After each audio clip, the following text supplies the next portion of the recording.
Hey, what the fuck is up, ladies and gentlemen? Wow, this lighting is bizarre. I think we're live, though. Good morning, metalheads of the internet. Welcome to a new episode of the Metal Meltdown, a new stream on the Metal Meltdown. Holy shit. What are we doing today? We're talking about vinyl, glorious vinyl records, everything magical, beautiful, sexy about vinyl fucking records. Oh my god. It's going to be great. How's everyone doing tonight? The chat's been pretty busy for a bit. How's everyone doing tonight?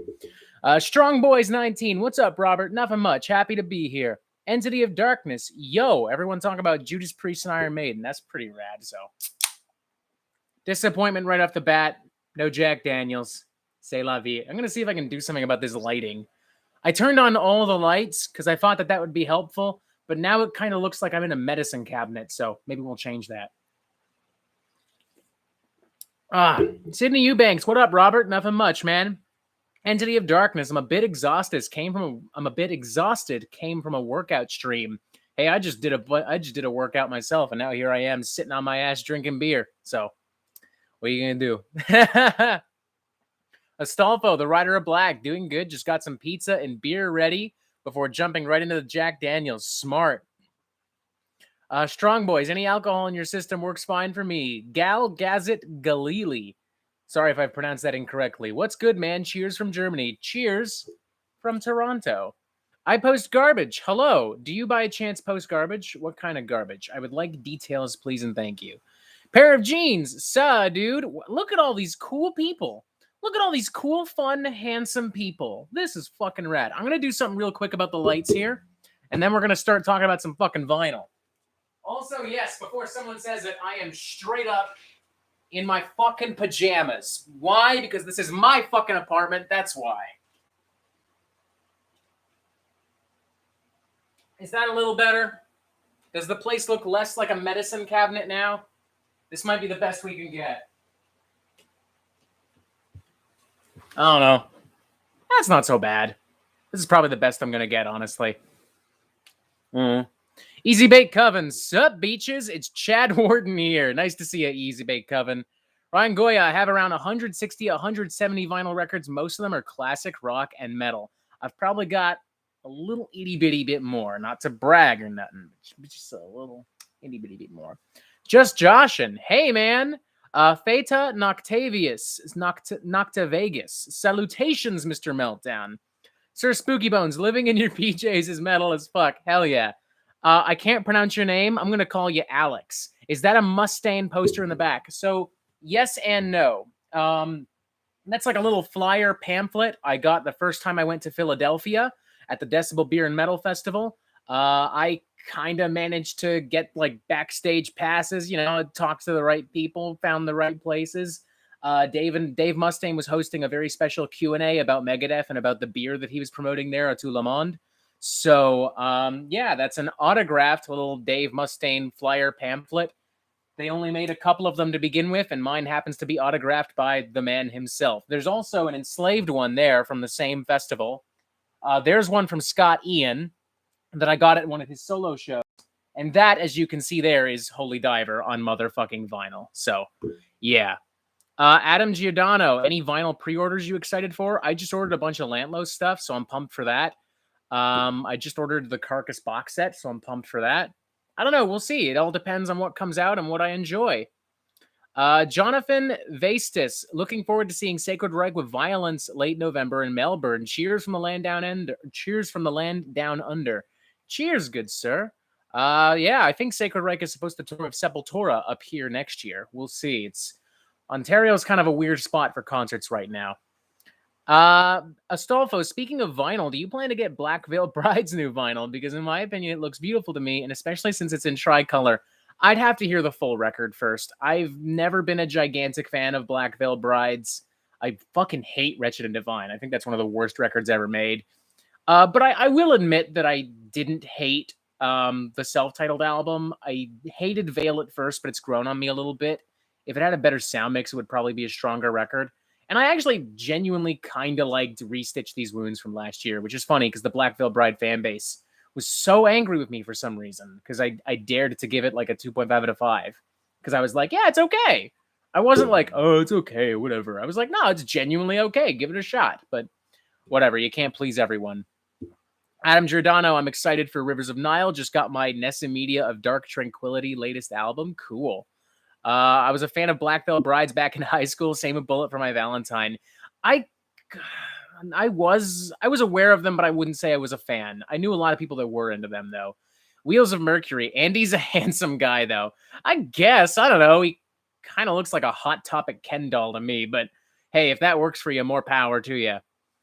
John Sarah, last night I saw their band called Dre Mora, and they're awesome. Open for Head PE Lounge. Cool, man. Sir Spooky Bones, me and my dad agreed we'd see Gojira next March, which was cool. We'll see if we actually go. Yeah, yeah. I think they're touring with Alien Weaponry still, like in the next month. We'll see if that pans out, because y'all Americans are fucking losing track of this shit all of a sudden. All right. Now that we've all said hello, now that we've all got a sufficient amount of booze in our system, what do you say we get down to the business? What do you say we get down to the stuff that y'all tuned in for? The motherfucking vinyl. Here's how it's going to work. I have 7 gigantic vinyl cubes. We are going to dissect all of them in alphabetical order with possibly pee and snack breaks interlaced in between. Not all of them are going to be metal, which granted might not be a huge problem for some of you, but for those of you who only listen to pure metal and expect only pure metal from the Metal Meltdown, guess what? That's not what's going to happen here today. Yeah. It's just like this comment from Ryan real quick. Black Veil Brides looks like if Kiss and Motley Crue had edgy kids. God. I've always seen them as like, if Motley Crue and Kiss kind of fuse, like, yeah, it's their edgy kids, but if those edgy kids were really into like My Chemical Romance and Bring Me the Horizon, like, I don't know. I've never been a huge fan though. All right, I'm getting vinyl. Let's see what we got here. Alphabetical order. What's first on the agenda? I don't even know. I'm just going to grab a gigantic fucking stack. I'm talking to myself basically at this point. Ooh, here's a gigantic stack. Let's grab this one. Here we go. All right. See this? Look at this. Look at this thick boy. Part 1, motherfucker. Part fucking 1. I'm going to move this pillow because I need room for vinyl. For vinyl. Adam Giordano. Where was your comment? Uh-oh, here comes the elitists. They'll pop up eventually. Metal Trenches. Good luck, Robert. We're streaming all day. We'll make it happen. And speaking of, let's start. Tribe Called Quest. We get it. We got it from here. Thank you for your service. I love this fucking record. This is about 4 years old by now. Everything in the Tribe Called Quest discography is pretty damn near close to perfect, in my opinion. This record in particular, there's something really poignant and urgent about it. Came out pretty much right after the 2016 election, and a lot of what Tribe Called Quest is talking about here resonates with what was happening at that time. It still kind of resonates with what's happening now, if we're being honest. It's sick. It's badass. I love Tribe Called Quest. No special variant. Just a great record. That's it. What more do you need to fucking know? It's Tribe Called motherfucking Quest, goddammit. Easy Bake Coven, such a great comeback farewell record. Yeah, it really is. It's one of the best of the best. Hallimorpha, hell yeah, great record. Entity of Darkness, starting off strong. Metal Trenches, love the Tribe, more of a low-end Theory fan myself. That's a great record as well. I've been wanting to pick that up on vinyl for a bit now. Sir Spooky Bones, Tribe Called Questy. He'll summon him by saying that. I Post Garbage, that's not metal, stupid poser. I like that I was like, Metal Meltdown, not metal. We're starting off with a not metal record right off the bat. Adam Giordano, it's a black vinyl, no colored. I actually already know what's colored and what's not because my dumbass autistic photographic memory just won't let me forget. Next up, Agoraphobic Nosebleed, Altered States of America. This is 100 songs cram-packed into like 22, 23 fucking minutes. Name one thing on this planet more grindcore than this. I dare you to name one. I'll wait. I'll fucking wait. You can't name anything? That's because there isn't anything more grindcore than this. It fucking slaps. And you know what's insane? The production is so like dense. There's so much percussion. so many keyboards and guitars and walls of oppressive noise, but it's not ever really overwhelming. Or at least it isn't for me. I could definitely understand it being overwhelming for some. All, these guys aren't really around much anymore, which is a shame. They put out an EP album a few years ago. It was supposed to be the first of 4. That never really materialized. It's a shame because I think these guys are just absolutely fucking fantastic. Black vinyl as well for this particular record. Wheels of Mercury. Yeah, I listened to that in high school. Halymorphia, Agoraphobic Nosebleed. I have Bestial Machinery. Excellent band. Entity of Darkness, a meat grinder working on pig stomach. That sonically describes this pretty spectacularly. Oh, excuse me. So the next one is actually a really funky one. I'm showing y'all a really weird hidden gem pretty early into the stream.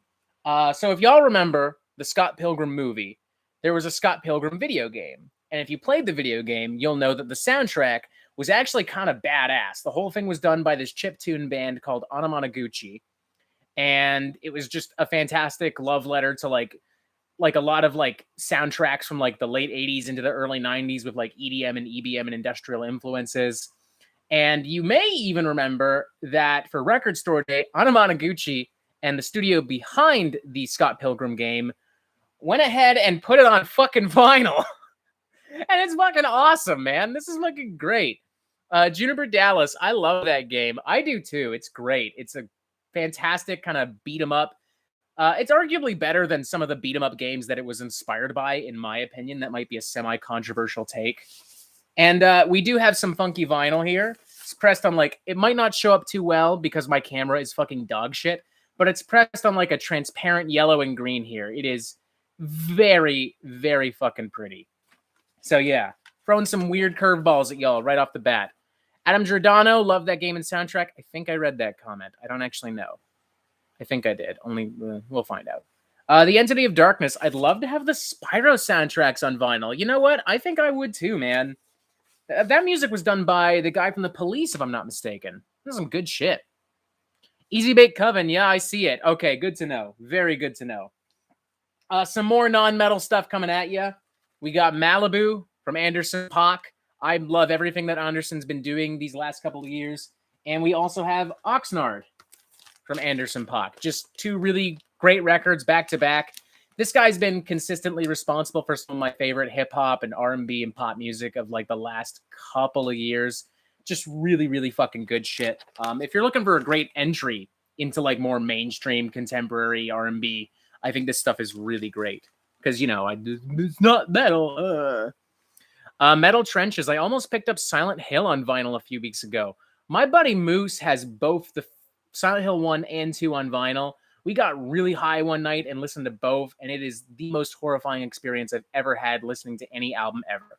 Next to listening to Caligula from Lingua Ignota. I was sober for that one. Next up, we got a heavy metal classic, like some legit heavy metal shit. The self-titled debut from Angel Witch. I love this album. Underrated goats of the new wave of British heavy metal movement.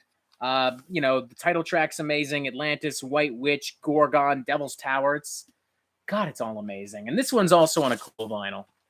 This one's on like a red and yellow swirl, if I'm not mistaken. Yes, it is. Yes, it very much is. Look at that. Last Day Breathing just came to say hi. Hello, good sir. I hope you're having a great day. Wheels of Mercury. You like Silk Sonic, his band with Bruno Mars? Oh, yes, I do. I love Silk Sonic. Cannot wait to hear more from them. Look at this stunning piece of shit. Stunning. When I picked this up, too, it came with this sticker. I don't have it anymore.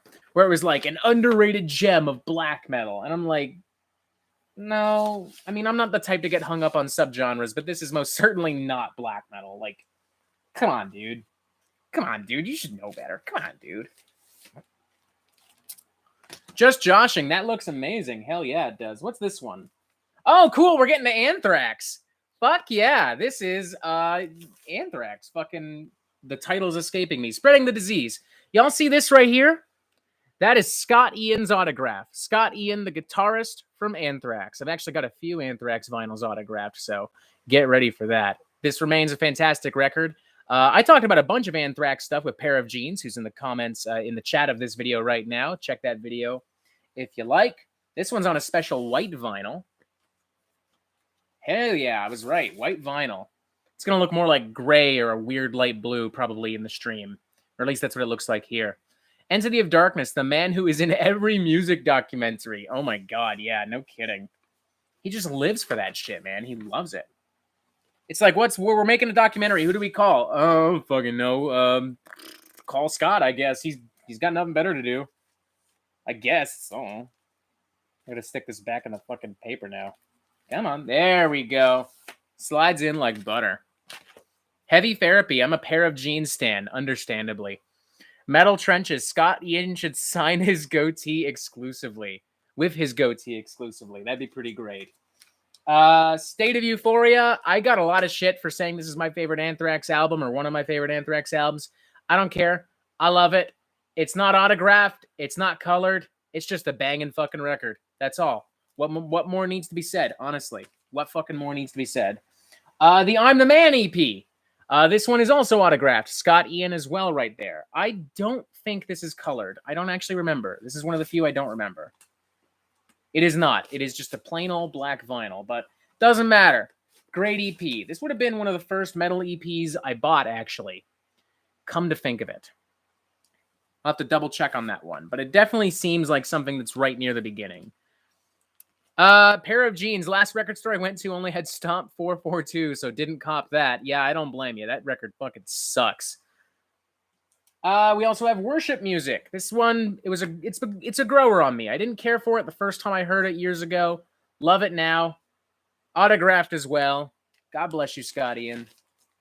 And this one is colored. If I'm not mistaken, it's like a yellow, brown, mustard kind of fusion. Yeah, there we go. That's pretty cool. That's pretty banging. Some really good songs on here. Like Fight 'Em Till You Can't is actually probably one of my favorite Anthrax songs in general. Adam Giordano just ordered the new Insomnium EP. Fucking cool, dude. That's fucking cool.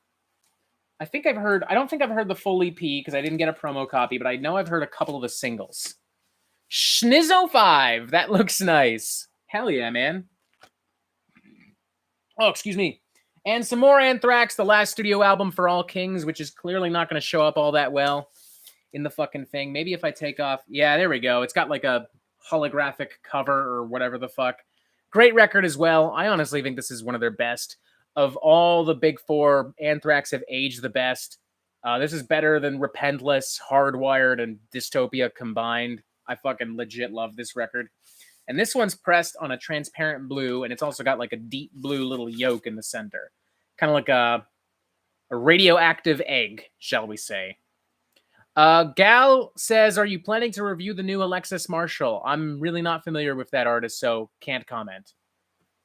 I don't know. The name is not immediately familiar to me, at least. Strong Boys. I believe Devin Townsend is releasing a new double album soon. Yeah, he's doing some kind of weird multimedia project. Like, it's not just an album. There's also going to be a graphic novel. There's going to be a movie. There's going to be a concert film. I'm not really sure what the deal is with this project, but it's going to be wild. He's Lingua Ignota's boyfriend, singer of Daughters. You're telling me Lingua Ignota and the guy from Daughters are dating? Oh my god, that's a fucking power couple. Oh my god, that is hot. I love that. Imagine the bizarre, disturbing, miserable music they'll make together, literally and figuratively. Oh my god, yeah. Now I'm probably not going to review it, but I will definitely fucking check it out. I'll definitely at least listen to it for shits and giggles.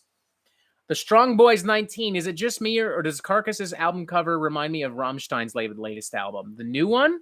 I'd be down. Pair of Jeans. We need a collab. Yeah, we do. We absolutely fucking do.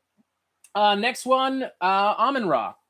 This is Mass 6 from Amun-Ra, Belgian post-metal, sludge metal, post-hardcore, post-everything. They're a weird fusion of all kinds of stuff.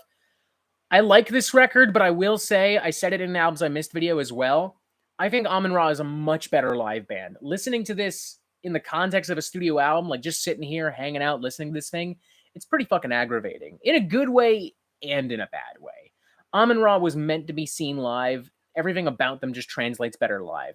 That being said, if you do insist on listening to their stuff, like their studio albums, you really can't go wrong with this. I would feel comfortable saying that Amun-Ra is consistently responsible for some of the most exciting and innovative sludge metal of the past like decade or so.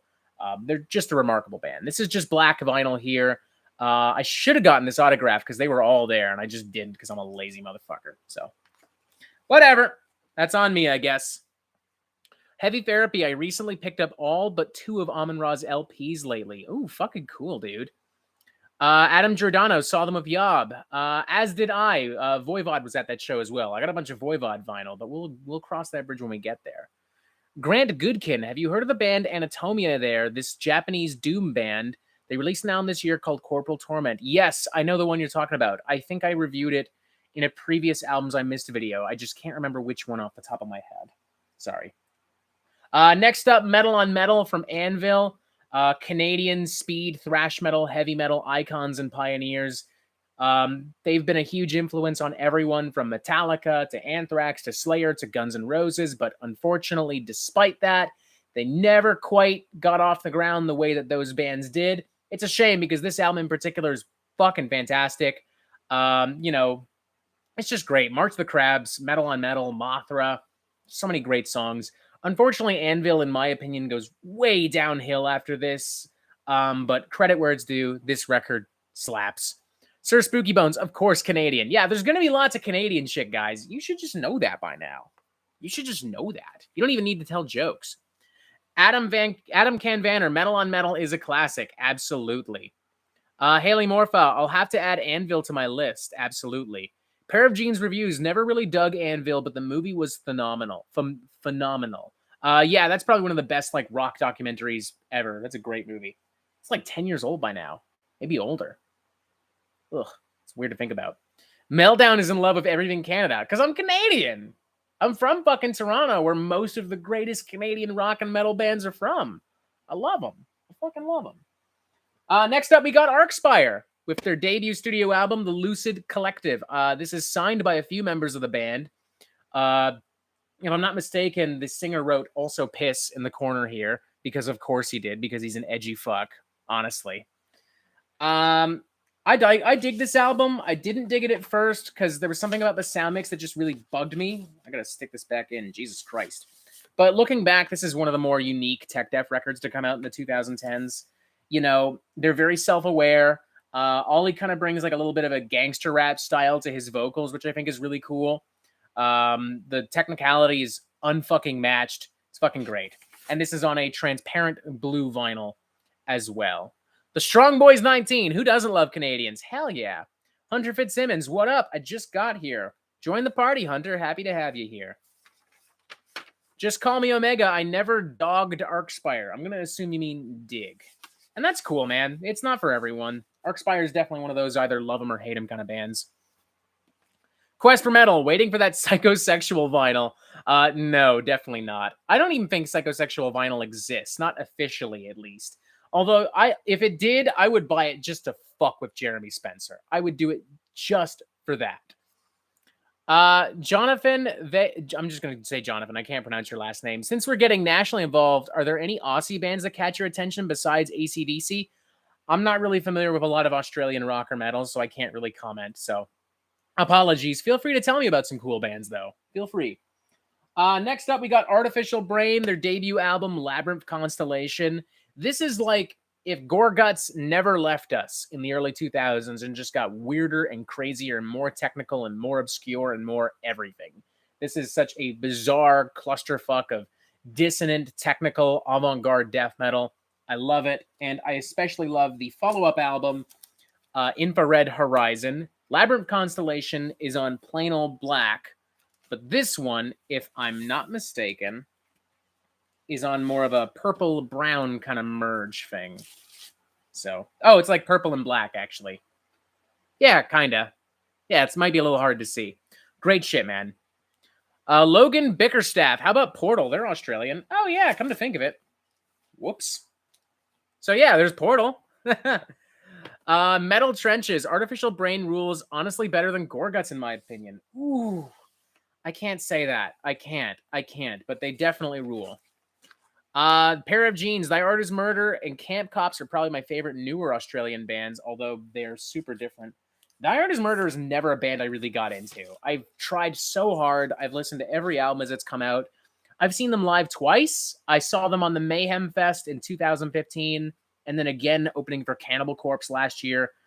They've just been consistently a really underwhelming, boring deathcore band for me. But hey, they must be doing something right because people seem to fucking love them. Arcspire made All That Align. Lucid album is not their first. Wait. Oh, you're correct. All That Align is their first album. Apologies. Thank you, Last Day Breathing. See, even I get it wrong every once in a while. All right. Stack number 1. Hell yeah. We're going to take a quick stack break, I guess was we're going to call them. Feel free to chat amongst yourselves. I'm going to grab another stack from the motherfucking box. And we're going to listen to jam some more fucking tunes and talk about more fucking tunes. And now I'm talking to myself as I do something. Okay, come on. There we go. Stack number 2. Oh, hell yeah. Whew. Making good progress, I think. I hope. I honestly don't know. First up, a fucking classic. Slaughter of the Fucking Soul from At the Gates. I don't even need to say anything about this album. It's a masterpiece. This one is pressed on a transparent and like pink kind of clear vinyl. Very cool. What the fuck is going on? Sir Spooky Bones, when will you get to Limp Bizkit? I won't. Because fuck Limp Bizkit. Fuck them. Fuck them, fuck them, fuck them, fuck them, fuck them. Fuck them. I'll say it again. Fuck them. Just call me Omega. Riff Machines. Hell yeah. Speaking of At the Gates, At War with Reality, this one is pressed on a plain black vinyl. Killer record. One of the stronger comeback albums I can think of. You know, I know that some people are pretty hit and miss on At the Gates modern discography, but I think it's pretty fucking solid. We also have To Drink from the Night Itself, also pressed on black vinyl. I will concede that this is probably the weakest album from At the Gates. The production could definitely be better on this. But damn, there are so many riffs. Damn, there are so many great hooks. I legitimately mosh hard to like the album's title track here. This shit is insane live. Love it. Love it, love it, love it. And finally, this also brings us to their most recent album, The Nightmare of Being. I very recently reviewed this like last month. Pair of Jeans reviews. Meltdown hates Limp Bizkit so much he may just break something tonight. Yes, Juniper Dallas, Limp Bizkit's pure. I like how I'm talking about that At the Gates, and now it's all just like, oh no, Limp Bizkit. What did Metal Trenches do? That's also something about Metal Trenches. Parkway Drive is so overrated, they're better. I'm not getting into that. Nightmare of Being. Let's get back to the fun shit. Fuck Limp Bizkit. Fuck Parkway Drive. This shit fucking rules. Love this album. I like that At the Gates took a big risk on this record, brought in some prog influences, some jazz influences, spoken word, and alternative rock and krautrock influences. It's wild. It's crazy. It's nuts. And it comes on a gold vinyl, a tan vinyl, exclusive to Decibel Magazine. I believe this is sold out, so good luck grabbing one if you want it. If it isn't sold out, then I promise you it's maybe 1 or 2 copies left. Hell, when I bought it, they told me straight up that there were only like 4 copies left, something like that. And also a little PSA: if you order something from Decibel Magazine, check the entire box because I almost threw out some flexi discs, which we'll look at later. What's the whole chat's just going nuts about Limp Bizkit now? Holy shit! Machine Head though, I don't actually have any Machine Head vinyl. I don't know. Nay Obliviscaris from Australia is amazing. They are a great band. Grant Goodkin, I don't know if you've talked about this, but have you heard the Morbific full length? Never heard of them, to be honest, so no comment. Next up, Atheist. Classic debut album, Piece of Time. I wish I had more stuff from Atheist. You know, they never kind of got to that level of acclaim that Def and Cynic did, but they did pretty well for themselves at the time, and they remain a great band. I saw them open for Cattle Decapitation last year. Bright banana yellow fucking vinyl, which is kind of looks more greenish in the fucking with my shitty camera. Great shit. Just call me Omega. Atheist. Hell yeah. Easy Bake Coven. Fred Durst looks like he fronts an old shoegaze in the band now. Yeah, he looks like shit, man. I don't know what the fuck happened to him. He looks horrible. He looks like the ultra rich Joe Exotic. Like he just looks awful. That fucking beach blonde hair and that awful fucking handlebar stash and the dad clothes. Just ugh. Next up, Stygian from Atramentis. I fucking love this record. Funeral Doom is not really my cup of tea, but I make an exception for this because holy shit, it fucking slaps. Everything about this album, from the concept to the production to its intoxicating fusion of not just Funeral Doom, but like black metal and classic doom and drone and sludge. It's just amazing. It's epic. It's bold. It's nightmarish. I did an amazing interview with Philip Tugas, the band's mastermind, last year. This took 10 years to make. And of course, you know, it was worth it. This one's pressed on like a blue vinyl with some gold and yellow splatter. It's pretty faint, but pretty cool. Mickey T. Fred Durst looks like he owns a scam car dealership now. Heavy Therapy, $20 spin. Absolutely. $20 spin really doesn't do any wrong. Ang C. Great collection. Hell yeah. Pair of Jeans reviews. I've never heard of this. Dude, it's fucking awesome. This was one of my favorite albums from last year, straight up. This did for Funeral Doom what black metal... how do I word this? For me, this album did for Funeral Doom what Sunbather did for black metal and what Forever did for metalcore. They introduced me to these genres, and now I'm super excited to explore them. I just wasn't before. Easy Bake Coven. Also, shout out to Tyson Tillotson. He introduced me to Atramentis. Yes, Ty Tilly, one of the great vinyl connoisseurs of the internet. Dude's a fucking champion. Love him. Next up, we have the Bad Brains debut album. I got this from Revolver magazine. They did a really cool variant. Really cool variant. It is a transparent vinyl with like red and yellow and green. It is stunning. Objectively, one of the prettiest vinyl records I own. I mean, even with my shitty camera, you can see it is so fucking pretty. And of course, it sounds amazing. You know, just awesome. Just a fantastic collection of like classic hardcore nasty punk. I love it. Finally, we're talking about different bands. I don't see Limp Bizkit in the chat for once. Jesus Christ. Jonathan, speaking of black metal, which one do you enjoy the most? I'm not big on trad black metal, but contrary to popular belief, that does not mean I dislike black metal. I really like a lot of experimental and like avant-garde and post-black metal. Like I've been getting really into the Lantlos discography as of late. But Death Heaven does remain one of my favorites, as much as that probably still infuriates many. Sorry, not sorry. Wheels of Mercury. I listened to part of it last night. Adam Canvanier, you're the champion, Robert. No, you're the champion, Adam. Everyone watching this right now is a fucking champion. I love each and every one of you, and I hope you have a fantastic day. Next up, we're doing a full discography, believe it or not. There are some bands where I have so much of their vinyl that I have all of their vinyl, and this is one of those bands. Baroness, the Red Album. Duh. Baroness, I mean, all their album artwork is amazing, so let's just take a minute to admire how objectively fucking beautiful that is. And these first few, if I'm not mistaken, they're all picture disc, which is definitely going to be extra beautiful. Yeah, look at that, look at that. Look at that. Oh my god. That is fucking stunning, dude. Fucking stunning. Adam Giordano, that's like Prague with the metalcore band Human Abstract. Man, there's so many people. Y'all going nuts. Adam Giordano, love Baroness. Hell yeah.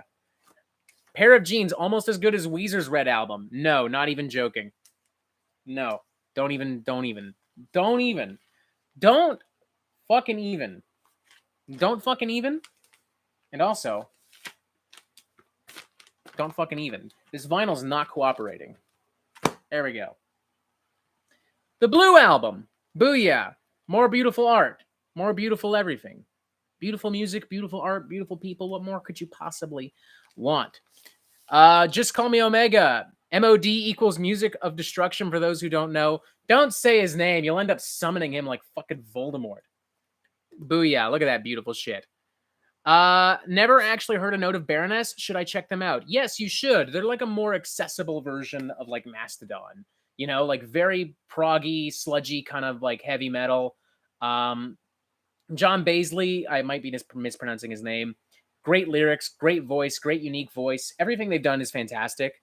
They're one of those bands that really doesn't have a bad album. They're great live too. I saw them in Philadelphia in 2019. The crowd wasn't really digging them, but to be fair, it was like a full-blown metal festival, so maybe they did kind of stick out amongst the likes of Obituary and Triptychon and Enslaved and Exorder. But whatever, I thought they were fucking great. Pair of Jeans. When I saw Baroness with Death Heaven, they were one of the best bands I've ever seen. Hell yeah, man. More Baroness. Yellow and Green, the infamous double album. It is also a picture disc. You already know what it looks like because it's literally the album cover, but since we're here, let's just have a look at it, because why not? Kaboom Jams. Kaboom Jams. That is fucking stunning. Hallimorpha, I heard Golden Grey first. Maybe should have started with something else. I love Golden Grey, man. So, I don't know. I think you started off pretty strong. Oh. I mean, I'm kind of in the minority there, I guess. Because I know a lot of people were talking smack about the sound mix, but I don't know. I kind of like it. I kind of like how raw and crispy and full of space and fuzz it is. I dig it. Logan Blackfire. Oh, Logan Bickerstaff. I've never been able to get into this band. I also saw them play with Death Heaven. No worries, man. To each their own. Pair of Jeans. Golden Grey is my favorite, to be honest. Mine as well. Although followed closely by this album, Purple, which is just a remarkable album. This one is not a picture disc. Standard black vinyl. Great record. Speaking of which, though, this does finally bring us to Golden Grey. Kaboom Jams. This is one of my favorite albums of 2019, I believe this came out. This one is not a picture disc, but it is not black vinyl. This is kind of transparent yellow with like orange and green splatter, if I'm not mistaken. Yeah, kind of. Something like that. It's pretty fucking cool. Oh, excuse me. Strong Boys 19, King Crimson on vinyl. Sounds amazing. Oh, I need some King Crimson. It's been a while. Just Call Me Omega. Purple is my favorite, though. Great record. Fucking great record. If I'm not mistaken, the second LP for this is actually a different color.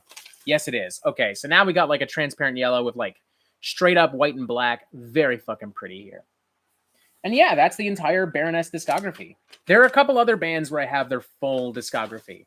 Carcass, Gorguts, Death, maybe Mastodon. Actually, no. The only one I don't have for Mastodon...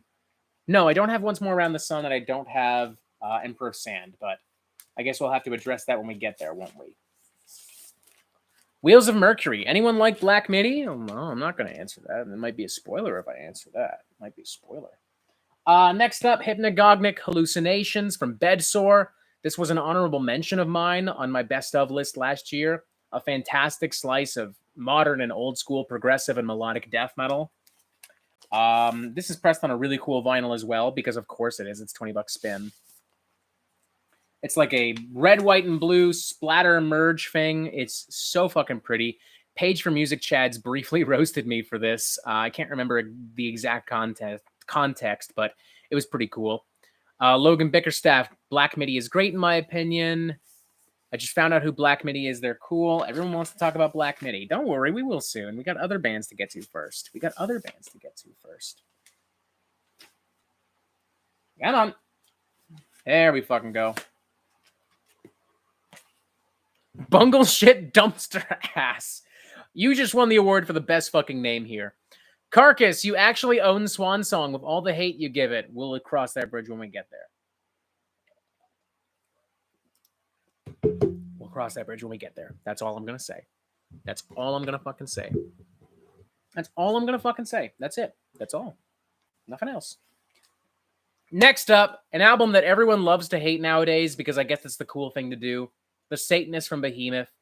I remember when this dropped in 2014, and I remember people loved this album. I remember it was a 5 out of 5.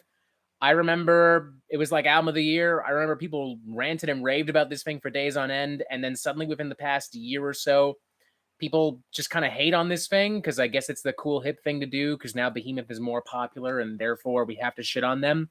I think that's fucking bullshit. I think if a record's good, it's fucking good. And the Satanist is fucking good. So, you know, fuck everyone. And I also have another Behemoth album, which is a little bit more divisive for more obvious reasons.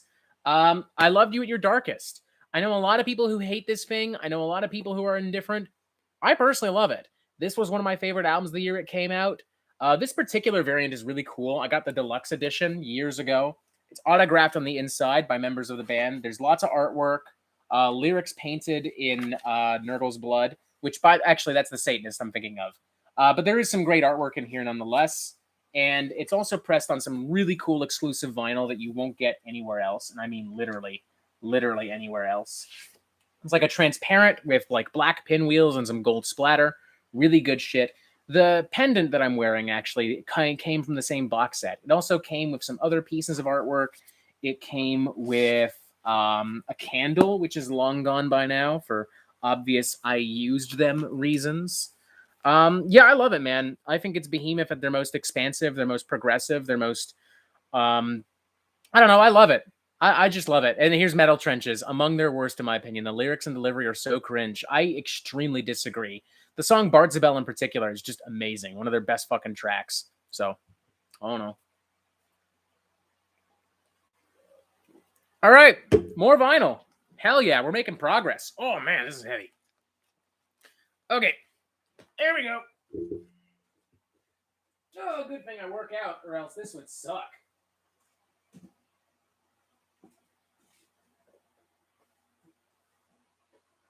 Come on.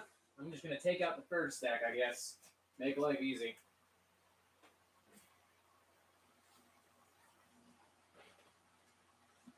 Okay, come on. Come on, get in there, motherfucker. This is what happens when you have so much vinyl. It gets a little fucking overwhelming. All right, this stack, slightly smaller. Plenty of goodies here, though. Entity of Darkness, does Rush count as a metal group? No, but they're super influential. They kind of occupy a territory like Deep Purple or Led Zeppelin or Jimi Hendrix, you know? Jonathan, how the hell are you able to afford all this vinyl? Simple. I am very smart with my fucking money. Plain and simple. Abchis, have you ever shown off some of your guitar playing on the channel? I suck at guitar, straight up. I've tried so many. I mean, that's a beautiful guitar. I'd love to be able to just shred on that thing, but I fucking suck, man. I pick it up just to kill time. I like learning things. I like exploring music. I think it's important as a critic to be able to understand music theory and stuff yourself. I don't always like to talk about it because it's nerdy and it turns people off, but I think it's important to know it. But as far as being an actual guitar player myself, I fucking suck, dude. You don't want to hear me play that fucking thing. Pair of jeans, yo, go riff. No, I know like 3 fucking songs and they all suck. So, sorry, but no. I don't know. You should tell you what, you shred with me, then we'll see. Next up, Coma Ecliptic from Between the Buried and Me. It's the only Between the Buried and Me album I have, unfortunately. Unfucking fortunately. But it's good shit. I saw them play this live. It was great. I think this is on like a Black Smoke kind of vinyl. Lucas says, Donovic, hi, Robert. How you doing, Luca? What's up? And yeah, it's on like a Black Smoke vinyl. If I'm not mistaken, I bought this at the show, which Luca was at. Impeccable timing, Luca, on your part. Everyone say hello to Luca, by the way.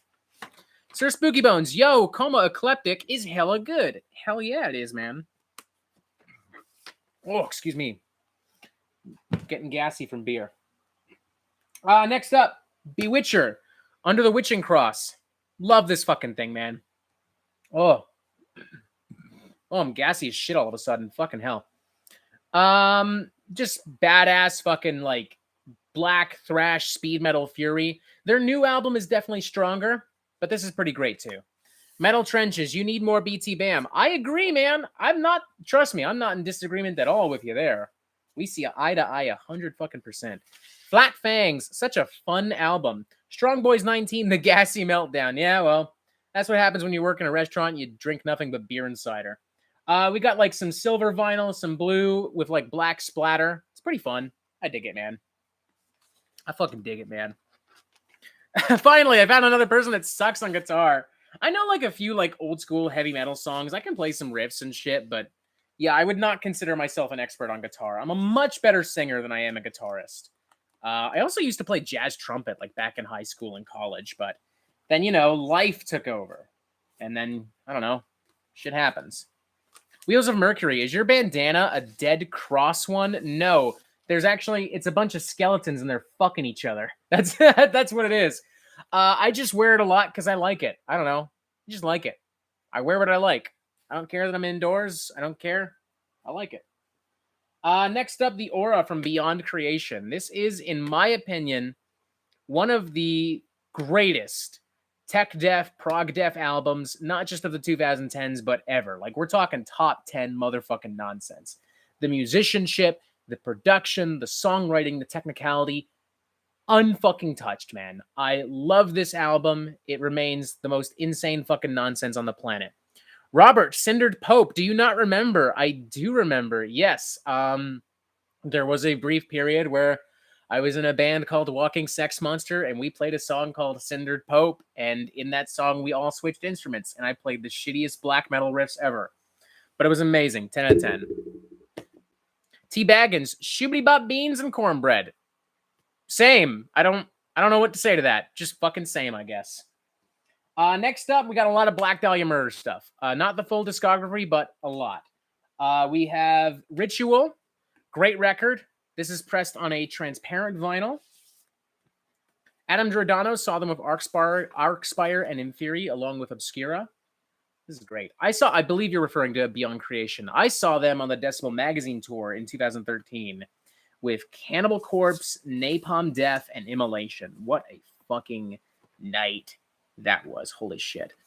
Pair of Jeans. Yo, I Need Ritual on vinyl. That's my favorite from them. It's one of my favorites. Although my personal favorite is Everblack, the follow-up record, which by sheer coincidence was my introduction to Black Dahlia Murder. This has some of their catchiest songs, in my opinion. The guitar work on here is amazing. Production's great. This is pressed on a white vinyl as well. Booyah. Most of these, if I'm not mistaken, are on like special vinyl, with maybe like one exception.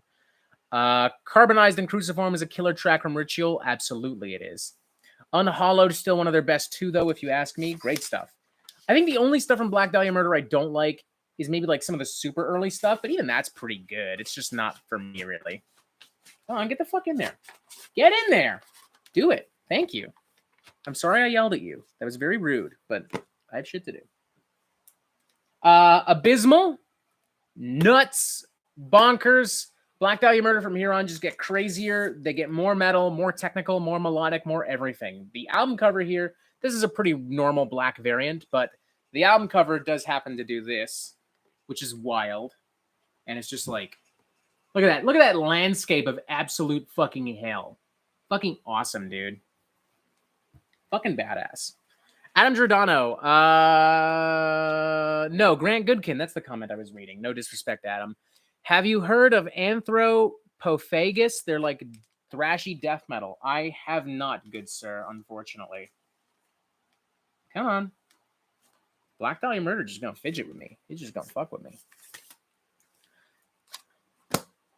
More Black Dahlia Murder. Holy shit. Nightbringers. Great record. One of my favorite the year it came out. One of my favorites. Most of these records come with posters. This one is no exception. But no, I'm not going to open them because I don't want to refold them. We're here to focus on the vinyl mainly. Abysmal. Great cover. Weak album. I don't know. I fucking dug it. I don't know. This one's pressed on kind of like a pale skin, kind of pink kind of thing. I don't know. Pair of Jeans, more like Night Bangers. Hell yeah, dude. Fucking great shit. These guys are awesome live. I saw them with Carcass and Gorguts 2014. I think that was also a Decibel Magazine tour. That was fucking killer. Remember when those Decibel Magazine tours really were next level shit, man. Like the year after that, they had At the Gates and Converge, and that was fucking wild. Fucking just bonkers. Fucking nonsense. They did one with like Abath and High on Fire. They did another one with Creator and Obituary. They just, God, they're so good. Get the fuck in there. Thank you. Fuck, dude. Jeez. And also the poster. Fucking Christ. All this fucking stupid shit. Thank you. I think that's for the other album, but fuck it. And finally, their most recent studio album, Verminous, which has objectively their best album cover. I mean, just fucking look at that. Holy shit. Record itself is pretty great. I will admit this is around the point where I feel like Black Dahlia Murder is becoming a bit of a one-trick pony, but That's not really a bad thing. I feel like they are modern death metal's answer to a band like Cannibal Corpse. Like they're just making the same record over and over again, but that same record is fucking great. So, you know. And it's pressed on some pretty cool transparent vinyl with like a mint green and black splatter. Wheels of Mercury, do you have Leprous on vinyl? I do not. I'm not really into a lot of Leprous, to be honest with you. I don't know. I also haven't spent a ton of time with their discography, so I guess I shouldn't really comment. And finally, this band was brought up a little bit ago. This feels like a good opportunity to bring them up myself. Black Midi with the brand new album Cavalcade. Just a bizarre fusion of noise punk and art rock and jazz fusion and post rock. It's wild and unpredictable and just super weird and proggy. I don't even really know how to fully describe this thing. It's like equal parts Lou Reed, King Crimson, Slint. I don't know. I don't even think that really does it justice. It's great. That's all you need to know. Fucking great. Celestial Gutter. Who the fuck is Celestial Gutty? Howdy. Howdy, Celestial Gutter. Or Gutty, whichever one you prefer. Easy Bake Coven, my favorite of the year. This is one of my favorites of the year so far as well. Or at least one of my favorite non-metal records. Astolfo the Rider of Black. That album is in its own genre. Yeah, it's one of those albums that's just so weird, so bizarre, that it really is its own fucking thing. I don't know how to properly describe it. Wheels of Mercury, Frank Zappa like too. Oh, definitely. Fucking definitely. All right, one vinyl cube done. 6 more to go. Oh my god. Okay. So we already showed this off in a previous video, so I'm not going to bother dissecting it, but I'll just show it. It's the Black Sabbath box set. I did a whole fucking video about it. Go watch it. That's it. I'm going to get the actual fucking haul now. Here we go. Okay, come on.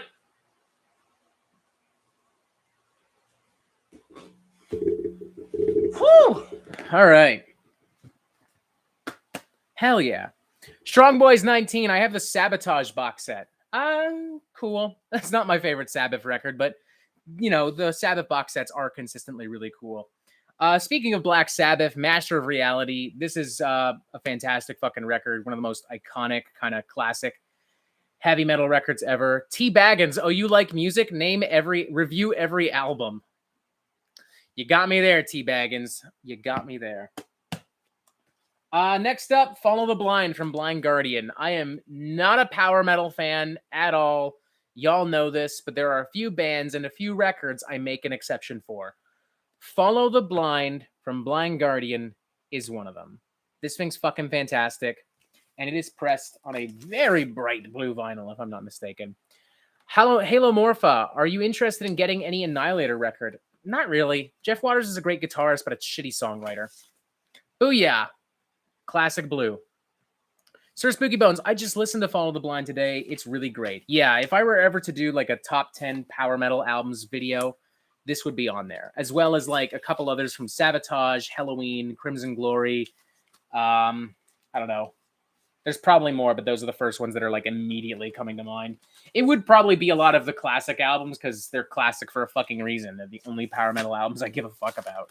I don't give a fuck about Powerwolf or fucking Sabaton. Who gives a shit? Metal Nerda, Battalions of Fear. That's a great record as well, mind you.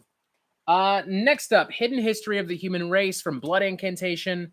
When I reviewed this, a lot of people assumed that I hated it, which is weird because I gave it like a 4 out of 5. I like this record. I'm just not convinced it's the fucking Messiah, which is what so many of y'all acted like it was.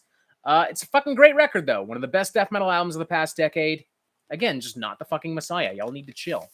Y'all need to fucking chill. Same thing with Necrot. I liked that fucking album. Y'all just got pissy because I didn't give it a 5 out of 5. Like, calm the fuck down. There's actually a question. Jonathan, what is it that made you like vinyl so much? Really curious to know. I don't know. I just like it. I don't really have like a concrete answer for you, to be honest. So, whatever. This is pressed on a white and green vinyl. Very spooky, very sci-fi, very alien. Teabag and Starspawn is better. I do like Starspawn, but personally I prefer this. just personally, but hey, more fucking power to you, my dude. More fucking power to you. Creeping Death finally got out of my meeting. Love Hidden History so much. Hell yeah, man. All right. Next up, Brain Tentacles. This is weird, man. This is some really underrated jazz fusion, avant-garde death metal. Members of Discordance Axios and Municipal Waste are on here. There's saxophone, all kinds of weird angular rhythmic patterns. It's Gorguts on crack to a certain extent. I would highly recommend this. This is one of the most underrated albums of all time. Pressed on like a dark red mud vinyl here. I dig it. I dig it. Is Control denied on vinyl? I don't know. Probably. Heavy Therapy, Sinister Will by Necrot is my fave death metal song. It's great, man. It's a good fucking number. Come on. Wheels of Mercury. Ooh, sounds interesting. It absolutely is. On the front of this thing, it says, for fans of John Zorn, Naked City, Melt Banana, Ishan, Phantomas, and Dysrhythmia. So I guess if you are a fan of any of those artists, then check this out. Go for it. Go the fuck for it. All right, next up, we're getting a death metal classic. We're getting Butchered at Birth from Cannibal Corpse. Butchered at Birth. You know, I'm not big on the Chris Barnes era of Cannibal Corpse in general, if we're being honest. I mean, it's good, don't get me wrong, but I'm not, like, blown away by it, with the exception of this record and the bleeding. This has aged so fucking well, it's remarkable. I actually recently interviewed Alex Webster. I'm gonna plug my shit there. Whoa. This is pressed on a silver gray vinyl. Nothing too special, but why not? We're here. Boom. Huggy? Hugie? I don't know. You got British Steel? I do not, but I do have some Judas Priest stuff, which we will address. Be Mindful and Wise. Nice. Butchered at Birth is one of Cannibal Corpse's best albums. It's one of my favorites as well. That and the next album we're going to talk about, because I only have 2 Cannibal Corpse records. This one and A Skeletal Domain, which happens to be a picture disc. Of their modern stuff, I think this is just insane. The production, the songwriting, the riffs on here. Every single song sounds like a fucking chainsaw cutting through steel. This is like the soundtrack to Doom Eternal in an alternate universe where Mick Gordon doesn't exist. It's fucking great. I got this at a fucking HMV for like $13 too. Like, holy fucking shit. Just great. Just great, man. We're getting into the good stuff now. We're getting into my all-time favorite band, or one of my all-time favorite bands, the one and only Carcass. Yes, I own every album from Carcass, and yes, we're going through all of them in order of release, starting with Reek of Putrefaction, their debut album. This thing is so gross, so nasty. You can practically feel scabs being peeled away. You can hear blood splattering. You can hear body parts spewing. You can hear literal vomit at times, and that's why it's magical. There are few albums that sound as utterly disgusting as this, and also still sound good, that are also still listenable. And this happens to be on a very rare vinyl. Very rare puke green slime vinyl, as they called it. Only 1,500 of these were made. Only 4 of them made it to Ontario, and I have one of them. In fact, if I'm not mistaken, there's like a little patch card. Yes, here we are. Number 796 of like 1,500. So, yeah, pretty pumped. Pretty fucking pumped, dude. I saw something about HMV a second ago. There's so many people here. The chat's going nuts.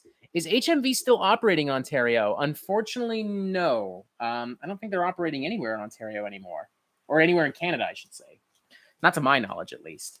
But they were all right. You know, I could go in there and get some records. Like, I got some Metallica stuff in there over the years and some Rob Zombie stuff.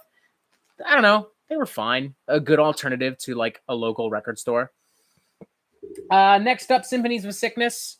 I wish I had the original cover, but that's okay because it's on the inside, pressed on the actual sleeve itself. So a decent compromise, I suppose. This one is pressed on a black and white splatter vinyl, transparent as well. Fucking badass. Luca, HMV was love. Yeah, it was pretty cool. When you were a teenager, that was the when you're a teenager living in like a small town or like a or like you're just going to Square One shopping mall. It was a great place to get some tunes without having to go to a big record store. You know, there was a lot of stuff I learned about. I used to buy like some CDs and shit there. I don't own CDs anymore, which is weird to say. Sir Spooky Bones, HMV is still a thing in England around here. I buy Creator whenever I go in. Fucking nice, man. Fucking nice. Next up, Necroticism, their third studio album. They're ditching the grind. They're going more into straight up death metal here. Great record. This one comes on a classic pink vinyl. I'm not even joking. Like hot pink vinyl. Because there is nothing more metal than motherfucking pink. I don't know. If I've made an album, I'd put it on fucking hot pink vinyl. You fucking kidding me? What is your favorite thrash record? God, I don't know. So many come to mind. Ride the Lightning and Master of Puppets come to mind immediately, even though they're like normie answers. You know, they're great for a reason. So to Speak English or Die from SOD, Rust in Peace from Megadeth, Pleasure to Kill, Creator, Endless Pain also from Creator, Killing Technology, Voivod, State of Euphoria, Anthrax, Rain and Blood, Slayer. There's so many albums. I could go on forever, man. I love thrash. I love it. Juniper Dallas, that's a sexy color. Hell yeah, it is. Speaking of sexy, Heartwork, arguably the first melodic death metal album in the creation of history. Sounds amazing on vinyl. This is pressed on standard black, killer record nonetheless, though. Swan Song. Yeah, I'm not a fan of this record, but as a longtime Carcass fan, I have to own it because I'm a fucking nerd. I don't know. There are some tracks that have grown on me over the years. This record's also got a bit of water damage, but I don't care because I'm not a big fan. So, whatever, man. But it exists, and I have to have it because I'm a fucking nerd. Wake Up and Smell the Carcass. This is a compilation record that Earache put out in the late 90s. They reissued it a few years ago. This is pressed on a transparent blue with some red and dark blue splatter. Oh, I was wrong. It's like transparent with like green. Well, even I'm wrong once in a while. Metal Nerda, any first Cynic albums? Yeah, we're getting to some Cynic. Don't worry. We're doing alphabetical order. So if something hasn't come up yet, it's because we literally haven't talked about it yet. We've got a Carcass Godflesh live split album, recorded at the BBC. Fucking great record. I'm not really into live albums. If I want to hear a band live, I'll just go see them live. But of course, I'll make an exception for Carcass and Godflesh too. Godflesh rule. This is pressed on. This is the one I was thinking of. It's got the red and the green splatter here. Fucking great shit. Heavy Therapy. Yes, we're all nerds here. You know what? Too fucking shay, my dude. Fucking touche. Entity of Darkness, you got any David Bowie in the collection? Yes, I do. Not a lot. Not as much as I would like, at least. But I do have a few David Bowie records, because I love David Bowie. These are out of order. That's Carnifex. But first, Carcass, Surgical Steel. Booyah. Metal Trenches, Swan Song is better than it gets credit for. No, it isn't. Surgical Steel picture disc. I got this at the Decibel Magazine tour a few years back. Great record, man. You got the front cover here, and there's also the band on the back. I remember going to the show, and I wasn't sure if they would have this, so I messaged Decibel ahead of time. And some kind sweetheart, I don't know who, maybe it was someone who worked at the venue or someone who worked with the band, I don't fucking know. But somebody set aside a single copy with a post-it note that said, there's a kid named Robert who wants this really fucking badly, so please make sure he gets it. God bless that person wherever they are. They actually have the tour lineup on the back here, which is a pretty nice touch as well. Now, Carnifex. Autographed by Scott Ian Lewis. This is their last album, World War X.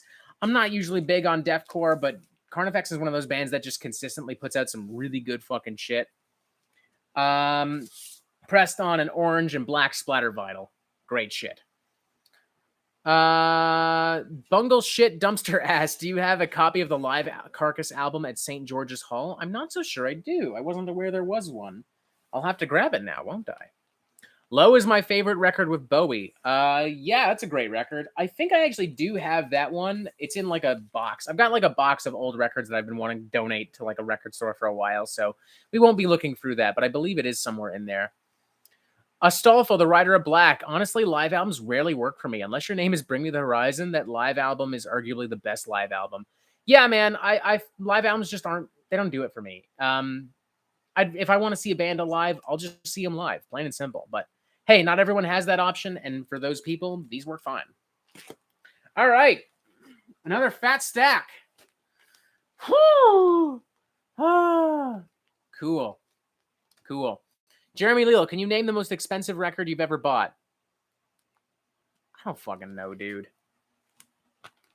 Maybe the I Loved You at Your Darkest box set. Maybe the Black Sabbath one, too. I don't know. Nothing immediately. It's all expensive, man. Look at all the shit I've shown you. I don't even need to name one record. It's all fucking expensive.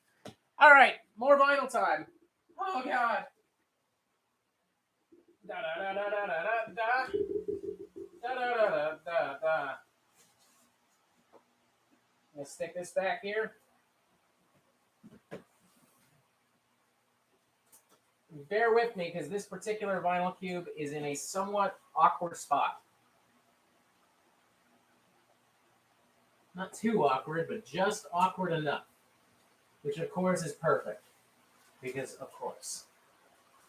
All right, here we go. I got a stack. How's everyone doing, by the way? We having fun? Everyone having a good time? I'm having a good time. Let's adjust this a little bit. Rage Against the Machine are cool live. Oh, fuck you, lucky dog. I'd love to see them live. Ah. All right.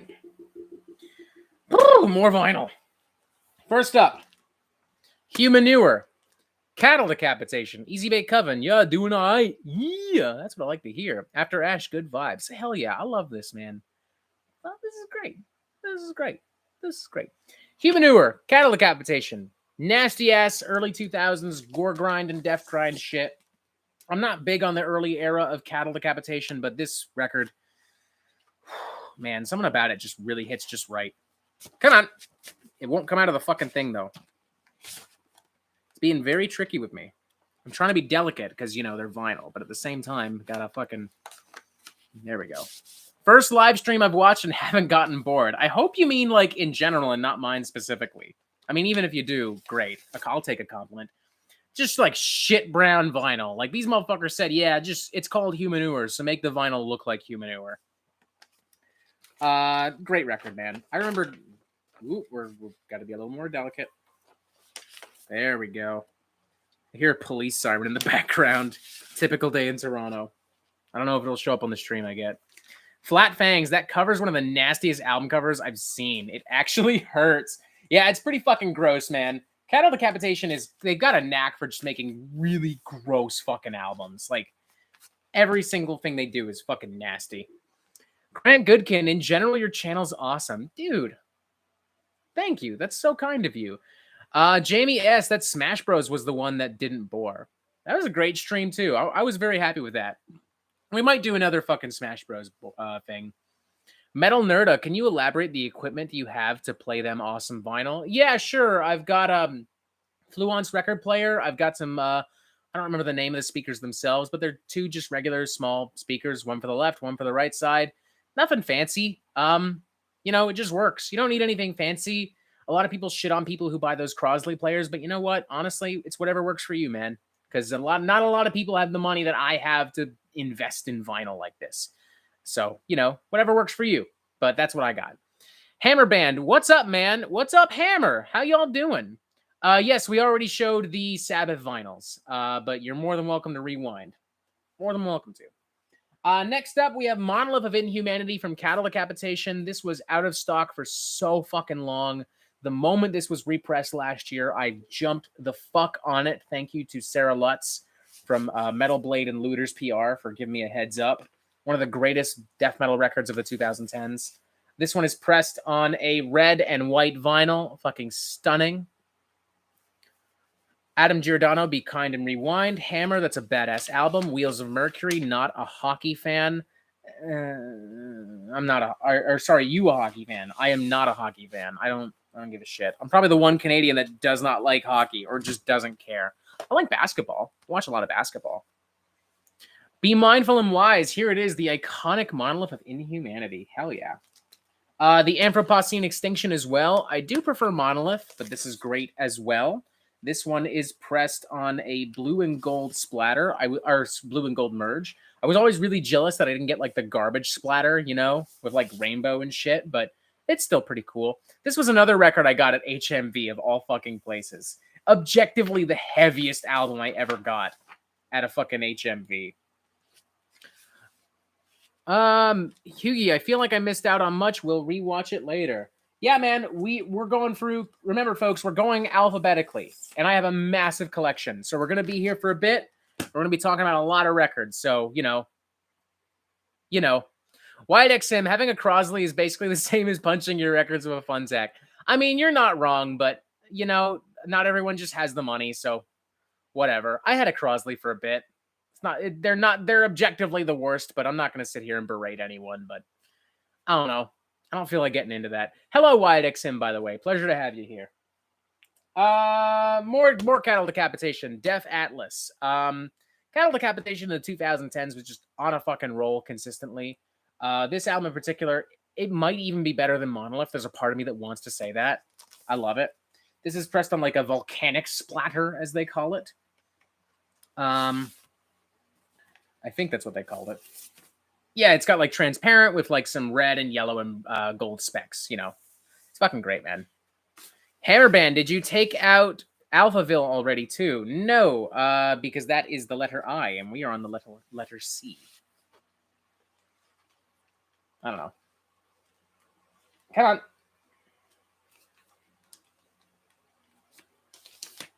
Jonathan, hate to do this, but I'm off to bed. It's 4 a.m. in my area. Hey, man, it's all good. You do not have to stay up just to make me happy. Thank you for tuning in. I'm glad you had a great time with us. And don't forget, you can always watch the rest of the stream afterwards. So, bye. Have a good night. Next up, Childish Gambino, Awaken My Love. What can be said about this album that hasn't been said already? It's just amazing. I love it. No special variant. Just a great record. Childish Gambino, one of the more interesting kind of pop R&B singers of the past decade. Just great fucking shit. Great fucking shit. Even though all the songs on this album are now basically memes, it's still great shit. Next up, King of the Dead, Sirith Ungol. Goddamn. There's a bit of a debate as to whether or not these guys are proto-doom or proto-power metal or proto-something else. I don't care. Here's what I do know. Record slaps. The record fucking slaps. Vocals are wild. It's very much like Black Sabbath, but more epic in scale. Album artwork's amazing as well. Thank you to the lovely Anna who bought this for me. What time? What? I misread that. I misread something in the chat. Don't mind me, folks. I'm going crazy. Pressed on Classic Red. Hell yeah. Good shit. Hello, Morpha. My favorite Childish Gambino, Awaken My Love, made me a fan. Yeah, all of his stuff is really good. I wasn't huge on the last album he put out. I think it was just an untitled album. It had like the white album cover. That one I wasn't huge on, but it's still a pretty good record. There's some really good features on there. So, yeah. Wheels of Mercury, Redbone is a freaking classic. Hell yeah. Although I will rescind freaking and add fucking. It's a fucking classic. Great shit. Next up, we have South of Reality from the Claypool-Lennon Delirium. It's kind of a collaboration between Les Claypool and Julian Lennon, Sean Lennon. I can't remember. One of the Lennons. It's good. It's like really weird, kind of psychedelic prog rock shit. I dig it. It's on this really funky pressing as well. It's like a blue and pink splatter merge thing. Yeah, look at that shit. That's just weird. I'm not gonna lie. This is one of those rare cases where I bought the album because I was told the vinyl was this fucking weird and pretty. But the album itself is like legit pretty cool. So check it out. Metal Trenches. Childish Gambino goes all the way back to Derek Comedy from that. Nice. Hughie, you got any Annihilator stuff? I do not. I said it before. I'll say it again. Jeff Waters is a great guitarist, but a shit songwriter. So not really my cup of tea. They got a few jams here and there, though. So, Wheels of Mercury. I like to keep it PG. I don't. Fuck PG. Fuck the kids. There ain't no kids here. We got Wyatt X Him. We got Metal Trenches. We got all these cool people. Fuck them kids. Fuck them kids. Fuck.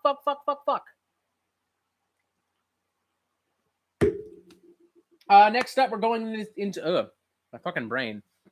Next up, Clipping. Y'all know me. Y'all know I love Clipping.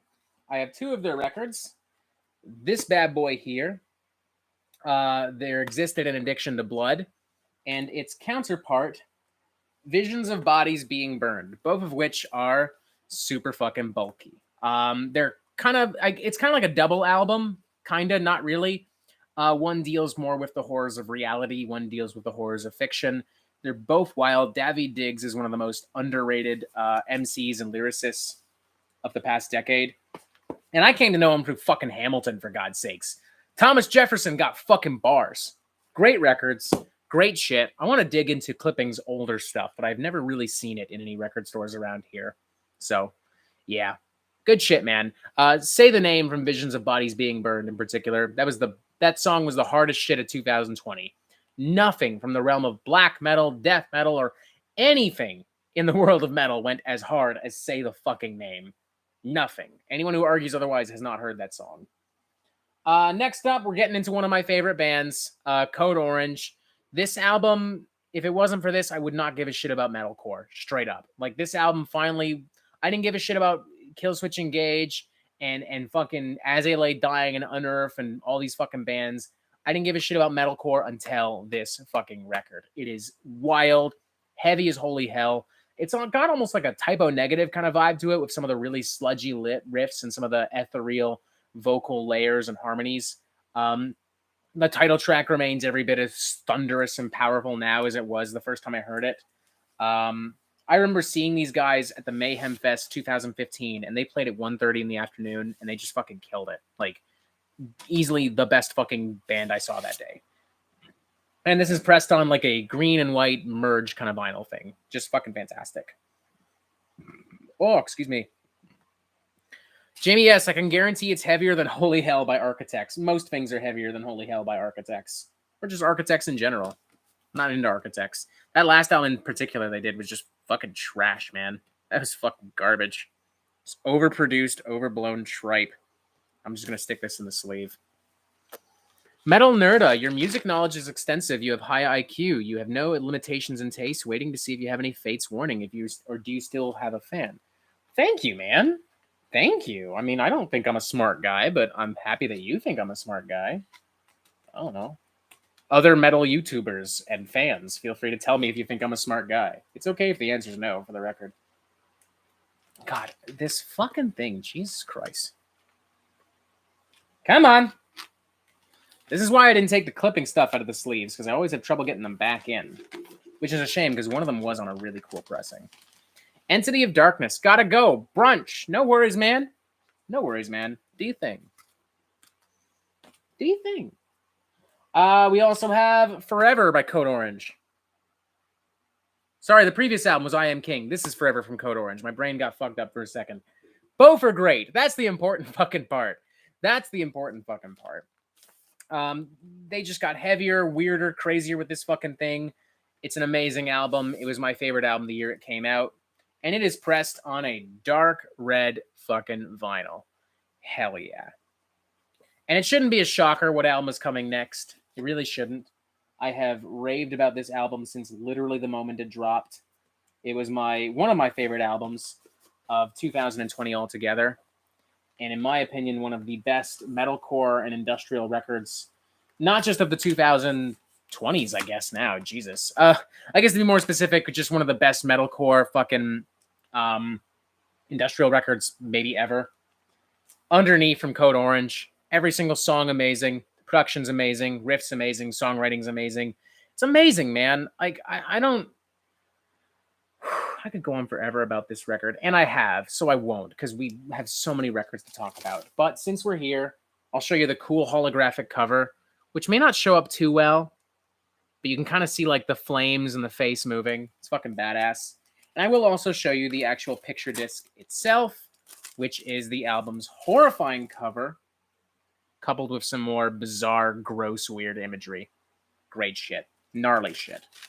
This is an album I listen to like when I'm playing Doom Eternal or when I'm really pissed off and like working out crazy fucking hard. Just love this all to pieces.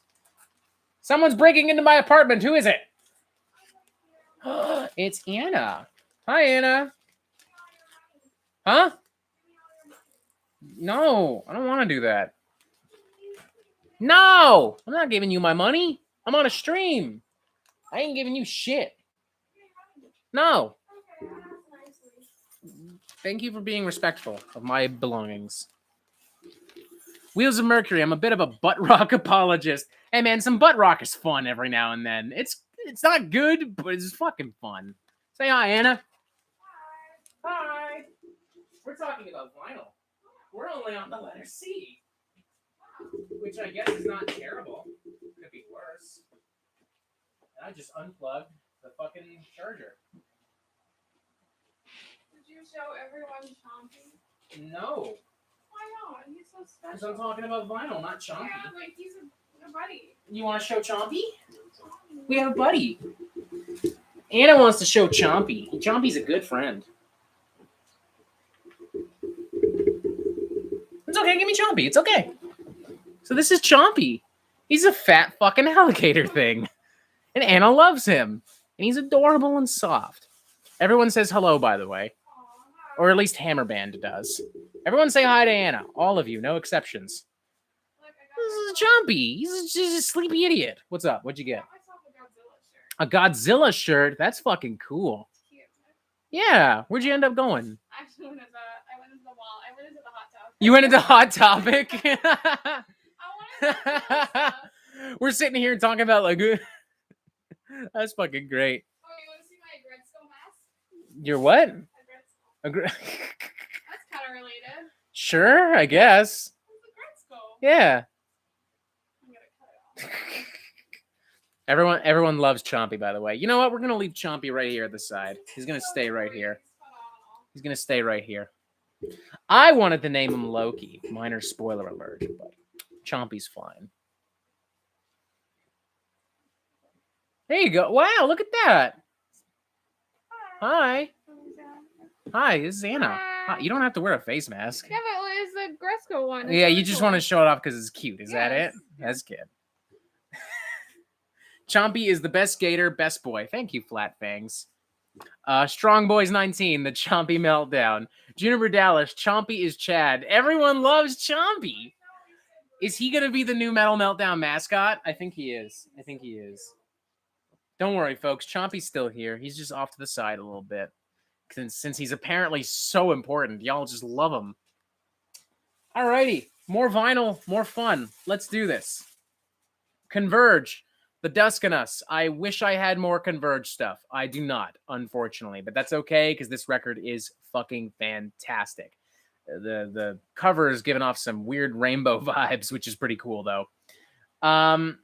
It's just awesome. You know, metalcore at its smartest, its most introspective, its most powerful. You know, right up there with, even when I didn't like metalcore, I always kind of liked Converge. And now I love Converge. And I love this album. Gotta get more Converge on vinyl, but c'est la vie. We also have Cult Leader, a patient man. This is pretty cool. This is a fusion of like really heavy, kind of hardcore extreme metal with like gothic metal and a lot of singer-songwriter style music. It's very dark, evocative. It's like if Leonard Cohen tried to front like a modern hardcore metal band. It's just wild. Really, really disturbing heavy shit. Love it. Astolfo, does everyone agree for Chompy to be the Metal Meltdown's new mascot? We're going to make him a recurring character in the videos. He's great. That's what we're going to do. This is on a black and red vinyl. Everyone's just going nuts about Chompy now. He has dominated the stream. I'm going to rename this whole thing the debut of Chompy. We were talking about like Crosley record players and like Code Orange and Cattle Decapitation, and now it's just Chompy. Chompy, Chompy, Chompy, Chompy, Chompy. He's so great. He has that effect because he's so. Nothing else matters. Just Chompy. Sir Spooky Bones, I feel like I'm dozing off, so I'll be dipping for a bit. If this is still live, I'll come back. It might be, man. We're only at the letter C, and we've been doing this for an hour and a half, so it might be. Cynic. Focus. The debut album. One of the best, it's just great. I don't even know what to say. It's fucking great, man. Fucking great shit. Fucking great shit. Kind of paves the way for so much like tech death and progressive death metal, man. Chompy deserves the world. Sir Spooky Bones, in a bit Meltdown, Anna and Chompy. Hell, everyone just loves Chompy. Speaking of Cynic, Traced in Air, this is the remaster from a couple years back, so unfortunately the guttural and vocals have been removed. But truthfully, I don't really notice much of a difference. By this point anyway, Cynic is doing mostly clean vocals anyway, so no harm done in my opinion.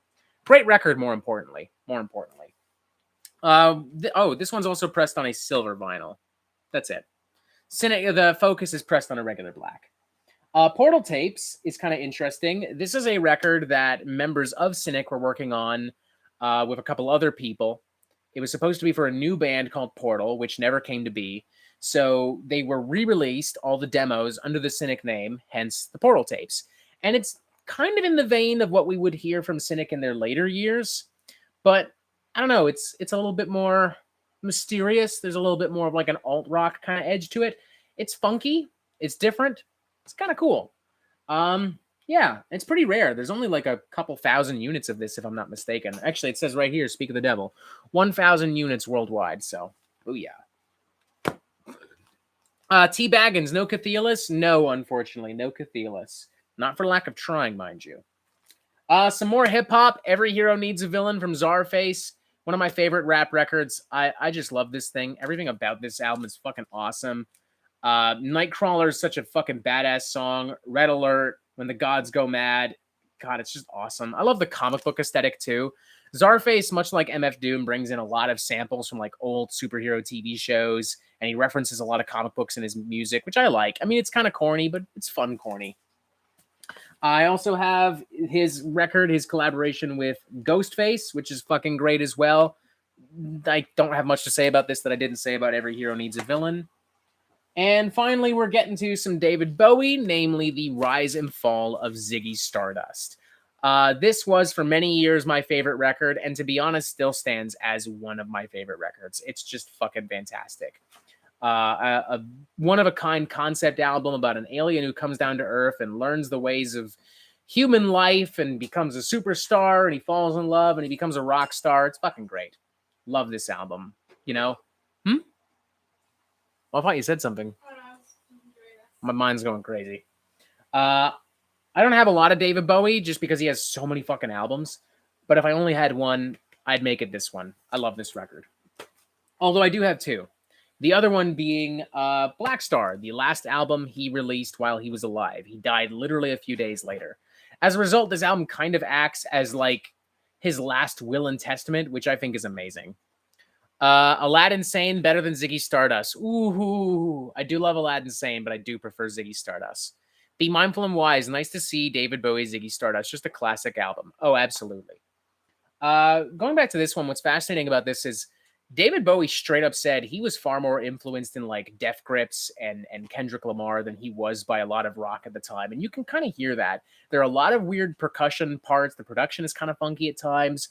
There are some weird hip hop like flows and angular grooves. And it's a very moody record. It's kind of fascinating. Like, it's amazing. You know, I don't think you could pick a better album to end your fucking career on. It's just amazing. Next up, we have Godless Prophets and the Migrant Flora from Darkest Hour. Just a fucking disgusting, visceral slice of melodic death metal. These guys kind of hit like a shit streak for a while, especially with their self-titled album. That was just fucking garbage. But this was a big comeback for them. This was just remarkable. Remarkable record. Darkest Hour rules. Hell yeah, they do. Gotta disagree. Ziggy's the one for me. Totally understandable. Great fucking record. I know. Please don't touch them. I will fix them. I know. I got to clean all this up after. So, yeah. Daughters, you won't get what you want. There's vinyl everywhere behind the scenes. That's what we're talking about. Anthony Fantano gave this a 10 out of 10. I don't normally find myself agreeing with Anthony Fantano.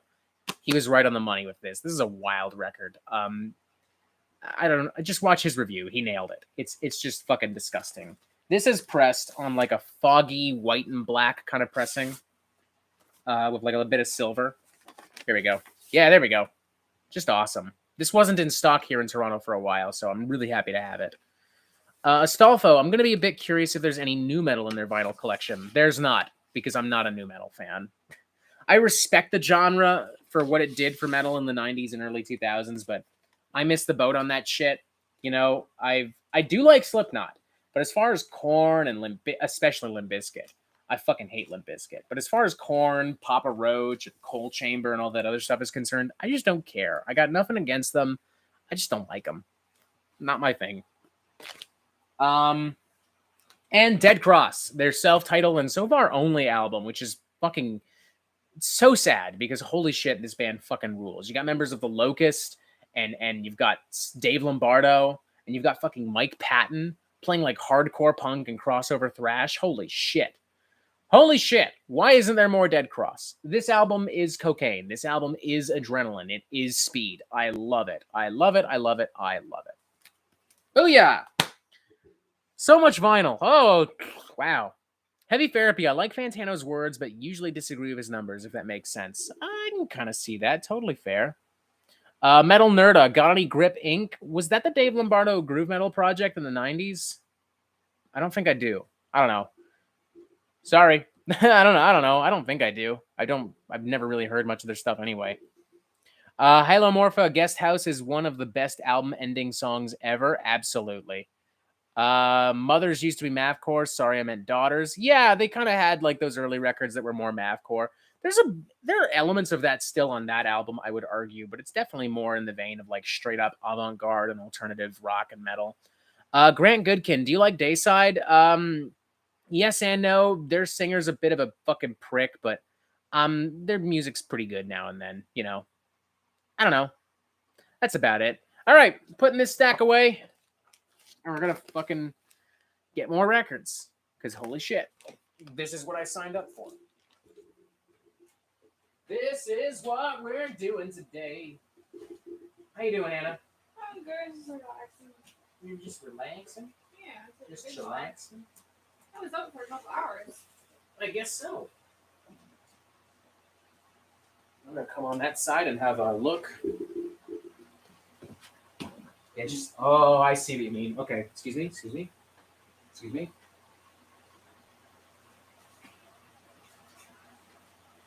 Okay.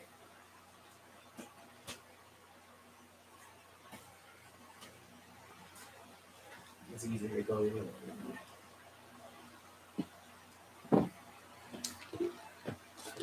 Okay, just cleaning up a bit of a mess. We're all good, though. We're all fucking good. How's everyone doing? 'Cause I'm having a fucking blast. Come on, get in there.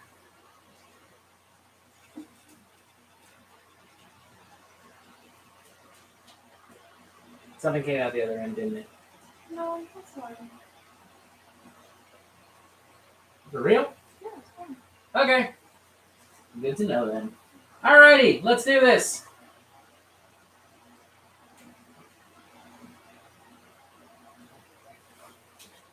Come on. There we go. Okay. What up? More vinyl, more fun. Hell yeah. Hell yeah. What is up? What is up, motherfucker? Leonardo, remember that time they used Dayside music to torture people? That's what I would do too. Halomorpha, the Metal Meltdown featuring Chompy reviews. Should we give Chompy a spin-off show? Does the world want Chompy? He's pretty great. He's Chompy. Everyone loves Chompy. Now it's Chompy's Reviews channel. Holy shit. Adam Giordano, see Dillinger coming. Yes, you do. Ooh, that's good. But first, might piss off some of y'all. The black metal purists who are perhaps watching.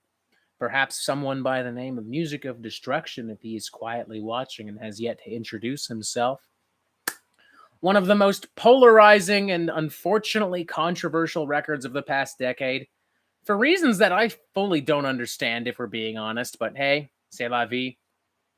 The one and only Sunbather from Death Heaven. I mean, I honestly don't understand why this infuriates people. I mean, if you genuinely don't like it, more fucking power to you. There is no rule saying you have to like this album. But I fucking love this thing. This again, If it wasn't for this album, I would not give a shit about black metal. I love Enslaved and Emperor, Bathory, Behemoth, and all. Don't get me wrong, I love all that shit, but like, oh my god, this is amazing. Metal Trenches, it is not overrated. Shame on you for saying that. This is one of the best black metal, post metal, black gaze. I don't fucking call it hipster metal. I don't fucking care. It fucking rules. That's the important part. That's the important part. And Death Heaven, y'all can bitch and moan they ain't metal, but Death Heaven opened for Enslave. Death Heaven opened for Triptychon. I saw them in Philly. And you know what? I saw more motherfuckers moshing to Death Heaven than I did to Obituary and Exhorter. So do with that information whatever the fuck you like. Whatever the fuck you like. This is pressed on 2 different records. Side A and B, we got like a classic pink vinyl here. And side... Sure. I need somewhere else to put my records then. Okay. I don't mean to be crude, but that's kind of why I designed this the way I did. Okay. Maybe I'll just leave. I apologize. You're going to take Chompy with you? Maybe. You're going to take Chompy with you? Everyone say goodbye to Chompy. No, I'll keep him here. You can keep... Well, are you sure? Yeah, because I'm going to go over there. Okay. Chompy's going to stay here. So, side C and D pressed on a transparent yellow. Yeah. Cool.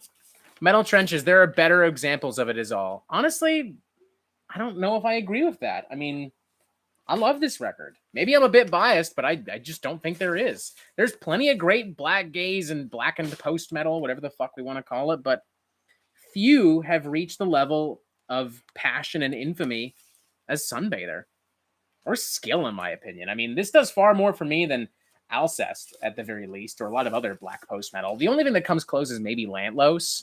Like, I really like Neon and Agape, which I've been spending a lot of time with lately, but, you know, whatever, man. To each their own. This is one of those records, everyone's got a completely different opinion on it, and it's divisive, it's controversial. No one is ever going to see eye to eye on this fucking record. It's just that simple, so whatever.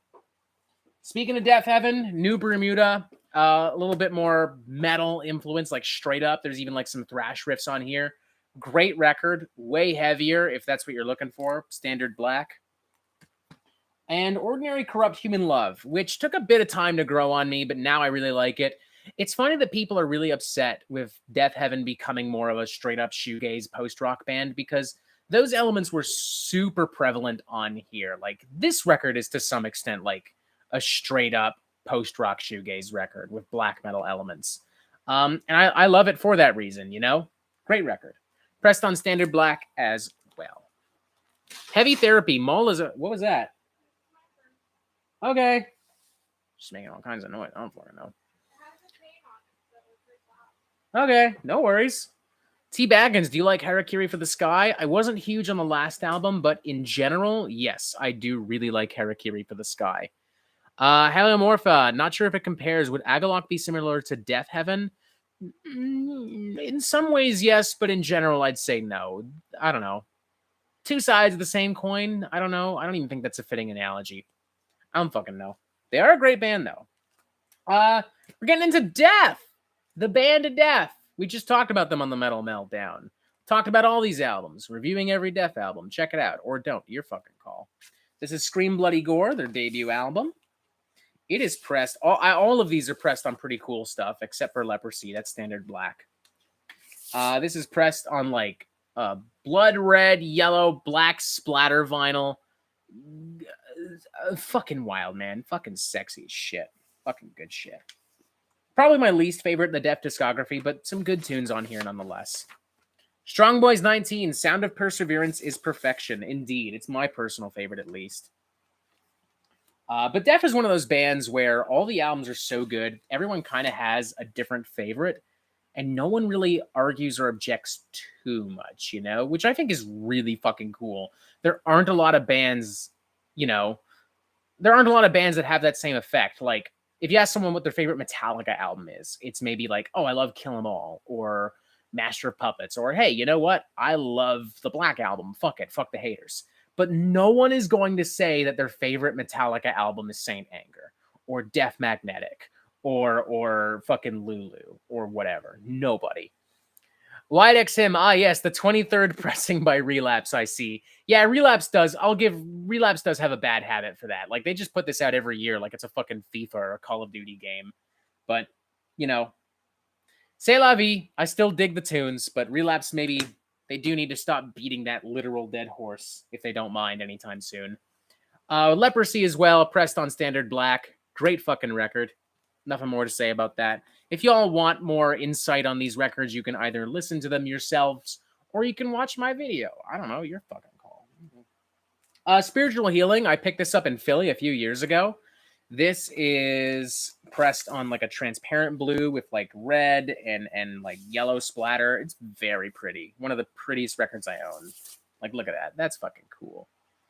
I know I just gave Relapse shit, but like, damn, that's pretty. That's fucking pretty. Death Metal Dalton, I'll always have a soft spot for Scream. Evil Dead was the first Death song I heard, as well as the first Death Metal song I ever heard in general. Will always love it. Hell yeah, man. Good shit. Astolfo the Rider of Black, I kind of do like Saint Anger. If you take out the snare drums, it would be a 3 to 5.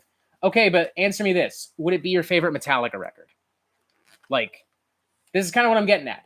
Like, there's nobody that's going to say Saint Anger is their favorite Metallica record. Nobody. It's like almost always one of the first 5. Or when you get more specifically, like with the metal heads, it's usually the first 3. Nobody is going to say Saint Anger. No one's going to say Death Magnetic or Hardwired or Lulu or S&M or whatever. Which is, whatever. But with Death, it's different. People say, like, I don't know, maybe Death Metal Dalton is like, oh, Leprosy. And I'm like Sound of Perseverance. And maybe YXM is like Individual Thought Patterns. And then maybe Metal Trenches is like, I don't know, I like Human. And we're all right. Because they're all great records. Like, it's really hard to argue, I don't know. I don't even know if those are your respective favorites. Those are just examples. I don't know. Maybe Baroness comes close because all their albums are really fucking great. Maybe. But even there, I feel like most people mostly agree that it's maybe Purple. Like, I hear a lot of love specifically for Purple. So, I don't know. Be Mindful and Wise. Spiritual Healing is my favorite Death album, but it's hard to choose a favorite. Hammer Band, Human All Day. See, right here. Two completely different people, 2 completely different records. And no one's going to argue because Death rules. Speaking of Human, though, Human right here. Booyah. This is pressed on a kind of a tan brown, dark brown merge thing. Fucking cool as shit. Tyler Hackner, Load and Reload is underrated in my opinion. Saint Anger still sucks.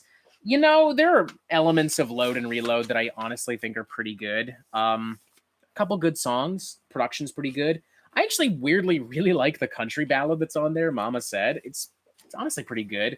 But there's also a lot of really bad fucking cuts. Like, I fucking hate the song Slither. That's one of Metallica's worst songs ever.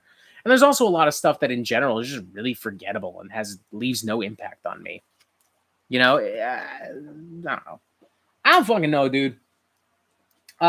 Individual Thought Patterns. Whew, more great shit. Just a great discography. Just so good. Just so fucking good. And this is pressed on kind of a red, pink, and white merge splatter vinyl. Fucking hot, dude. Whew. Whew. Whew. The Strong Boys 19, Invisible Kid is their worst song in my opinion. Oh, that's a worse song. That's a bad song too, don't get me wrong. But something about Slither just makes me fucking angry. I hate that song. It's like if Alice in Chains tried to write a really sexy dad rock song. I hate that fucking number. Gotta put all this shit away. Individual is easily Def's least talk about album. I don't know, man. I feel like they're all pretty fucking talked about equally-ish. Hold on.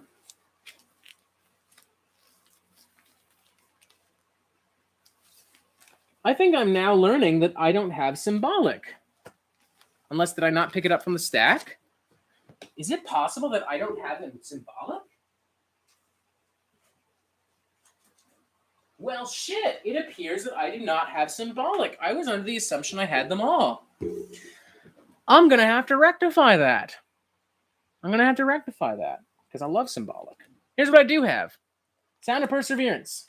My favorite Def album. My personal favorite, at least. This is pressed on a transparent vinyl with gold and red and yellow splatter. And voila, very pretty. Heavy Therapy, Symbolic is very hard to find. It's expensive, and Metal Blade owns it. That would explain it. Ooh, Metal Blade doesn't like beating dead horses the way that Relapse does, I suppose. Oh well, whatever, man. Metal Trenches. I have some hot takes in my list that I'm interested to share, but patience. Yeah, I'm curious to hear, because you're going into, if I'm not mistaken, you went into Def like kind of blind. Like, I remember you saying that you hadn't listened to a lot of Def before, so I'm very curious to hear your thoughts specifically on Def. Next up, Def Grips, The Money Store. This is an album that I've only recently gotten into. I'd heard a lot about Def Grips over the years, but for whatever reason, just never paid much attention to their shit. Picked up this album maybe a month, 2 months ago with Anna, and I've been jamming it ever since. Love this record. Super crazy, over the top. Rap and hip hop. It's kind of a meme at this point, in part thanks to Anthony Fantano, but I don't give a fuck. Great record. Pressed on Standard Black, that one is. And Metal Trench is going to hate me for this. Metal Trenches might actually hate me for this, but I only own one Deftones album, and it's his least favorite one, Gore. There are definitely issues with this album. I won't pretend that there aren't. But all things considered, I really kind of dig this thing. If I want to just vibe with something and just zone the fuck out, this is what I'll put on. There are some really great vocal harmonies. It's a very chill and calm and atmospheric record, which I like. And it is pressed on, if I'm not mistaken, kind of like a white-pink record. Something like that. Oh, nope, just straight up white. That's okay. There's Metal Trenches there. The fuck is wrong with you? What the fuck? Hey, man, I love Deftones, but guess what? They don't have vinyl here in Toronto, so, you know. I always found it funny in some of the really old videos, which don't exist anymore, but in some of those videos, people would be like, how have you not heard of this album? It's the #1 Def record in Sweden or whatever the fuck. And I would just be like, okay, I live in Toronto. If it's not in a record store here, if the band doesn't tour here, then I might not hear of them. It's that simple. So, Metal Trenches, boo Toronto for depriving you of the classics. Boo Deftones for not touring up here very often and for not putting records in stores here. So, you know, take that. Koino Yoken, for the record, is my favorite album from them. You know, good shit. Death Metal Dalton. Honestly, the only Deftones album I ever got into was the self-titled. I thought Gore was pretty decent. Yeah, I don't understand the hate for Gore personally. I mean, whatever. Be Mindful and Wise. I never understood the hate for Gore either. Deftones have no bad albums. It's nice to know I'm not in the minority here. Nice to know. Fucking nice to know. Next up, Satan Spits on Children of Light from Devil Master. What a fucking weird and colorful concoction of like classic black metal and punk and speed and heavy metal. Riffs galore, nasty beats galore, insane album artwork. Just fucking fantastic. I think the second time I was in Philly, they were playing a show, but I was already going to the Decibel Beer Metal Fest, so c'est la vie. Really hoping they find their way back up to Toronto, because I'd love to see this shit live. And now we're getting into some really funky. We're getting into some really funky stuff. I don't know if y'all are familiar with a band called Diablo Swing Orchestra. This is their album Pandora's Pinata. And I don't even know where to begin describing this thing. There's swing influences on here. There's jazz influences on here. There's groove metal and avant-garde influences. There's death metal. There's influences from bands like Muse. There's influence from disco and opera music. It's a bizarre, unpredictable concoction. If it exists, it is on this album. That's a great way of summarizing this. And it is Diablo Swing Orchestra. It's their best album. It's their catchiest album. I love it. One of my favorite albums, like in general, maybe. And this is pressed on a light blue record, if I'm not mistaken. Easy Bake Coven. Oh, yeah, this record rules. Hell yeah. DSO is interesting. I like them. Hell yeah. Great shit, man.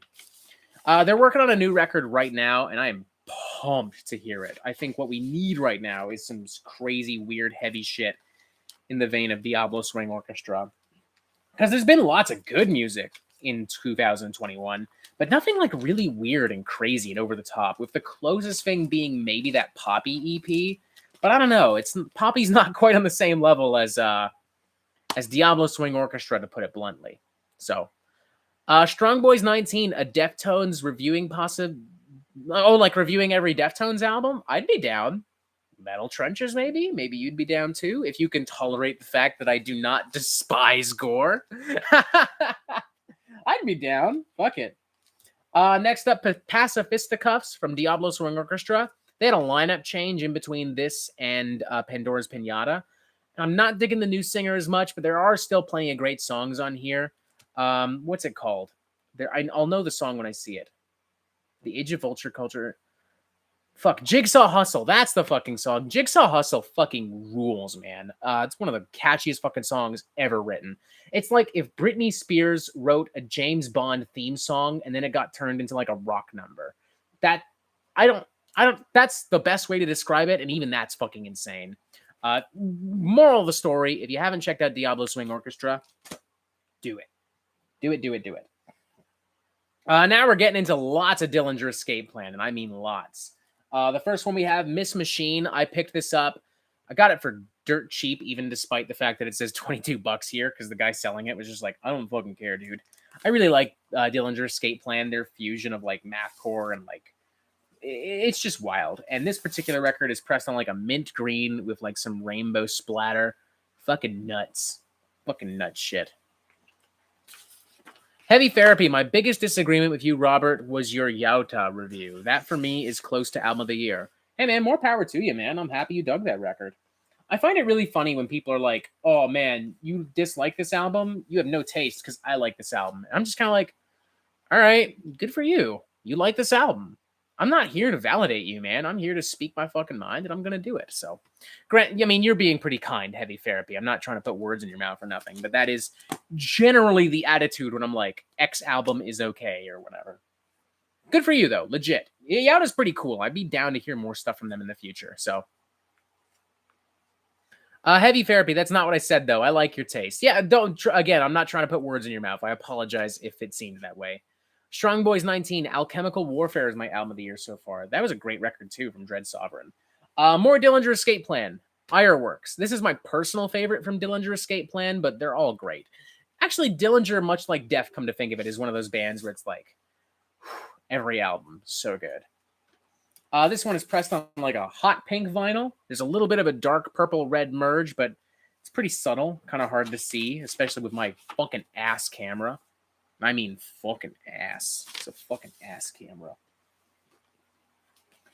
I've got a few other Dillinger Escape Plan records. Just put this bad boy away real quick. Death Metal Dalton. If we're talking fave releases so far, it's probably a toss-up between Frozen Soul, Fulci, and Passage Diver. Passage Diver. I don't know how to pronounce their name.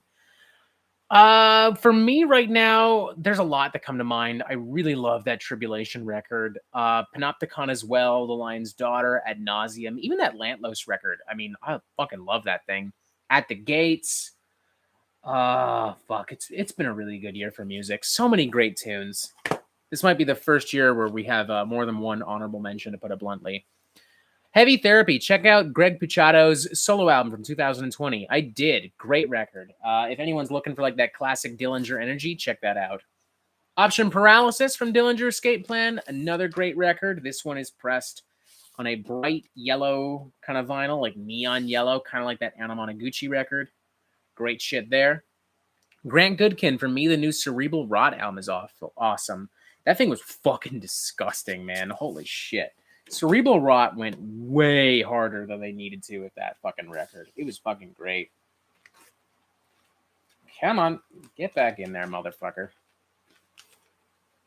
Come on. Come on. There we go. There we go. Hell yeah. And finally, Dissociation from the Dillinger Escape Plan. Their final album. It's pressed on a standard black. Great record. What's amazing about Dillinger is they kept pushing themselves even to like the bitter end, because this thing is physically so punishing. I mean, I don't know how these motherfuckers kept doing what they did after all these years. Just insane. Fucking amazing record. Another one I got at HMV too. HMV truly was great back in the day. Strapping Young Lad. I actually don't have any Strapping Young Lad, unfortunately. Lucifuge's best Danzig album for sure. I think for me, I would pick How the Gods Kill. Although a lot of Misfits stuff comes to mind as well. I don't know. After that, Danzig just fucking sucks, man. That dude's just like literally like classic, and then flaming dumpster fire. Like, just piss and shit and fucking bat and shit nuts insanity. In terms of metal so far, my favorite album of the year is Kuyan's Ice Fleet, Darko's self-titled, Panopticon's And Again Into the Light. Overall, my album of the year is Genesis Owusu's Smiling with No Teeth. Huh. Never heard of that. I'll have to check that out. Hell yeah. All right. Let's get another stack of vinyl. Oh, we're making good progress, believe it or not. I think. We got like 2.5 cubes down. So, yeah. Oh, yeah. Party hard with vinyl and friends. Drinking now until the bitter end. Ah, come on. Come on. There we go. There we go. There we go. All right.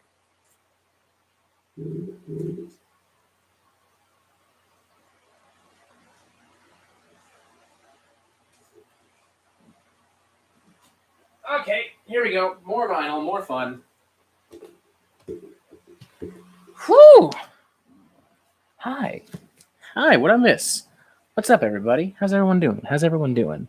How the fuck is everyone doing today? I'm doing wonderful. T Baggins, I'm still waiting on an album to hit me like Virus by Haken last year. That was a great record, too.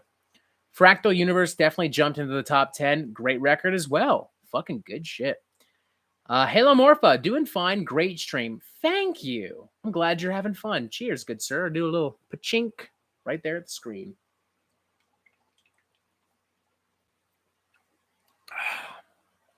Woo! Hell yeah. All right, let's do this. We're moving on to the letter E. Oh my God. Oh my God, we're doing it. Reflections of a Floating World from Elder. This was an album. I remember Ty Tilly back in the day would message me nonstop about this fucking record. And I'm going to adjust this real quick. Booyah. And I can understand why, don't get me wrong, but it did take me a while to get into this. Now that I am into this, I love it. It's, you know, it's kind of like in the vein of like what Mastodon and Baroness are doing, but way darker, way more epic in size and scale and tone. Just a fantastic record. Their early stuff is really great too. This one is pressed on like a creamy kind of mint green vinyl, something like that. Easy Bake Coven. I got a really sick splatter of this one. Hell yeah, man. Fucking hell. Easy Bake Coven, my favorite of theirs. I would say the same as well, although I am also a fan of this album, Omens. Kind of a more straightforward prog rock record in comparison to Reflections, but really great. It's grown on me a lot with time.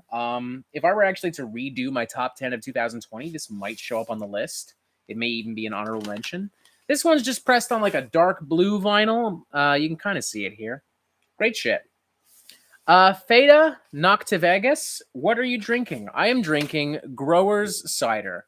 I got into a lot of cider recently because I work for a cidery. I work for a Brickwork Cider House. I am the chef de partie there.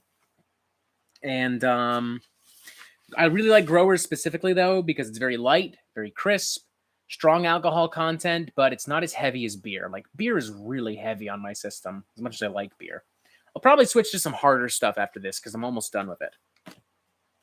And we're getting into some classic black metal now with Emperor, the album Anthems to the Welkin at Dusk. Anyone who doesn't like this record is wrong. Like, that's how good this record is. This is just amazing. Y'all know me. I'm not big on like the second wave trad Norwegian black metal stuff. Like, I don't give a fuck about Burzum or Mayhem or anything like that. But this shit, just lightning in a bottle.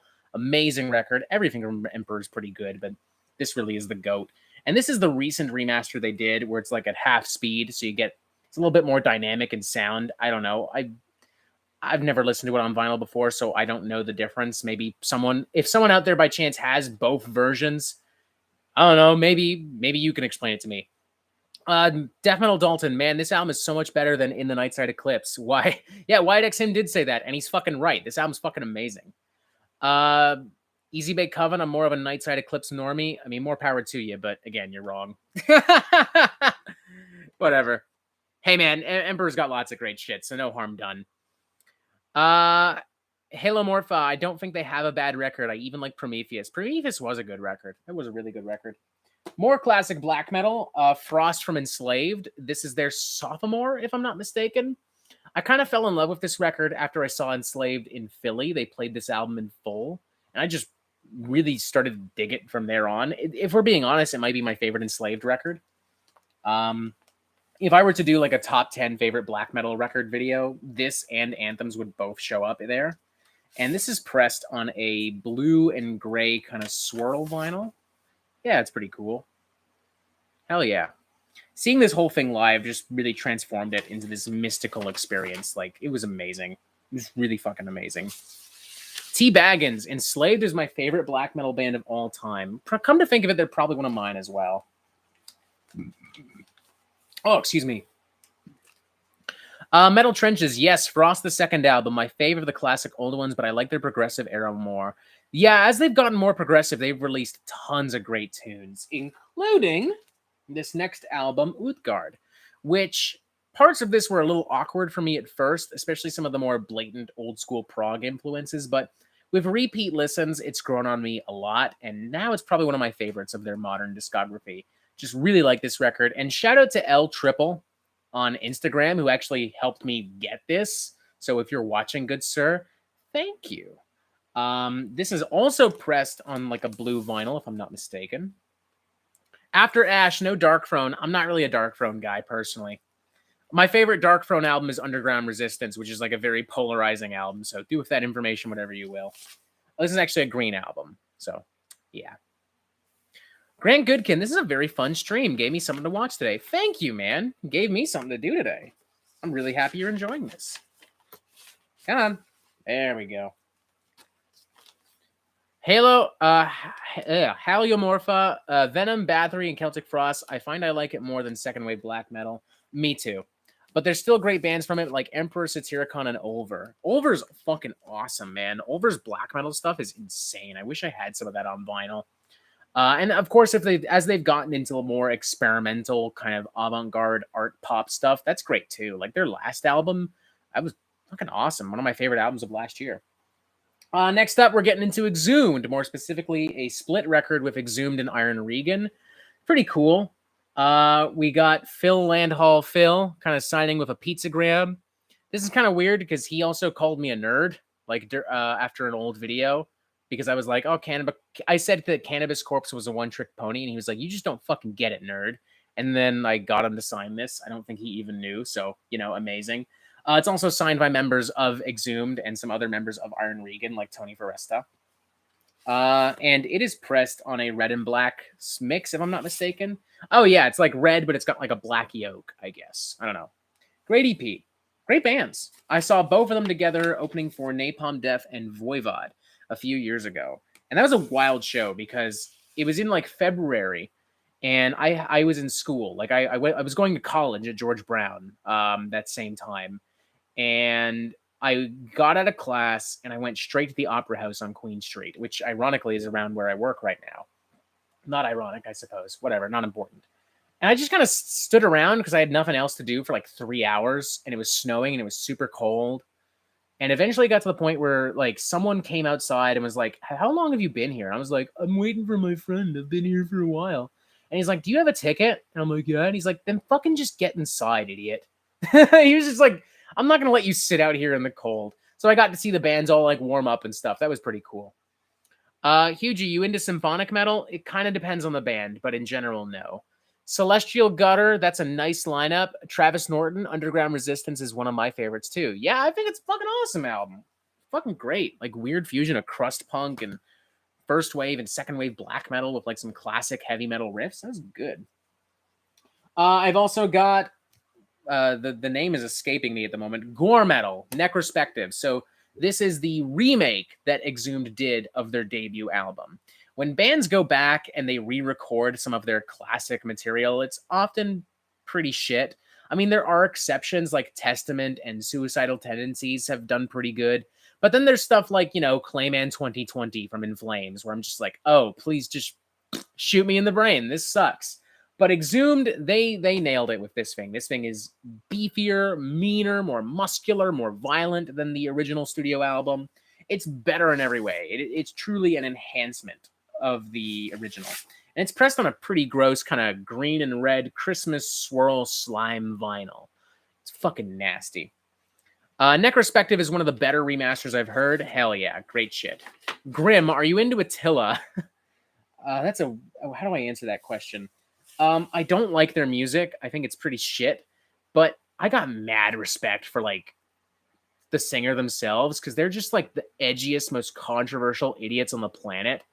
And they keep going and they've got, I don't know how to explain it. Like, it's like pure big dick idiot Chad energy. Like, they just do whatever the fuck they want and they'll just keep doing it. Like the song Metalcore Manson they just put out, where they just blatantly rip off Marilyn Manson and they're like, yeah, we did it. Fucking deal with it. Like, fuck you, but mad respect at the same time. I don't know how else to fucking explain that. Astolfo, yeah, I like Attila. Attila Sihar, yeah, that Attila I like. I definitely like that Attila. Next up, a thrash metal classic, Bonded by Blood by Exodus. This is one of the remasters from last year, or one of the reprints, I should say. One of the greatest thrash records of all time. It is pressed on a transparent white vinyl. This is an album that has shown up in a few record stores in Toronto over the years. I just never picked it up. So I'm happy I finally got this early last year. Pretty much right before lockdown, if I'm not mistaken. Yeah, like literally right before. Come on, get it in there. I remember because I also went to Ripley's Aquarium around the time. And then like a couple weeks later, lockdown happened. And I don't know. In between that, it was just working. I worked for Jamie Oliver at the time, the British celebrity chef, who I never met. I don't know.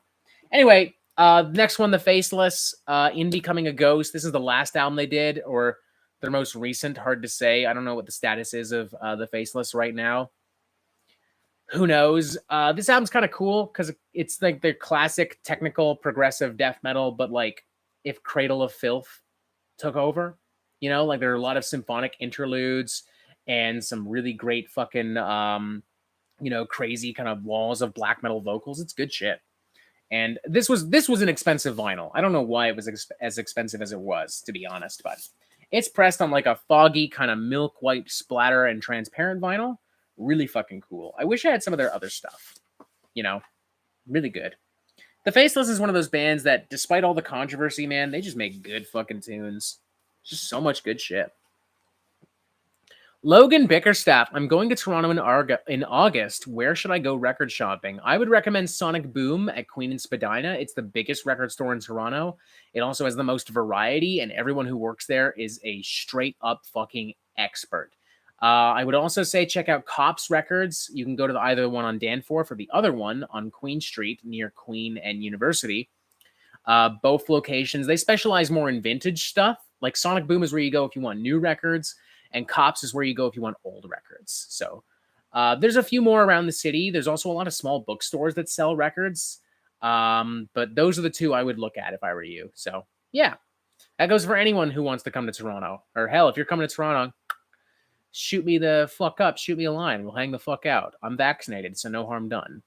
Death Metal Dalton, if we're talking classic god tier thrash albums, Whiplash, Power and Pain, and Sodom's Tapping the Vein are really up there for me. Great shit as well.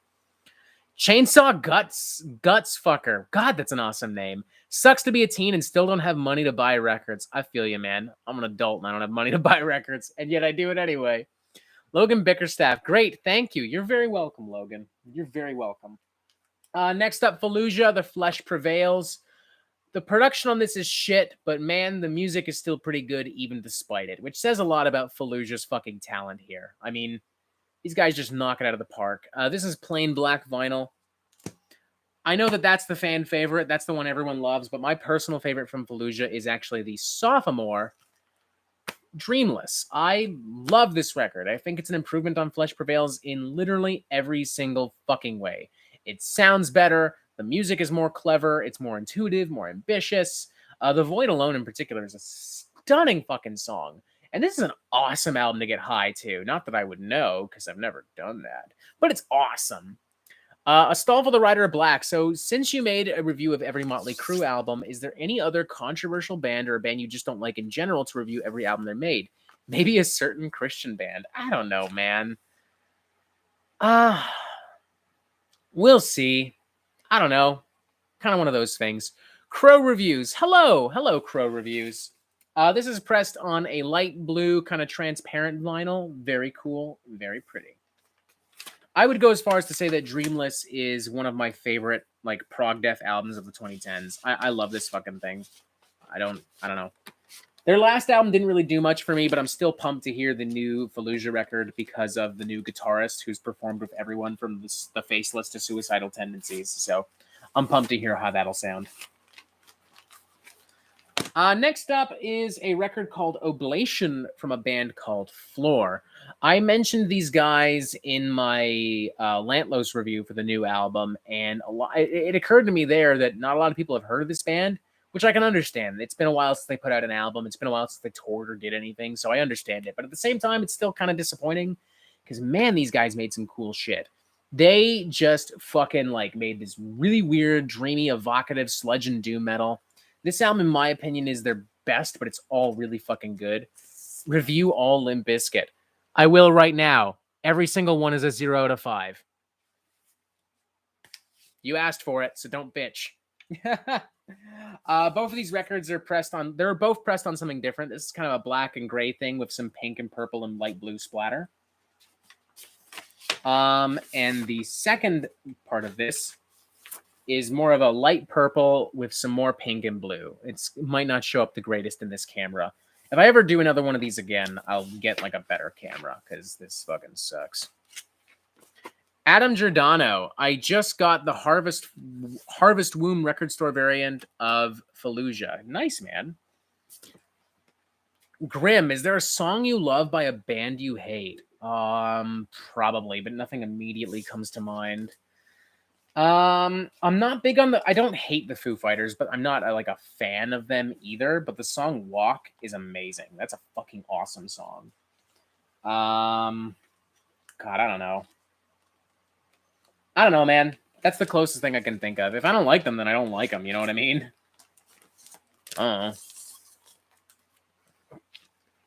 Crow Reviews. I'm late to the stream, but what guitar is that in the background? So that's a Les Paul guitar. That was something my parents got in Florida a few years ago. They won it in some kind of contest that was hosted by the guys who do that Counting Cars show. I don't know. My dad doesn't play guitar, so he gave it to me. So now it sits there because I don't play much guitar. I try to, but it's difficult when you work full time and you do this. So Juniper Dallas, my review of Limp Bizkit's discography. Diarrhea. Nailed it. T. Baggins, I like a few 5 flavored fruit punch songs, actually. Ivan Moody's actually a decent singer. And there's one song they did that wasn't like horrible, but it wasn't great. I can't remember the name of it, but like it's got that another day in this carnival of sin. It's like really mopey and over the top. It's kind of all right. Ether Eater, who's this handsome fella? Who's this dumb bitch tuning into the stream? She's literally in the other room and now she's on the stream. Fucking great. I got Chompy. Haha. Chompy says hello. That's Chompy. This is Chompy. Next up, we have Florida Man. Really cool kind of post-hardcore and noise rock band. This album came out in 2019. Definitely a hidden gem. Like, not a lot of people checked this out. Not a lot of people did fucking anything with this shit, which is a shame because it was really fucking good. This is one of the coolest vinyl pressings they had. This is pressed on like orange pinwheels with black and orange and red and white splatter. Fucking fantastic. Just great shit. And they very much earn the name Florida Man because they write nasty shit. Limp Bizkit better than Five Finger Death Punch. Not that that means much. I don't like either, so I don't give a fuck. Michael McVitie, hello. Crow Reviews. Yo, Trenches is here. Hell yeah, there's all kinds of cool people here. Death Metal Dalton, hate most of Five Finger Cock Thrust albums, but their first album is at least genuine. It felt genuine. Still has a lot of annoying butt rock moments to it, though. I don't know. I don't think I've even heard that album, so no comment. Next up, Fuck the Facts. Some nasty Canadian grindcore. Great shit. This is their EP Misery in particular. I don't have a lot of Fuck the Facts stuff, but this one's pretty cool because it's kind of rare. And this is pressed on a red vinyl with some little black flickers here and there. They might be tough to see in the stream. This is a band that's just awesome. One of the best Canadian metal bands out there, in my opinion. I know that's a bold statement for me because I listen to because I listen to so much Canadian shit and I like advertise so much Canadian shit, but I love it. I've got another EP of theirs, but I think it's like a smaller. It's like a 7-inch, so we'll do the 7 inches last. And Full of Hell, Weeping Choir. This is the part where Jimmy from the block, if he's watching, tunes the fuck out. I dig this thing. I dig everything Full of Hell's done. This album is just pure nightmare fucking fuel. And it's pressed on a gold and silver merge with some splatter as well. Voila. Okay, if we can get it out. Yeah, there we go. Fucking cool shit. Grim, I saw your list of favorite albums. What's your list of favorite bands? Oh, God, I don't know. Lots. That best albums video was tough as hell to make, man, because like there were tons of albums I wanted to talk about in that video, and we just couldn't. So I ended up picking the albums that I felt were the most important to me. You know, I should probably retitle that video for that reason. I don't know. There's tons. We'd be here forever if we were talking about all the bands and shit I love, because I just love music, man. It's like a cliche thing to say where it's like, oh, I love all music. I do. I love all music. Music fucking rules. Imagine not liking music. Crow Reviews. Have you heard any Dope from the band? It's been a while, but I do like their shit. Grant Goodkin. Do you like Caustic Wound? Hell yeah. They made a fucking great record last year. Good shit. More Full of Hell. This is actually their first 2 albums kind of brought together into one package, pressed on some silver vinyl. Very nasty shit. If you like some kind of, you know, just vicious, straight to the point, grindcore and power violence, you can't go wrong with this. And this one's kind of a funky one, this next one. This is called Scream, and it's from a band called Fumble. This was a band from like the late 80s, and they featured a very young Dave Grohl, and it's kind of awesome, you know? I mean, this sounds it's really ahead of its time. Like this kind of predates a lot of like post-hardcore and like some like when noise rock got really big and popular. And it's wild and uncontrollable. It's got like some really thrashy riffs, and it's got like a really thrashy momentum to it, which is cool. It's just cool. Really great record. Very underrated, kind of late 80s alt rock, proto post hardcore. That feels very weird to say, but fucking good shit. Fade and Knock to Vegas. The last minute of Armory of Obsidian Glass is one of my favorite moments of any song. Michael McVitie, I hope this live stays up afterwards. I get so many recommends from you that I want to watch this from the beginning. Your taste is amazing. This will be in the archive, so don't worry. Celestial Gutter. Do you like any Forbidden or Forced Entry? Forbidden's fucking awesome. I'm not familiar with Forced Entry, but I do love Forbidden. Adam Giordano, Love Full of Hell. They came out of the area where I went to high school. Fucking cool, dude. That's fucking cool. Crow Reviews, worst popular metal bands list. Five Finger Death Punch and Limp Bizkit immediately come to mind. Like fucking immediately. I don't know. Just those two, honestly. They fucking suck. Actually, I'll throw in Black Veil Brides. I don't even hate them, but like I'm just sick of hearing about them. All right, let's get another stack of records. Let's fucking do it.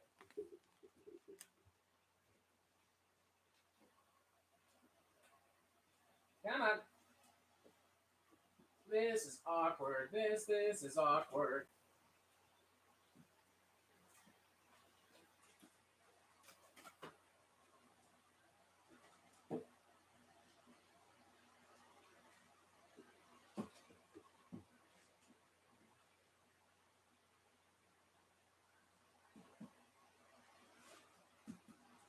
Come on.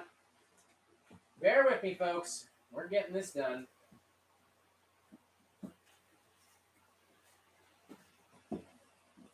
Come on.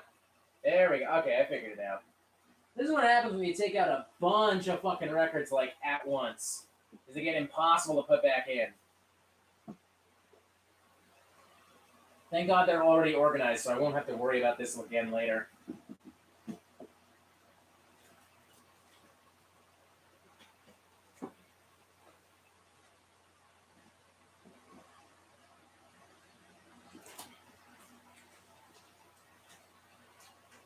There we go. All right. Blah, blah, blah, blah, blah. All right, let's take this then. There we go. Come on. There we go. Stacks for fucking days, my dudes. What did I miss? Adam Canvener. I was never a fan of Black Veil Brides. I find them ridiculous. Adam Giordano got that double album full of hell in the blue and orange merge. Ooh, fucking cool. I ended up getting the silver because I don't like silver vinyl. Silver's just kind of ugly, but like I wanted it, and it was literally like the last copy they had. So fuck it. If Jimmy from the Block is still watching, this is definitely the moment where I definitely lose him if I didn't already. Because we're talking about Gate Creeper. Ronin Deprivation, I think they're fucking fantastic. They put out some of the toughest fucking death metal of the past decade. I saw these guys open for Nails and Toxic Holocaust too. That was a fucking wild show. This record is pressed on a bright neon yellow vinyl. Fucking badass shit. Fucking badass. I got that stuck in my head.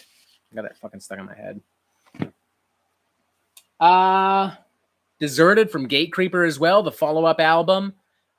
They just got meaner, they got sicker, they got more violent, more disgusting, more everything. I mean, even in the album artwork, it's just a chaotic clusterfuck of madness and extremity. Just amazing shit. And this is pressed on birthday cake splatter, as it is literally called. There's rainbow splatter, there's brown, which I guess is chocolate, and white, which I guess is vanilla frosting in this analogy. So, you know. Adam Canvener, Gate Creeper are fantastic indeed. I saw them too. Hell yeah, man. Death Metal Dalton, I like Gate Creeper's guitar tone a lot. Reminds me a lot of Horrendous. Horrendous is more like progressive at this point, especially with the last album, Idol, whereas Gate Creeper just like, their riffs are like fucking walls of bricks, man. Crow Reviews, nice shirt. Got any Nails vinyl? I do, but we haven't gotten to it yet.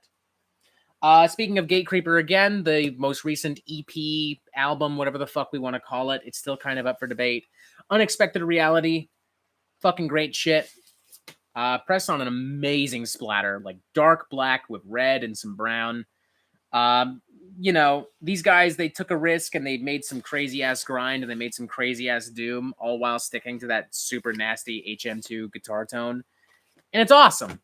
Great shit. Great shit. Next up, Dungeon Bastards from Ghoul. I don't have a lot of Ghoul stuff, but what I do have is this, and it's great. Badass, nasty, blackened thrash. The inside is, there's actually a board game on the inside, which I've thought about playing on the Metal Meltdown, but the album's a few years old by now, and I'm just not sure, like, logistically how to pull it off. So, you know, back in the day, maybe. We'll see. This one is pressed on a nice blue vinyl. Hell yeah. Yes, Gate Creeper riffs. Those splatters are really cool looking. Hell yeah. Thanks, man. This will get back in the fucking thing. Yes, it will. Cool. We're making progress. It doesn't feel like it, but we are. Next up, Ghost. Oh no, Ghost. They're not metal. They're pop. I don't care. I don't fucking care. Say it. I don't care. Their debut album, Opus Eponymous, great shit. Like Blue Oyster Cult meets Black Sabbath. Just badass. Just fucking badass, man. I do think the production on this is kind of so-so, but to be fair, this album's cheap as fuck. And it is something they get way better at with future records. This one is pressed on a half blue, half white vinyl. So, yeah. I saw these guys like back in the day when they were still like a small band too. They played the Opera House to a crowd of like maybe 1,000 people. And ever since they've come back to Toronto, they like literally have played bigger venues every single time. Last time I saw them, they opened for Iron fucking Maiden, for God's sakes. Literally doing stadium shows with Iron fucking Maiden. It does not get bigger than that, to put it bluntly. Easy Bake Coven. This and Radiohead's In Rainbows were the first records I ever bought. Fucking cool, dude. Flat Fangs. Ghost is such a fun band. Hell yeah, they are, man. We also have Infestasumon, which was released during the very brief period where Ghost were, for legal reasons, known as Ghost BC. This happens to be my favorite Ghost record. I just really like all the psychedelic and surf rock vibes here. You know, some classic gothic flavors as well. This is pressed on a gold and black vinyl. You know, I love too that like they brought in choirs and they brought in all these crazy instruments, and it's just an over-the-top slice of maniacal theatrical darkness. Just a fantastic record. Meliora as well. We're getting more metal riffs with this one, but very much like a cross between Opus Eponymous and Infestasumon. One of their best songs ever happens to be on here, Cerise, which, if I'm not mistaken, they won the Grammy for. The album as a whole is fine. It's not my favorite, but it's still a pretty strong record. Easy Bake Coven, again, I'm the normie who loves Meliora. Yeah, it's a great record. Great record. Not my favorite, but a great record. And then there's also Prequel, their most recent studio album. This has the size and the scale of like a Queen album. Like, this is a fucking awesome fucking thing. Some of their best songs, some of their best arrangements, some of their best vocals, their best everything. And it is pressed on kind of a transparent, foggy, smoky vinyl. Very cool.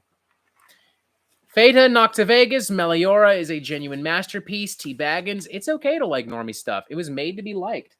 It's just okay to like music. Who cares if it's normie or not? Just listen to music because it's good, not because it's underground or mainstream or anything else. Who fucking cares, dude? I don't fucking care, at least. I know some people do, but I don't. Life is way too short to worry about whether or not something is underground or true metal. Just listen to music because you like it, not because someone told you have to because it's this or it's that. Death Metal Dalton, not a huge fan of Ghost personally, but Prequel's pretty damn tight. Hell yeah, man. Crow Reviews, unless it's Saint Anger. Correct. Fuck that album.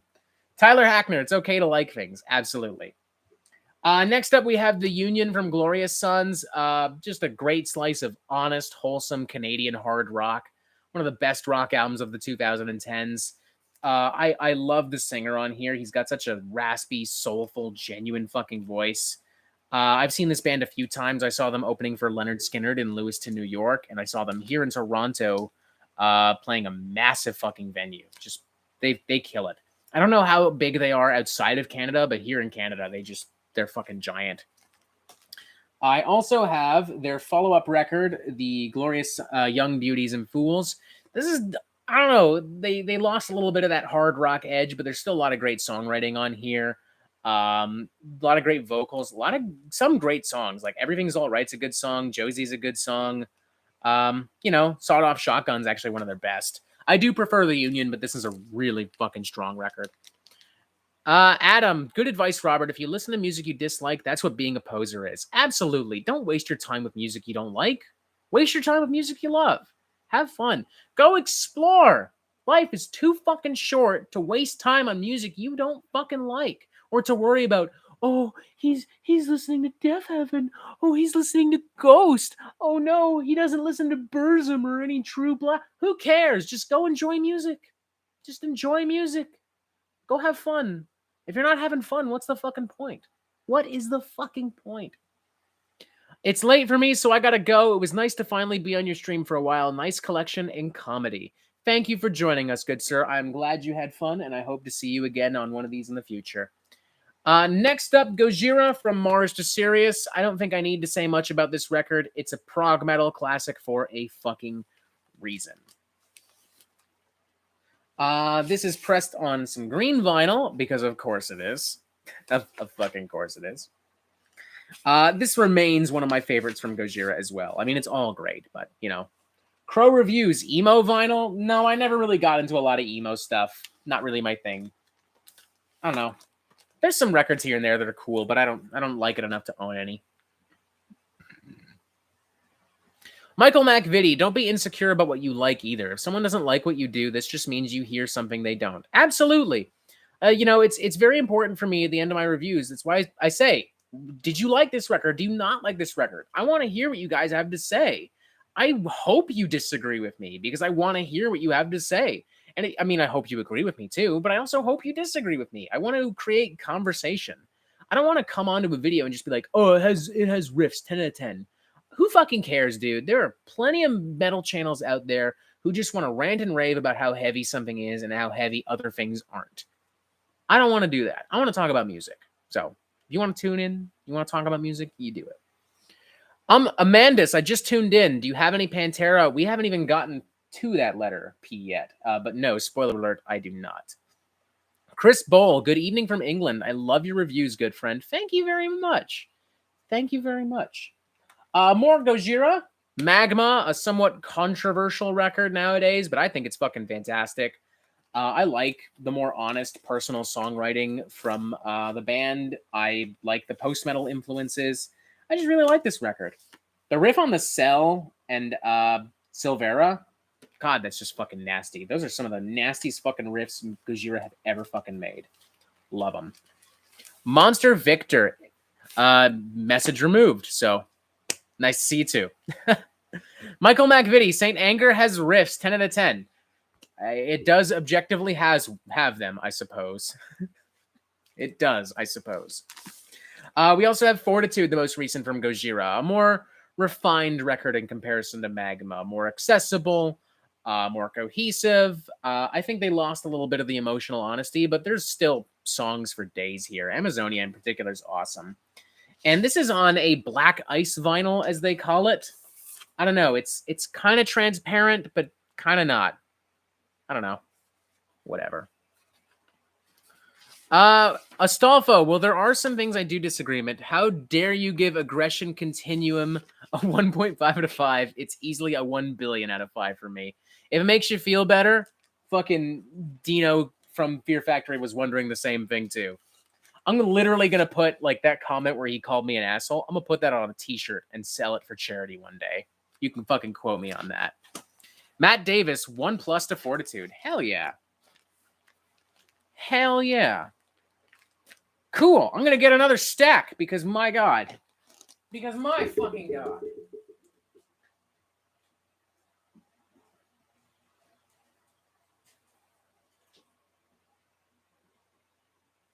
Okay, this one's a small stack because we're at the end of a vinyl cube, but it's okay.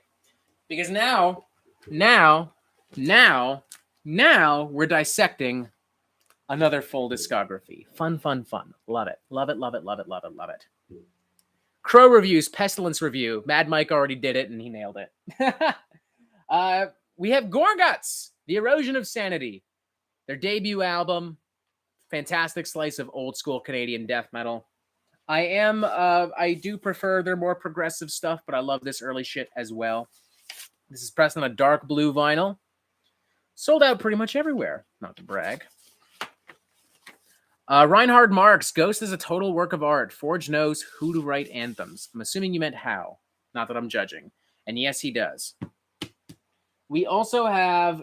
sorry, That Was Considered Dead. This is The Erosion of Sanity. Their sophomore studio album. Great record as well. I don't have much to say about this that I haven't said about Considered Dead. This one is pressed on an orange vinyl with a little bit of silver and black merged spiral kind of shit. Halomorpha, I am curious with regards to sludge metal. Are you big into bands such as Boris or Acid Bath? I never liked Acid Bath for a long time, but recently their records finally clicked with me. So yes, I would say that. And Boris is just fantastic. Death Metal Dalton, you familiar with Bellwitch at all? I am, but they're not really my thing. I don't know. That's one of those bands we have to agree to disagree with, you know? Juniper Dow has been loving Gorguts recently, especially Colored Sands. Hell yeah, man. Of course, their mind-melting record, Obscura, which is... I don't even know how to fucking describe this thing. This breaks the rules of music and then rewrites them and then breaks them again. It's just a fucking bizarre record. Just fucking bizarre. I don't think this is a special variant. No, it's just black, but it's great. Easy Bake Coven. Literally, how did you get that? I bought it online at the Season of Mist store. So, yeah. I just rule. That's how. Grim, are you familiar with Devil's Skin? I am not. Mandus, Obscura is one of my favorite albums of all time and not just in metal. Same here. I love it. It's a fucking trip.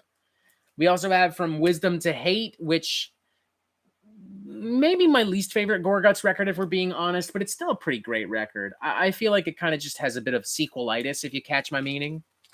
Great vinyl, great pressing. I believe this is a dark red. It is spicy. Monster Victor, I love the art designs on Gorguts album covers. I find it visually appealing. Death Metal Dalton, all right, man. Unfortunately, got to hop off for now, but it was cool tuning in. I hope you have a great day, my friends. Stay brutal. You too, Death Metal Dalton. Have yourself a fantastic fucking day. We also have Colored Sands, their 2013 comeback record. I was lucky enough to see Gorguts play this live. Amazing fucking album. They're most dense, they're most spiritual, they're most ambitious in a lot of ways. Well, I don't know, Obscura. This is pressed on a bright orange vinyl. Fucking sexy as well. Nice shit. This is another record that's like, this is getting harder and harder to find, this one in particular. If I'm not mistaken, I bought this when I saw Gorguts live.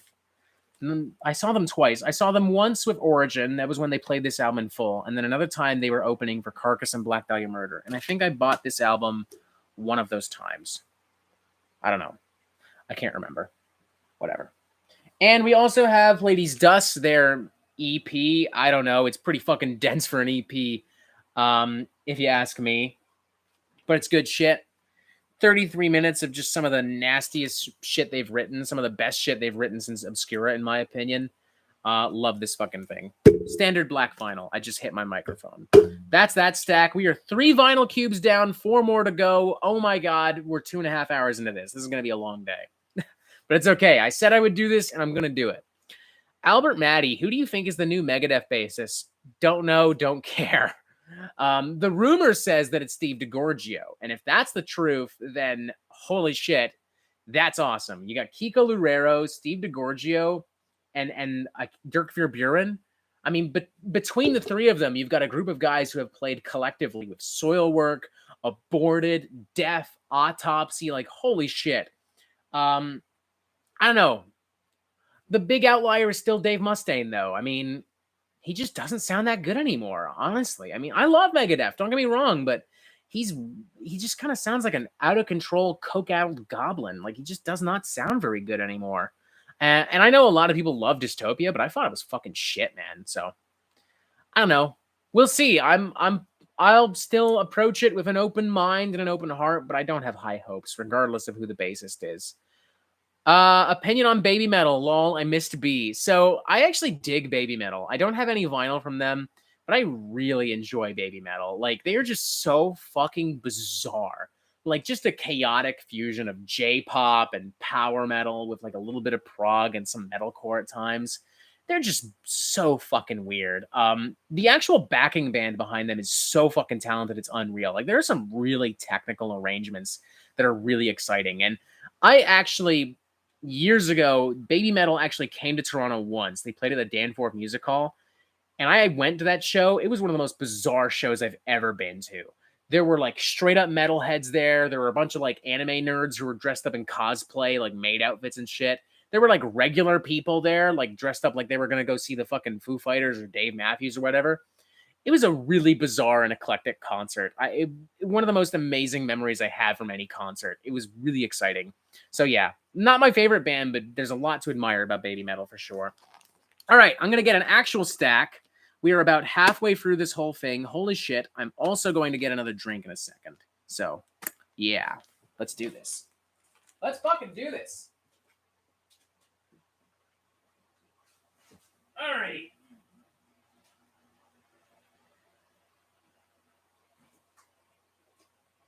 First things first, I'm going to grab a stack of vinyl. We're going to stick it right here. And I'm going to get a drink. Because I like booze, and I haven't had any for a bit. Ooh, you know what? I'm going to switch things up. We're going to drink some wine. We're going to get elegant.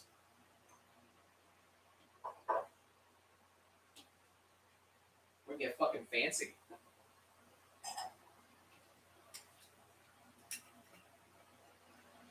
Because why not? Variety is the spice of life, as I have very much implied.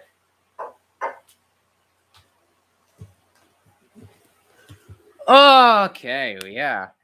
Cheers.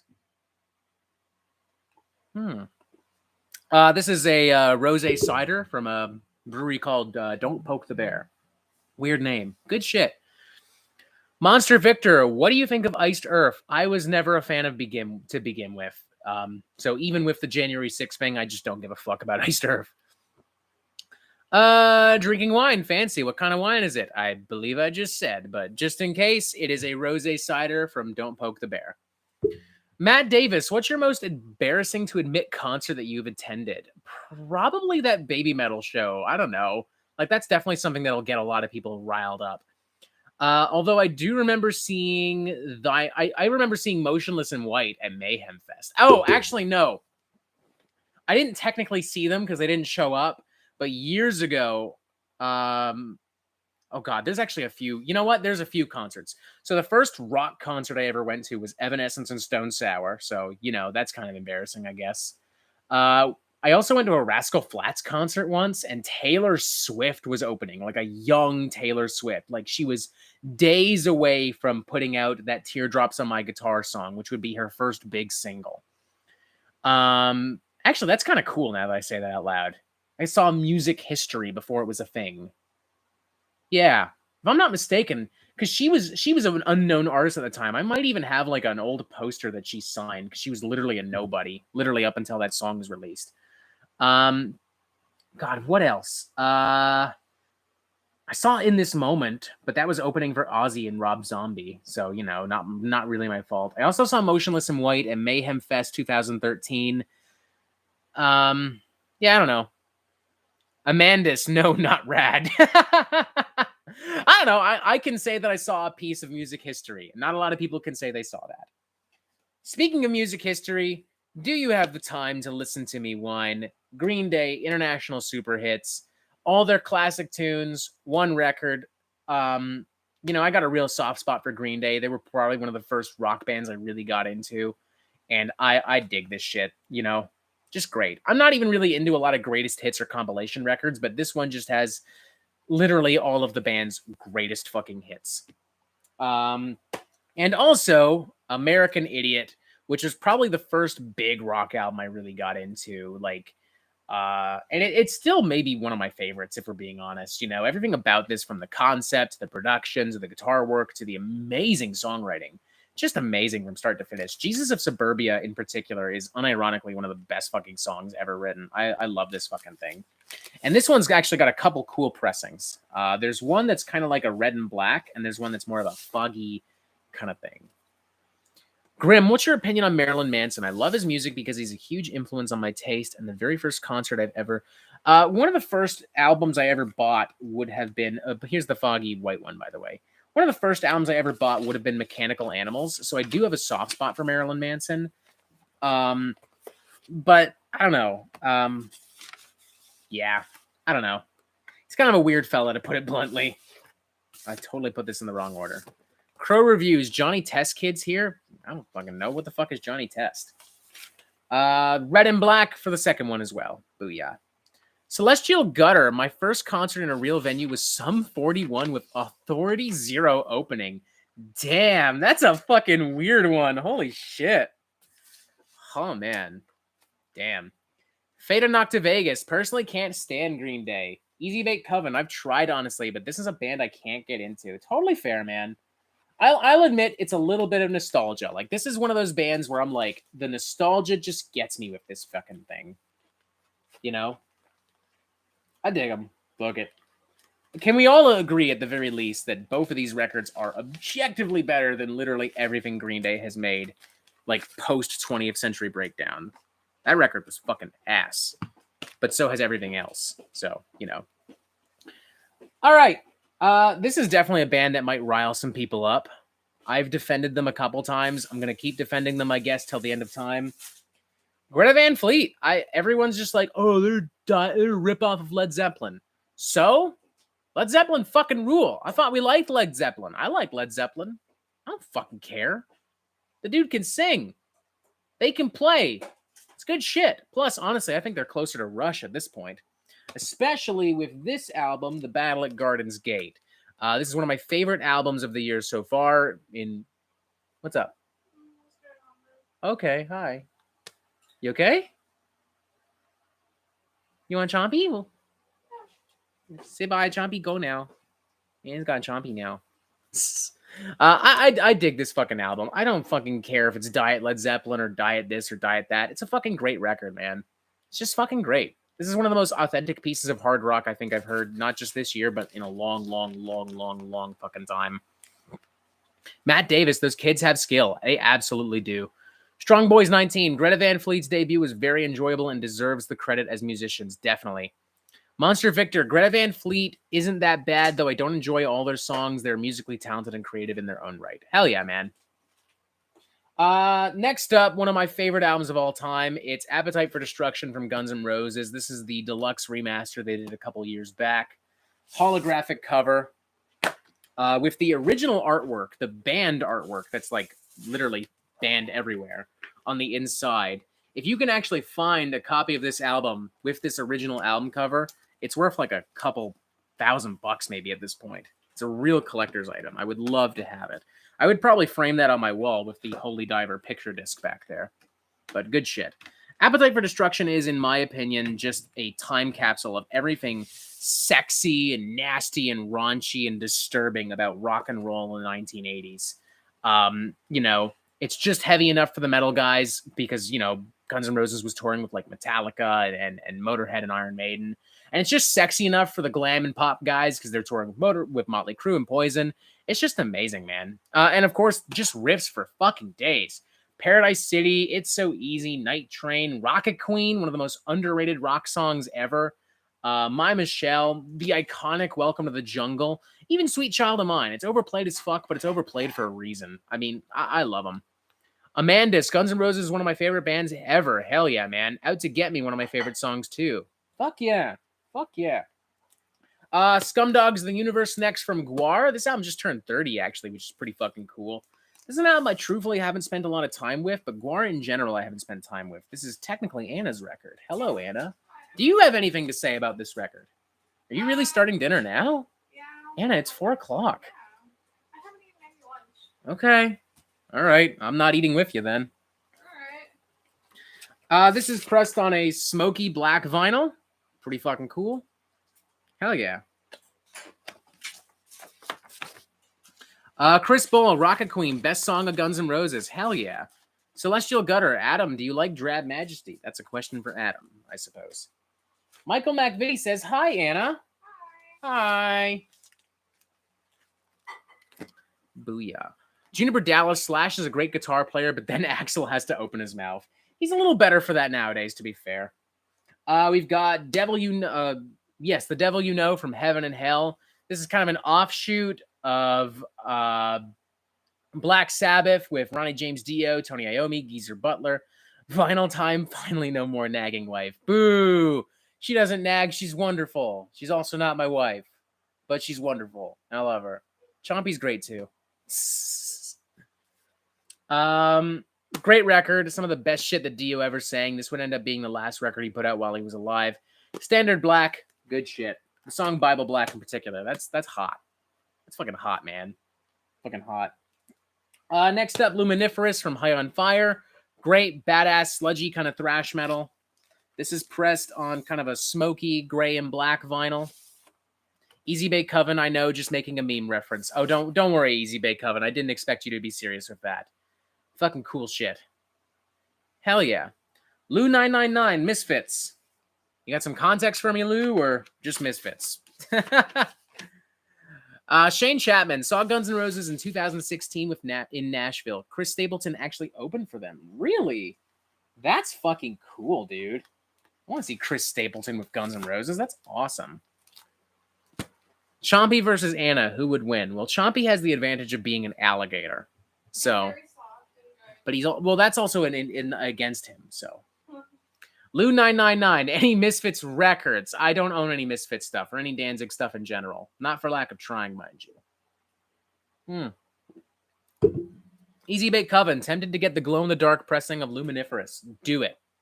Do it. Do it. Do it. Do it. Do it. Next up, Electric Messiah from High on Fire. They won a Grammy for this. That's fucking insane, dude. That is so weird to think about. High on Fire has a fucking Grammy.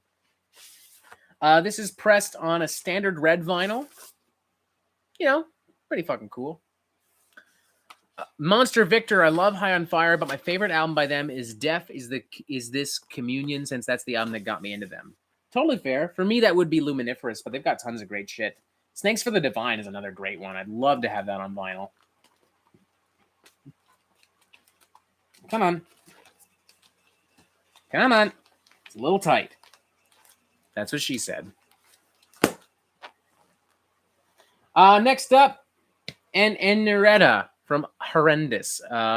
Great record. Horrendous has been responsible for some really nasty death metal this past decade. This record is pressed on, let's call it a galaxy blue and white splatter. Yeah, you'll see what I mean. Like, look at that shit. Look at that shit. That literally looks like space. That is beautiful. Michael McVitie, favorite non-metal artist that isn't Guns N' Roses? Bruh, too many. There's too many to count. David Bowie comes to mind. So does the Sex Pistols, the Clash, the New York Dolls. Aerosmith. I love Bruce Springsteen. I love like old school Johnny Cash. A lot of hip hop like Tribe Called Quest, the Beastie Boys. Tons and tons and tons and tons and tons of stuff. And these are just the big name guys. Like there's so many more. Like Black Midi, probably as of late, is becoming one of my favorite bands. Death Grips, MF Doom. There's tons of shit, man.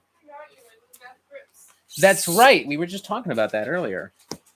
If you got another Death Grips album on vinyl, what would it be? I don't remember what their most recent album was. They had like one album where it was just some guy's dick on the cover. Yeah. I'm sorry, I'm hungry and like out of it. I can't really think right now. It's okay, Anna. It's okay. If you're hungry, eat. It's fine. I'm not gonna shame you for eating. I know. I was kind of thinking because this Kinder store just sucks. It's in like a horrible. I'm just telling you. If you're cooking dinner now at 4 o'clock, I'm not eating with you. That's really all I'm getting at. That's you, bro. Well, wow. Okay. Well, fuck you too, I guess. Shit. Y'all just got a little behind the scenes look at my life, I suppose. T. Baggins, do you like Ted Nugent? The musician, yes. The human being, fuck no. Ted Nugent as a human being can fuck off. Next up from Horrendous, we have Idol. They went way more progressive on here. Very much in the vein of like kind of late death. I love it, man. This is one of the best death metal albums of the 2010s. Standard Black on here. Flat Fang, do you like any of this generation's pop? Honestly, yeah, I kind of do. Dua Lipa's great. That last Lady Gaga record was great. I like Haim, Doja Cat. There's some good shit out there, man. I don't know. I never cared about this. Oh, it's pop. It's bad. No, it's just pop. If you don't like it, that's fine. But just because it's pop doesn't mean it's automatically bad. Pop was pretty revolutionary. 80s pop. Oh, 80s pop is awesome. I don't trust anyone who doesn't like 80s pop. Like classic Michael Jackson and Prince and Madonna, some of the Phil Collins solo stuff, and like a lot of new wave, and like some glam rock and pop metal and hair metal. So that shit's fucking fun, man. If you don't like that kind of pop, I don't fucking trust you. Honest to God. Before, yes. You did one at a time, right? Yes. Oh, you can probably put both in. There's two trays. You sure you don't want to wait a little bit, Anna? It's 4 o'clock. Okay, I can wait. Yeah, I'm just saying in general, just wait a little bit. It's okay. This Kinder store is making me like so. Like I feel like a toddler. Like I'm fussy. Why don't you? It's okay. It's okay. Why don't you just sit down and hug Chompy? He'll make you feel better. It's in like such a shit area too, because it rubs against everything I eat. Aw. You sure you're okay to eat pizza tonight then? Yes, I want to eat food. I don't care.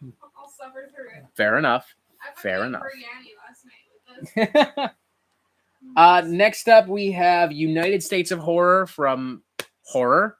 Great shit. Hip hop, hardcore punk fusion. It's nasty. It's volatile. It's in your face. It's disgusting. It's evil. If I'm not mistaken, someone from Dillinger Escape Plan plays with these guys. That's okay. Pressed on like a banana yellow vinyl.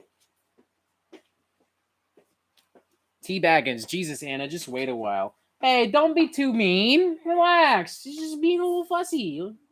She's just whatever. She's got Chompy. She's fine. I didn't have any lunch. Well, that's on you, frankly. Why didn't you have any lunch? Because I was out and I didn't want to eat anything at the mall. Aww. Matt Davis, who would win in an NBA Jam match, Mustaine or Axl Rose? Axl Rose is like, I mean, Axl Rose is a snarly motherfucker, but Dave Mustaine in real life knows karate and shit, so I don't know. Could be a pretty even fight, honestly. Who knows? All right, let's get another stack. Let's fucking do this. 3 hours in. Booyah. Halfway there. Here's hoping the other half doesn't take 3 hours, because holy shit, I do not want to do this all night. It's funny, because everyone's like, oh, why are you doing it so early? This is why. This is why we started the stream as early as we fucking did. Alrighty.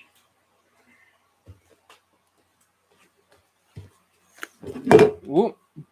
There we go.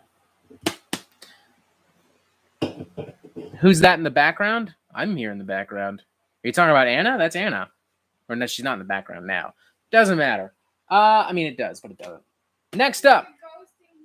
What? There's a ghost? That's spooky. I don't like that. Next up, Starbound Beast from Huntress, autographed by the band. Rest in peace, Jill Janis, you beautiful psychic bitch. I love this record. Great piece of like classic heavy power metal with some death thrash influences. I had the pleasure of seeing these guys in 2013 on the Mayhem Fest, and then again opening for Lamb of God and Testament. Jill Janis was a beautiful fucking soul, and I miss her every fucking day. Honest to God, I knew her pretty well. You beautiful psychic fucking bitch. I miss you. You know what? Cheers to Jill Janis and to anyone in Huntress. Matt Davis, Gotta Bounce, great live stream and awesome records. Thank you, Matt. Michael McVitie, how big is your vinyl shelf? Big enough to justify a live stream. So, yeah. Ides of Gemini, Constantinople. Bit of a hidden gem, kind of like somewhere in between like post-metal and doom and like gothic metal, but with some like black metal influences. I saw these guys open for Ghost years ago. This is autographed as well. And this is pressed on a fog white, smoky kind of vinyl. There's only 100 of these in existence. Great shit. Boom. Amandus, I just want to take a moment to say I've been looking forward to the next stream ever since the last one I watched. Well, thank you very much. Thank you very much. Crow Reviews, got any vinyl coming in? Purchased but not in? Yeah, I just ordered a bunch of Lantlos stuff. I got the new Carcass box set. And I think that's it. There's probably more, but that's all I remember off the top of my head. Michael McVitie, I had the chance to see them open for Arch Enemy when I was 18. My mom talked me out of it, and I regretted it ever since. Ooh. Yeah, man. I'm not even big on Arch Enemy, and they're a great live band, honestly. Idle Hands, or technically Unto Others now, with their debut album, Mana. This kind of... this is like if Ozzy Osbourne sang for Sisters of Mercy. Just really great classic heavy metal with goth metal influences and atmosphere. As you all know, for legal reasons, this band is now known as Unto Others, which means that this is itself kind of a really cool hidden gem, Just great shit. You won't find it. I mean, they'll still sell this record, but they won't sell it with this title. So, great stuff. I still have a beanie that says Idle Hands. Yeah, I've got some... Anna's got a beanie, and I've got some stickers and shit as well. You got a shirt, too, come to think of it. Yeah. And this is pressed on a dark blue vinyl. Hell yes. You love Chompy? Aww. Chompy's pretty great. The chat, I think you should know that Chompy is now officially the mascot of the Metal Meltdown. Which is great, because I don't have to pay Nintendo or Build-A-Bear or anyone else. Because every other fucking plushie in this apartment is some kind of licensed character. He was a good purchase. He was a very good purchase. Michael McVitie, damn, you got a collection items there. Adam Canvanner, yes, that's a good example of gothic metal, not Ghost. Ghost have a little bit of a gothic edge, but I won't say too much. You are, after all, the expert here. That is definitely your area of expertise, Adam. And next up, and this is a true story, this is actually the first vinyl record I ever fucking bought. It is the deluxe edition of Raw Power from Iggy Pop and the Stooges. This has the original copy of the album from like 1973, the David Bowie mix. It also has the remaster, which was done in the 90s, as if I'm not mistaken. And it has another remaster, which was done exclusively for this album. I love this thing, man. Oh, my mistake. It just has the 73 mix and the 97 mix. Whatever. More importantly, this shit's fucking great. This is just fucking fantastic. Really nasty, kind of old school proto-punk. The song Search and Destroy, just, I will never not rage the fuck out to that song. I love them. The Stooges are fantastic. Which mix do you prefer of Raw Power? I actually personally prefer the Bowie mix, but they're both great. There's a certain honesty and humility to the Bowie mix that is kind of lost on the Iggy Pop mix. But fantastic album. Fucking fantastic. Speaking of Iggy Pop, we also have Post-Pop Depression. This is an album he recorded with members of Queens of the Stone Age. It's a very somber and gray album, you know. You almost get the vibe that Iggy Pop thought he was going to die at some point during the creation of this album, because he's just kind of mellowed out in comparison to so much of what he usually does. I dig it though, you know, just some really calm kind of art rock, alternative rock kind of stuff. Good shit. Stooges are great, one of the best punk records ever. Be mindful and wise. My work shift just ended. I can now chat more. You were hanging out with us at work? You are a fucking Chad, good sir. You are a fucking Chad. Cheers.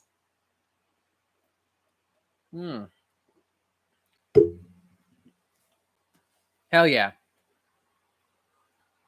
Amandus, I just noticed you have the guitar you used in the last 6 Feet Under review. I guess I did come to think of it. I can't remember what I used it for. Oh, it was that bit. It was the bit at the end where I was like, oh, this is how you write a 6 Feet Under song. And I was like, this is literally. Or I was like, I can't remember exactly how it went. Whatever. I can't remember. But I do remember. I remember it, but I don't. Here's what I do remember. Immortal Bird, Thrive on Neglect, a toxic concoction of sludge, grind, and death metal. When we did our review, which is now deleted, but when we did the initial review, Ray from the band told me to fuck off. Ever since then, we're on decent terms. I would consider us acquaintances. I actually tried to interview her on the Metal Meltdown, but it never came to be. C'est la vie. More importantly, this shit fucking rules. This is pressed on a purple and white merge kind of swirl thing with some black. Very cool stuff. And now everyone's just singing like Chris Barnes in the fucking... Everyone wants to hear the Chris Barnes, don't you? All right, fine. We're going to do this. This is literally how he sings across the album. There you go. I know it's what you love. Halomorpha, as a self-professed expert on the discography of 6 Feet Under, your imitation is quite accurate. Thank you. I definitely strive to be as accurate as possible. Next up, we have Imperial Triumphant, Vile Luxury. I love their fusion of fucking, like, jazz and black metal and death metal and avant-garde. Fucking badass shit. Just awesome. Pressed on standard black. I regret buying this when I did, though, because ever since I did, they've been fucking, like, they've done so much autographed vinyl, and I would kill for some of that, but whatever. I did do an interview with Zachary, so whatever. The chat's going nuts all of a sudden. Holy fuck. Man, y'all love Chris Barnes. God damn. Oh, also people are talking about fucking Ray. That's cool. I don't know. I got nothing against Ray. She's fucking cool. You know, I don't blame her for taking the review personally, because I probably would have too. I mean, I was positive, but you know what? Doesn't matter. Alphaville, Imperial Triumphant, one of my favorite albums from last year. The gatefold cover on here is really fucking, which I've opened the wrong way. The gatefold cover on here is really fucking awesome. This kind of takes everything that Vile Luxury did and makes it bigger, better. Celestial Gutter, Chris Barnes or Chompy? Definitely Chompy. Chompy definitely wins that fight. This is pressed on a gold vinyl. There's a little bit of black in there too, like a little itty bitty bit. Be Mind and Wiseful. Nice. Imperial Triumphant is just an incredible band. Hell yeah. Easy Bake Coven. I love the variant color names. Thank you. The wine and the cider is starting to hit me a little bit. Just a little bit. Just an itty bitty tiny bit. Next up, we have Immolation, Atonement. I don't have any other Immolation album, unfortunately, which is a shame because they're a great fucking band. This is pressed on a blue and white splatter, if I'm not mistaken. Oh, it's like a blue and blue splatter. Sure, why not? Grant Goodkin, I do like early Cannibal Corpse, but the entirety of 6 Feet Under's catalog is bad. The first album's fine. You know, it's kind of generic, kind of 90s death metal, but it's got, you know, it's fine. Everything after that can fuck off, especially those Graveyard Classic records. Those are cancer, man. Those can fuck right off. Like, I'd rather get cancer than listen to fucking Graveyard Classics again. I hate all those fucking records. Strong Boys. I'm a beer person rather than wine. I normally am too, but this is good shit. Plus, beer's really heavy on my stomach, so, you know. Hammer Band. Get that buzz going. Hell yeah. Graveyard Classics made me cry. Understandable. Next up, Fluid Existential Inversions from Intronaut. This was another favorite of mine from last year. Jazz, prog, sludge, all kind of combined into one insane, unpredictable cocktail. I love this fucking thing. Intronaut was actually one of the last bands I saw live before Toronto went into lockdown. So, yeah, I have a very special connection to this record for that reason alone. And this is pressed on like a clear blue with some more blue splatter. Astolfo the Rider of Black, his review of Nostalgia Critics The Wall was the intro to my channel. He tore a new hole for Doug was A+ tier for me. Thank you, man. Although I will say that I can't remember the name of his video, but there's another guy that did a wall review that was way better. It's like a 40-minute video essay about everything wrong with the wall. I'll link it in the description of this video or in the comment section later. I can't remember the name of it right off the top of my head, but he's fucking great. It's this guy who does all this great commentary on like video editing and stuff like that. Anyway, we're getting into some Iron Maiden. I do actually have a copy of Number of the Beast somewhere, but it's hidden away. As far as like main records are concerned, this is the only one I have. Seventh Son of a Seventh Son. I love this fucking thing. This is actually pressed on a picture disc as well. So we have, voila. These were our pieces of artwork used for the singles. Halomorphia, Folding Ideas. Thank you. That's the one. Check out Folding Ideas video on Nostalgia Critic. It was amazing. This is artwork used for some of the singles that were released with Seventh Son of a Seventh Son. Amazing shit.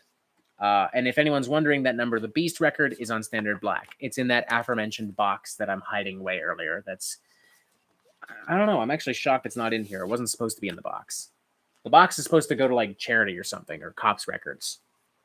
But that's going to get kept. Unless I get a remaster. But we'll cross that bridge when we get there. Graveyard Classics was memorable. Not in a good way, but still memorable. I guess you're not wrong there. It's definitely not forgettable. Next up, some more Iron Regan, Worse Than Dead. Great record. This is how you make like super political crossover thrash without being like irritating or pompous or patronizing. This is pressed on kind of a really dark purple vinyl. Good shit. Remember when we saw Iron Regan, Anna? Remember? With Sacred Reich and Exciter? That was a good show. That was over at Lee's Palace. And we also have Crossover Ministry, one of the best thrash albums of the 2010s. Standard Black. And what's this one? Job for a Cowboy, Sun Eater. My God, what can I say about this album that hasn't been said? Holy shit. Just super crazy progressive death metal. You know, I never would have expected this from these guys beforehand, but they just fucking killed it. Amandus, do you have any thoughts on Lich King? Yeah, they're pretty cool, man. I got a couple songs here and there I fucking love. This is like a transparent yellow with an orange yoke. Celestial Gutter. Ooh, that does sound like a good show. Dude was awesome. That was Exciter's first big show in Toronto in like 30 years or some shit like that too. And one of their first with Daniel Decay from Banger TV on guitar, who we have since interviewed here on the channel if anyone's interested. Oh, fucking know. I'm just saying. All right. Time to get another stack. Let's do this.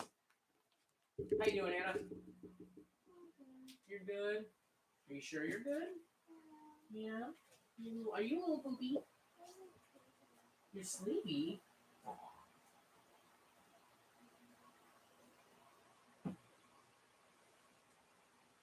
Alrighty. Okay, here we go.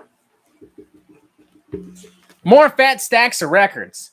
Oh boy, be mindful and wise. I missed Job for a Cowboy. I hope they come back. I hope they do too, honestly. I'm curious to see how they would finally follow up Sun Eater. Next up, some legit goth rock. Adam's going to be very happy. Unknown Pleasures from Joy Division. This is the 40th anniversary release, if I'm not mistaken. Different album cover, remastered as well. It is pressed on a transparent red vinyl.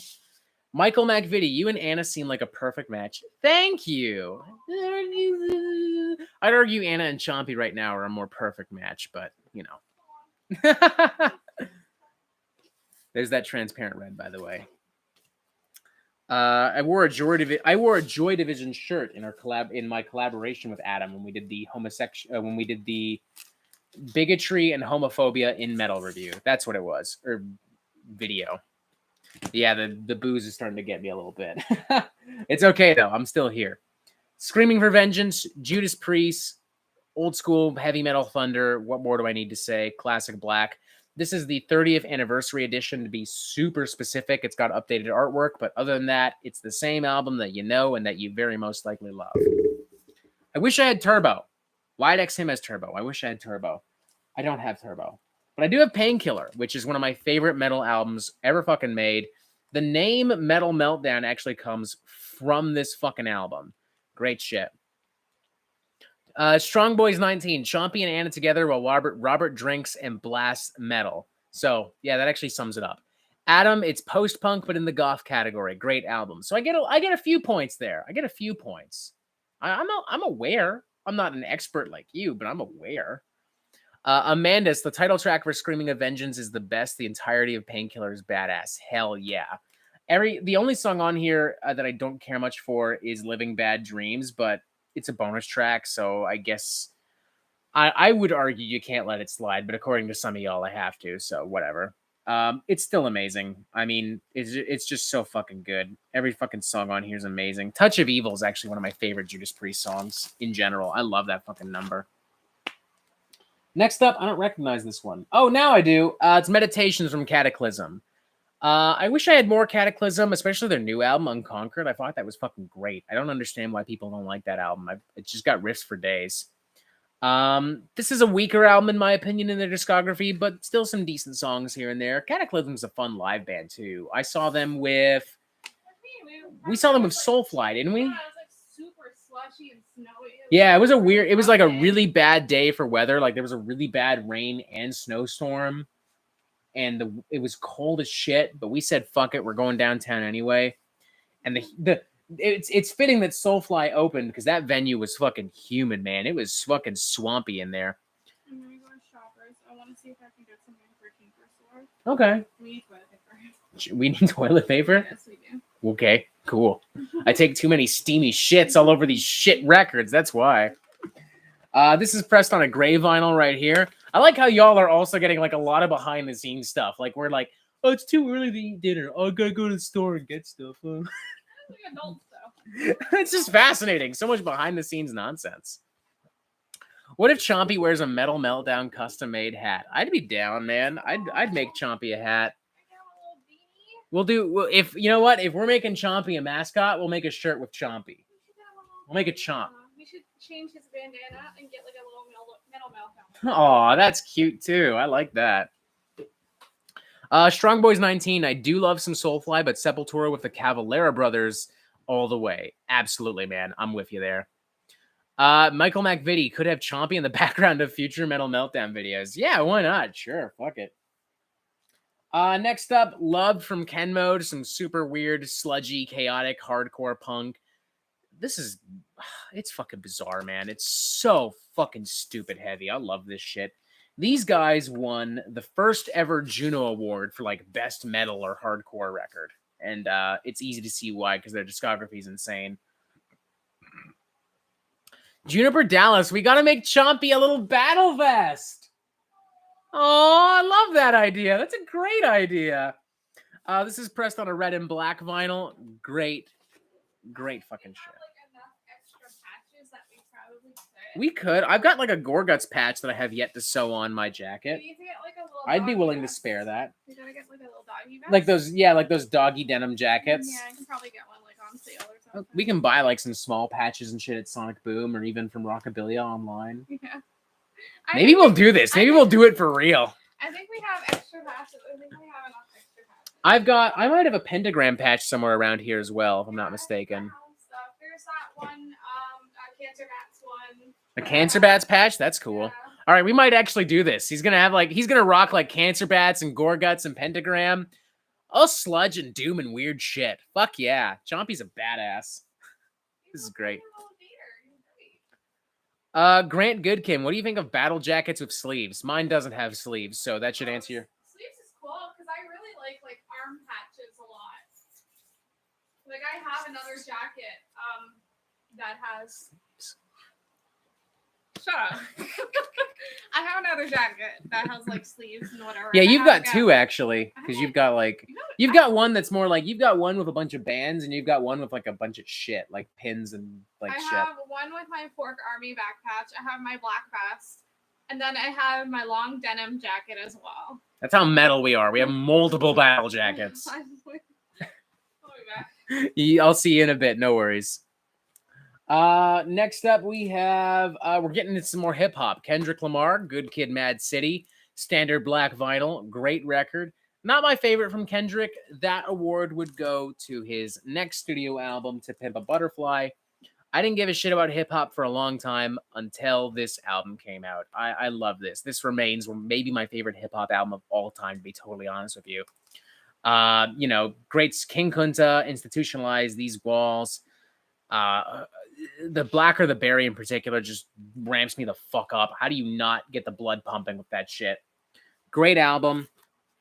His follow-up as well, Damn. I didn't dig it at first, but it's grown on me a lot with time. It's a more straightforward hip-hop album in comparison to the rest of the stuff, but good shit. Amandus, I don't listen to much hip-hop at all. Well, hopefully these albums will help you change your mind, because these albums changed my mind at least. Like, I didn't give a shit about hip-hop at all until I listened to Pimp a Butterfly in its entirety. And we've also got the Black Panther soundtrack, one of the few movie soundtracks I have.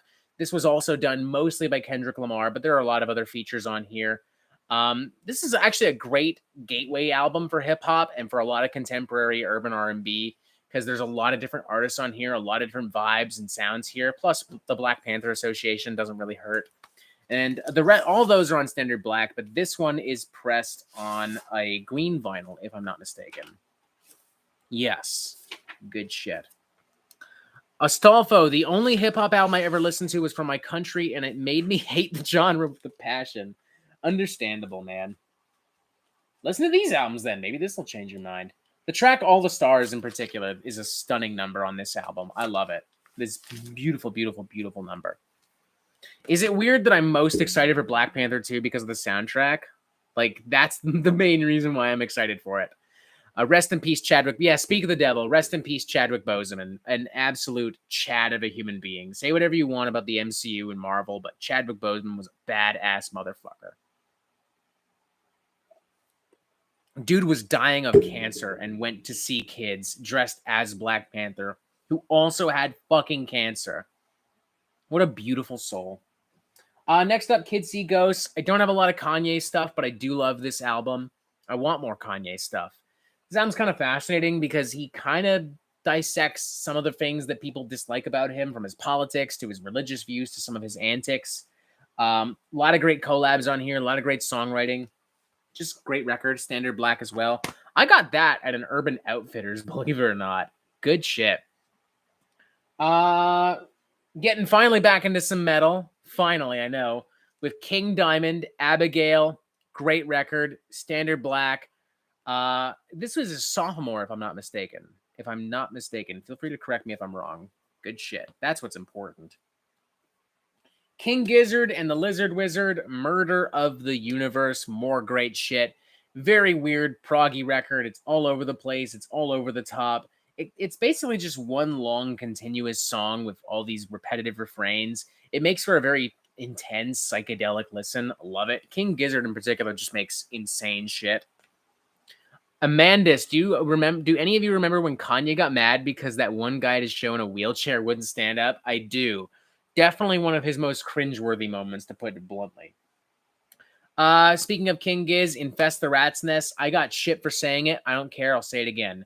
This is one of the best thrash records of the 2010s. If that bothers you, then thrash isn't up to par, plain and simple. They're kind of like fusing influences from like Motorhead and Voivod and High on Fire into one toxic, politically and socially active brew. Killer riffs all through. Just a fantastic fucking record. And voila, my God, we're actually making progress in this fucking stream. Holy shit. Holy shit. Holy shit. Fade and Knock to Vegas, don't listen to much rap, but trip hop is one of my fave non-metal genres. I do like some trip hop here and there. Astolfo, Kanye West is a hit and miss for me. His music is good, but I'd argue if his yeah, he occupies a space very similar to Ted Nugent for me, where I'm like, I love the musician, but fuck the human being. Fuck him, fuck him, fuck him. All right, I'm gonna put these away. Get another stack. Holy shit.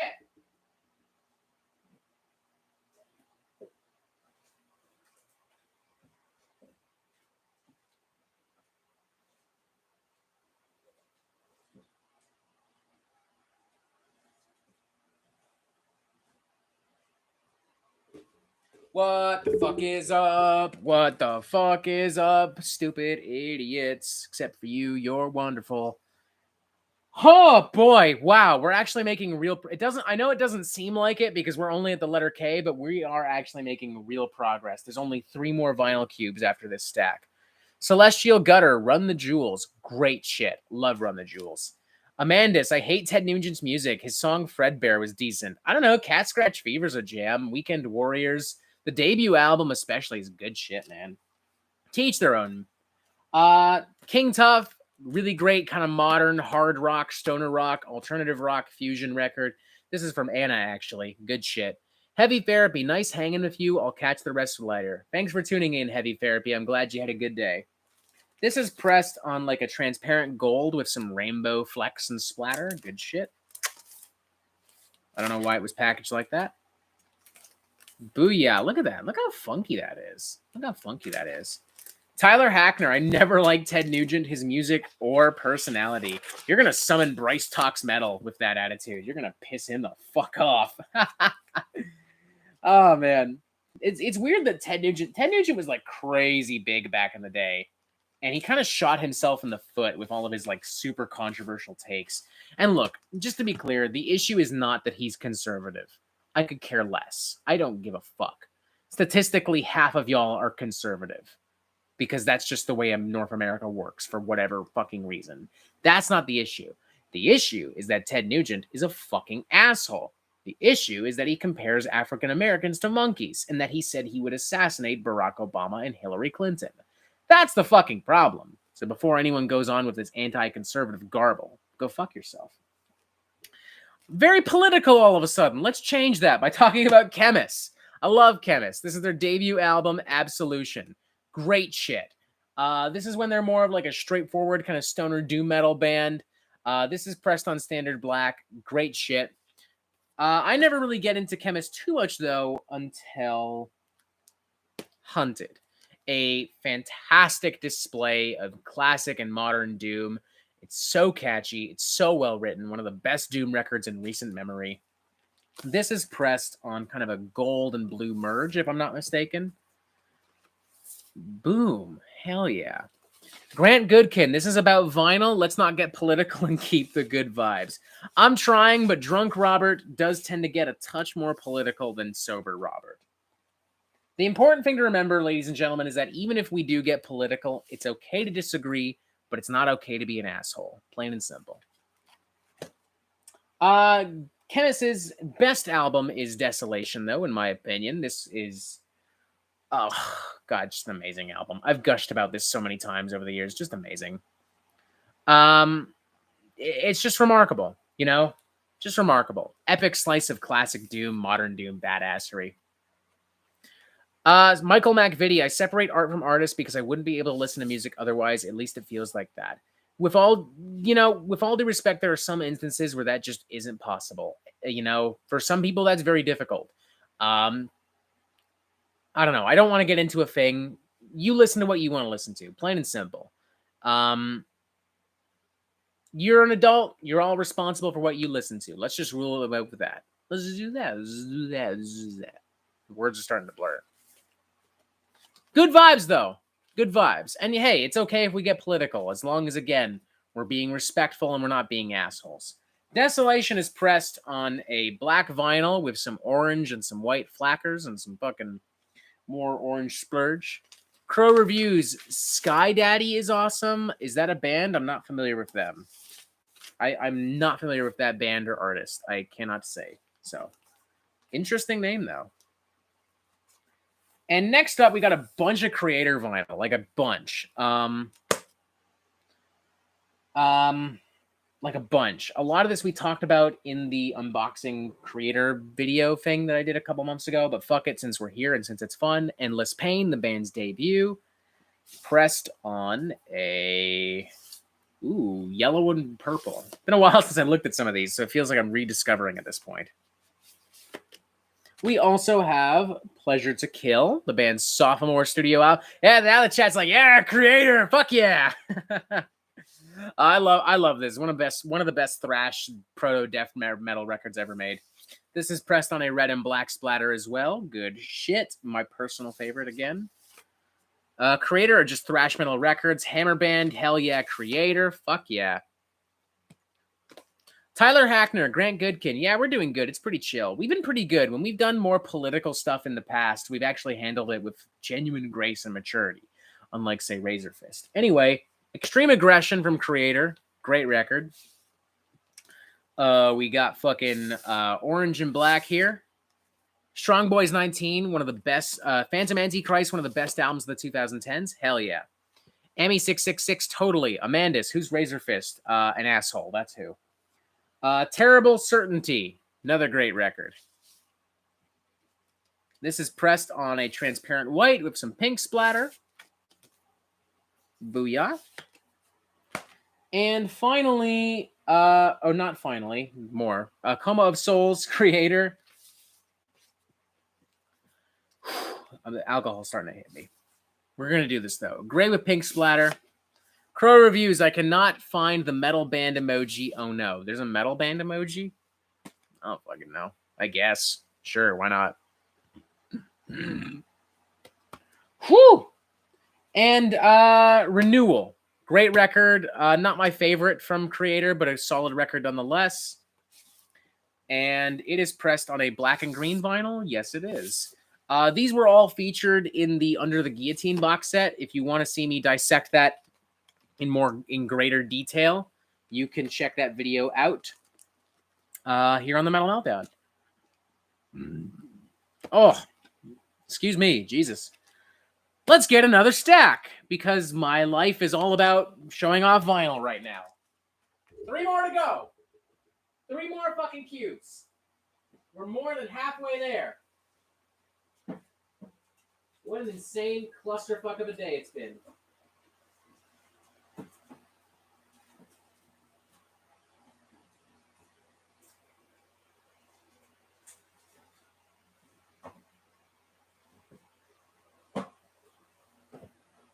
Come on. There we go.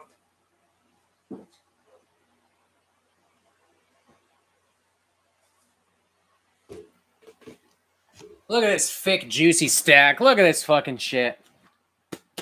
Grant Goodkin. Yeah, new stack time. Oh, my God. Whew. Michael McVitie, I feel like this fan base are able to talk politically without getting heated about it because Rob is that way. This is the chillest fan base I've ever come across. Well, thank you, man. Yeah, I mean, I don't buy the argument that, like, politics have no place in metal. That's just not true. That's just not fucking true. People only say that because the artist in question disagrees with them. Like, the only time people complain about politics in metal is when the metal musician in general disagrees with them, you know? Like I remember when Exhumed made a post about voting for Bernie Sanders and a bunch of people unfollowed them. And it was like, dude, who fucking cares? The tunes still rip. I don't know. Plus Bernie Sanders is cool. I don't know. Politics in America is very different because everything's very like one-sided. Everything's like, you're either this or you're this, but that's a whole other fucking thing. The point is, it's important to have these conversations. We can't just shy away from it because it makes us uncomfortable. I mean, if it does, then don't watch it, I guess. I don't know. Whatever. Back to the fun shit. We have some more Creator. Gods of Violence, their most recent studio album. Everything they've done in the past decade has been fantastic, but I do like this because of the track Satan is Real, which is just a banger. Fucking banger, man. Fucking goddamn banger. This is pressed on a creamy sorbet pink vinyl, as they literally called it on the packaging at one point. Good shit. Saw these guys with Sabaton. That was a very weird fucking show. Fun show, though. Next up, Natus Fed from Kvelertak.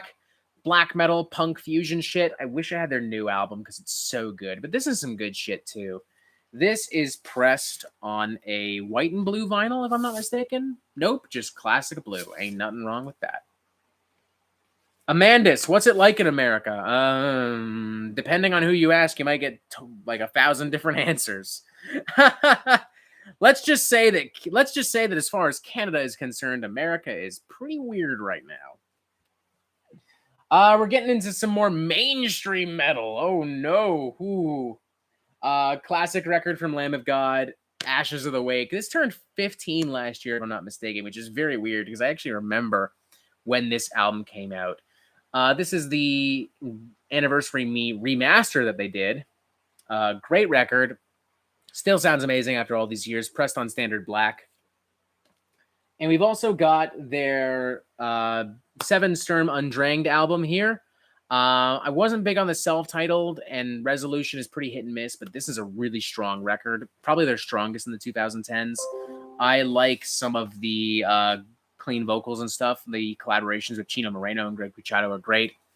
Metal Trenches, no. As the Palaces Burn, unfortunately, no. Although that is a great record. This is pressed, not pissed, Jesus, on a bright yellow vinyl here. Be mindful and wise. Nice choice with Lamb of God, Ashes of the Wake. That's my favorite one. Honestly, it's my favorite too. Although this is weirdly close behind. And then maybe after that, As the Palaces Burn. And I don't know where I would rank the rest of the discography, honestly. I really don't.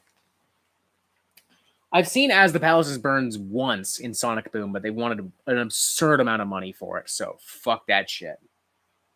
Next up, we have The Lion's Daughter, Future Cult. I've been talking about these guys a lot the past couple of months in vinyl update videos and in album reviews, so I'll keep it short. Great record, blackened, synth, alternative, sludge, whatever the fuck you want to call it, metal. This particular record is pressed on a transparent vinyl. Good shit. Hell yeah. And I can't get it back in now. There. The way I did that's going to make some people cringe, but it was stuck, so I did what I had to do. Crow Reviews. Sacrament is my favorite. That's a good record, too. Fucking good shit. Come on. There we go. There we go. And, of course, that also brings us to Skin Show, their most recent studio album. Another contender of mine for Album of the Year, as I've said many, many times. Feel free to watch my fucking review if you have not already.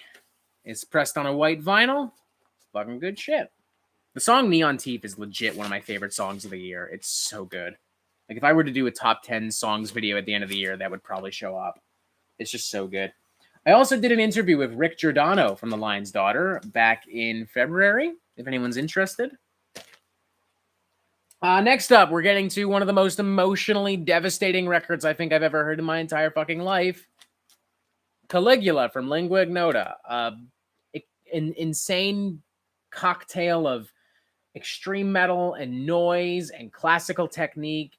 It's emotionally raw and barren and honest. It's a devastating listen.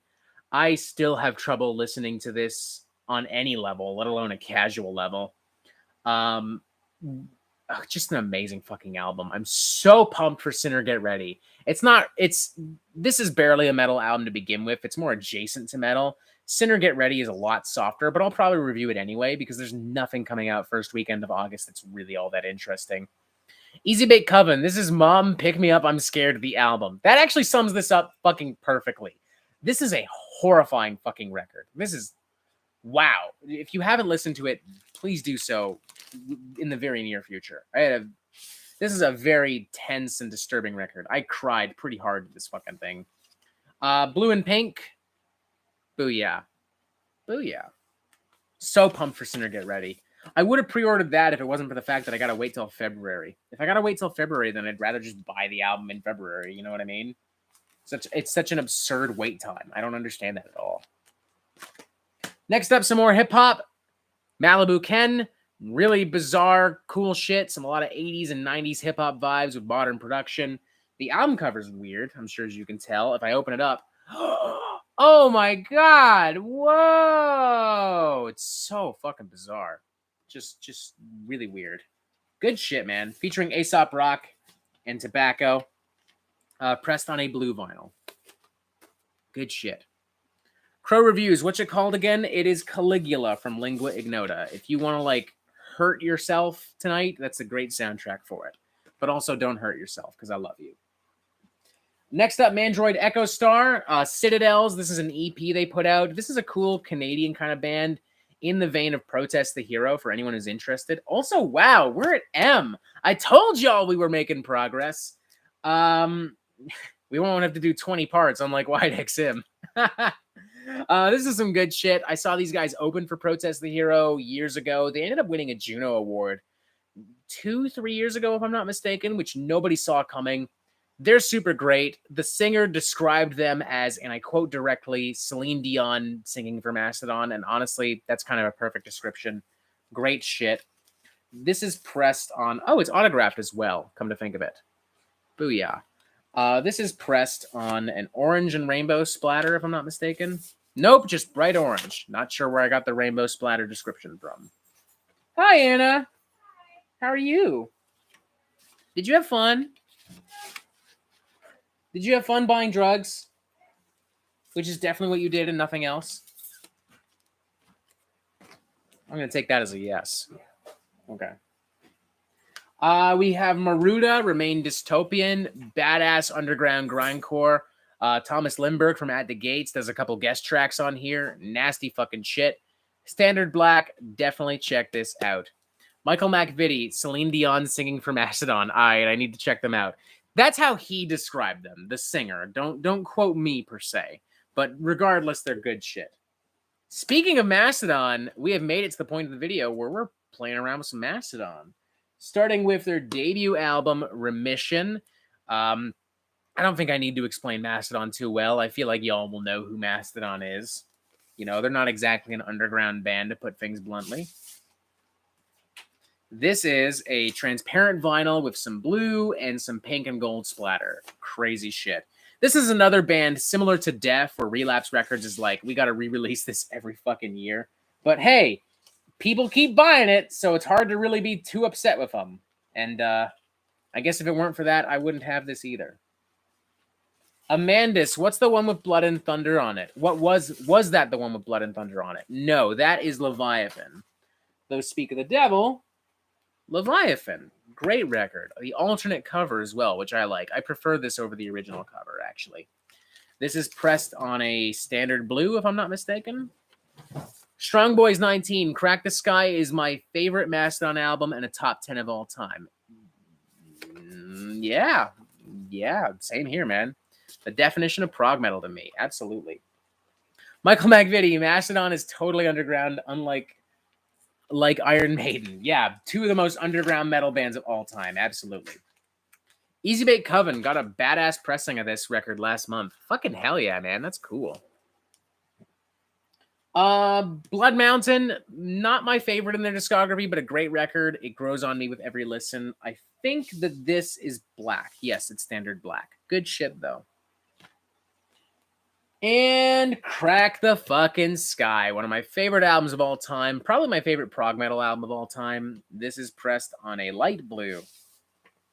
I remember... Yes, it is. I remember seeing them in 2013, and they had just dropped The Hunter, like, what, a year ago? And even despite that, they were playing mostly material from this album. It was fucking awesome. Speaking of The Hunter, and this one is actually autographed by members of Mastodon. I did actually used to have Crack the Sky on CD, and that was autographed as well, but that's long gone. I don't even remember what I did with it. This is pressed on a standard red. I actually picked this up when I saw them open for Judas Priest a few years ago. Boom. Hell yeah. Hammer Band, that's badass. Hell yeah, it is, dude. Fucking hell fucking yeah. Come on. There we go. It's back in. Crow Reviews, do you have CDs? I used to have a couple, but I don't have a CD player. And I don't know, CDs just aren't really a big thing here in Toronto. I don't know anyone who has CDs. I don't really know anyone who collects CDs. I don't know. I just don't have them. You used to have a lot of CDs. Yeah, I have like 100. Yeah. Sold for $200. I probably sold the Crack the Sky CD, actually, come to think of it, because I sold a bunch of my CDs as well. Nothing crazy, like some Metallica, Mastodon kind of shit. You know, CD's not my cup of tea. Next up, we have some Mayhem. I know I talked shit on Mayhem earlier, but I do like Mayhem despite everything. This album in particular I think is fantastic. This is Demon, their most recent studio album. I actually think it's better than the debut, if we're being honest. And I know that that's probably sacrilege to say, but I don't know. I don't really care. And this is really cool because this is also a picture disc. So we've got the album cover here on one side, and we've got this really fucking nasty artwork on the other side. I don't know what the fuck is going on here, but it's fucking awesome. Just fucking awesome. Michael McVitie, The Hunter is honestly a better album than it needs to be, if that makes sense. No, I think it's a great album. I don't really understand the hate for it. There's so many great songs on there, from Curl the Burl, Stargasm, Black Tongue. Like, it's just a fucking awesome record. Easy Bake Coven, Sacrilege, the irony. I mean, I talk shit about Mayhem, but I still like them. I don't know. I talk shit because I like them. I'm just not convinced that their first album is a fucking godsend, unlike everyone else on the planet.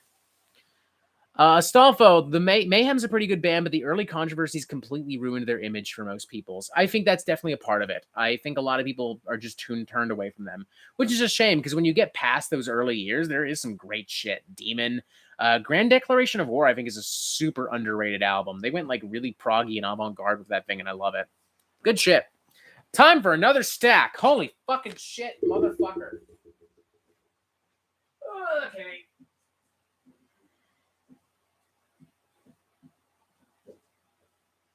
I told y'all we were going to do it. You didn't believe me, but we're doing it. We are so close. No 20 parts, no multiple streams, unlike Wyatt X Him and Metal Trenches, respectively. One big-ass fucking video. A maximum party, maximum tunery. No disrespect to either of them. They rule. They're both... I'm not saying that just because they're both probably still watching. Amandus, are we about to see some necrophagia? No, you're not, because they don't have a lot of shit. Crow Reviews. Dude is going to have some back problems from these vinyls. Hell no. I work out. I'm in decent fucking shape. I'll be A-okay. But thank you for your concern. Next up, a thrash metal classic, Rust in Peace from Megadeth. I don't have a ton of Megadeth vinyl for a reason that we'll get into in a moment. This is my favorite thrash record, or one of my favorites of all time. Everything about this album is just perfect. Every guitar solo, every hook, every lyric, every moment. Marty Friedman's a beast on this thing. Just an amazing fucking album. I love it. Standard Black. Amandus, the best Megadeth album. Absolutely. Countdown to Extinction is closely behind it. The only reason I don't have more Megadeth vinyl is because I have this bad boy, Warheads on Foreheads, which is a compilation box set they did for their 35th anniversary a few years back. It's 35 Megadeth songs from across the band's entire discography, handpicked by Megadeth and remastered. You've got a lot of stuff, mainly from the first couple albums, mind you. There's less stuff from like the 2000s stuff, understandably, but you know, you got some later material as well, like Washington Is Next, Head Crusher. There's even a song from fucking Super Collider that makes it on here. It's all good though. All these are pressed on gray vinyl. I don't feel like digging them out, so whatever. Rip Ellefson. He dug his own grave. I'm not gonna comment on that. I'm not doing that. Fuck that. Armin Abadalian. Apologies, good sir. I just fucked up your name. I like that song about Bush Sr. on Countdown. Wait, what's the juice on Ellefson? Nope, I'm not. Nope, you guys can discuss it. I'm not. Next up, Melissa from Merciful Fate, the debut album from these first wave black metal pioneers, which gave us King Diamond. This is Standard Black? Yes, it is. If I'm not mistaken, the next album is not, though. Love Merciful Fate. Love Merciful Fate. Dangerous Meeting, also from Merciful Fate. Fuck yeah. And this is pressed on a transparent orange with some like yellow and shit splatter. Crow Reviews, Ellefson, politics too intense for even Meltdown. It ain't even politics, man. I just don't want to talk about him. I don't want to talk about it. You know? Let fucking To Catch a Predator deal with him. I don't wanna. We're gonna leave it at that. That's it. And now, we're here. We're here. There's the band that needs no introduction, motherfucking Metallica, also known as the best underground thrash band ever. People can talk shit about Metallica all they want. I don't care. This album, frankly, the first 5 albums in general, they rule. I don't give a shit. This album in particular is so raw, so nasty, all these years later, that it just blows my mind. Like, I was listening to this not that long ago, and I'm still blown away by this fucking record. Some of their best work ever. Standard Black. The next few are going to be Standard Black as well. Ride the Lightning, their sophomore. Actually, no, Master of Puppets is I go back and forth. My personal favorite, depending on the day of the week, is either Ride the Lightning or Master of Puppets. The only thing that prevents this from consistently being my favorite is the track Escape, which I don't hate, but I think by now we all know that it's not their best track either. Regardless, it's got some of their best tracks: Creeping Death, Fight Fire with Fire, For Whom the Bell Tolls. Amazing album. Hammer Band, Phantom Lord Baby. Hell yeah, dude. Grant Goodkin, So Underground. What's the name again? Oh, I don't know. Metallica, maybe? There's this underground band. I don't know if you've heard of them. Master of Puppets, the iconic, the gem, the baby. Y'all know it. I didn't really have like a proper version of this album for a long time. I bought this on vinyl recently, within the past couple of weeks. Pumped to have it. Oh, excuse me. I'm a little boozy and a little gassy. We're gonna make it through this. This is what happens when you just drink and you don't eat. And Justice for All. Production issues aside, this is a banger. It's Metallica at their most technical, their most progressive, their most poignant, their most urgent. Love this fucking record. The track 1 continues to put chills down my spine years later. I don't have the Black Album. I kind of wish I did. I'm not going to lie. I almost bought that giant 30th anniversary box set. But I do have one semi-modern cut from them, Hardwired to Self-Destruct. I kind of dig this. I mean, it's not a perfect record. It's got a lot of filler, no argument otherwise. But it's also got probably some of their best tracks, like, in a while. Like, the title track's great. Moth into Flame is solid. Spit Out the Bone's an awesome fucking number. I love that fucking track. Come on. And this is actually a special variant that they did for charity. So all the money made from this variant went to breast cancer research. And as such, because the color for breast cancer is pink, this is also pressed on a pink vinyl, which is fucking cool as shit. So, yeah. Something Oddfellows Rest cover, a pretty good album, but hate the album cover. Atlas Rise. All right, there's a little bit of love for Hardwired to Self-Destruct. I can live with that. I mean, it's not amazing. I would probably give it like a 3 out of 5. I think that's what I gave it when I did the reviewing every Metallica album video. But it's solid. It's got a lot of decent tracks on it. What's next? MF Doom. Mad Villain. Fuck yeah. Oh my god. Fucking great. Michael McVitie. I want a studio release from Moth into Flame featuring Lady Gaga. I actually do too. I hope that the rumors of a Lady Gaga Metallica collaboration are legitimately real, because I would legitimately want to hear that. Fantastic record from a fantastic artist. Rest in peace, good sir. Although my personal favorite from MF Doom is Food. This was my introduction to him, and this is one of my favorite hip-hop albums ever made. I love the use of samples. I love the flows. I love how corny and tongue-in-cheek that is.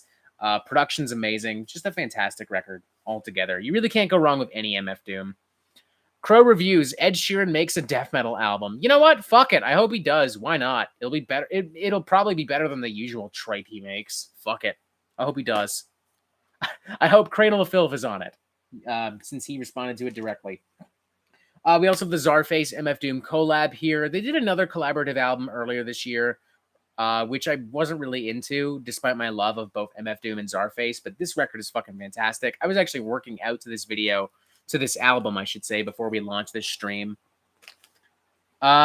Celestial Gutter, a lot of MF Doom and Aesop on the summer playlist. Fucking hell yeah, man. Easy Bake Coven, I have Food on this really sick dual color pressing. Oh, you lucky motherfucker. I want that. I fucking want that. Next up, Municipal Waste. We have the Fatal Feast. I wish I had Art of Partying. I don't. I'll live with this, I guess. Great record. Nasty, greasy, pizza, old school thrash, as some say.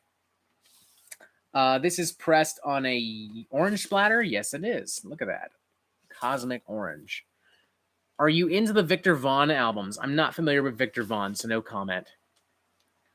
Armin Abdalian, I work out to your vids. What a fucking Chad. Holy shit, that is awesome. This dude works out to me ranting and raving about fucking Atreyu or some shit. What a badass motherfucker. Cheers, good sir. Fucking cheers. Ah! We're good. More Municipal Waste.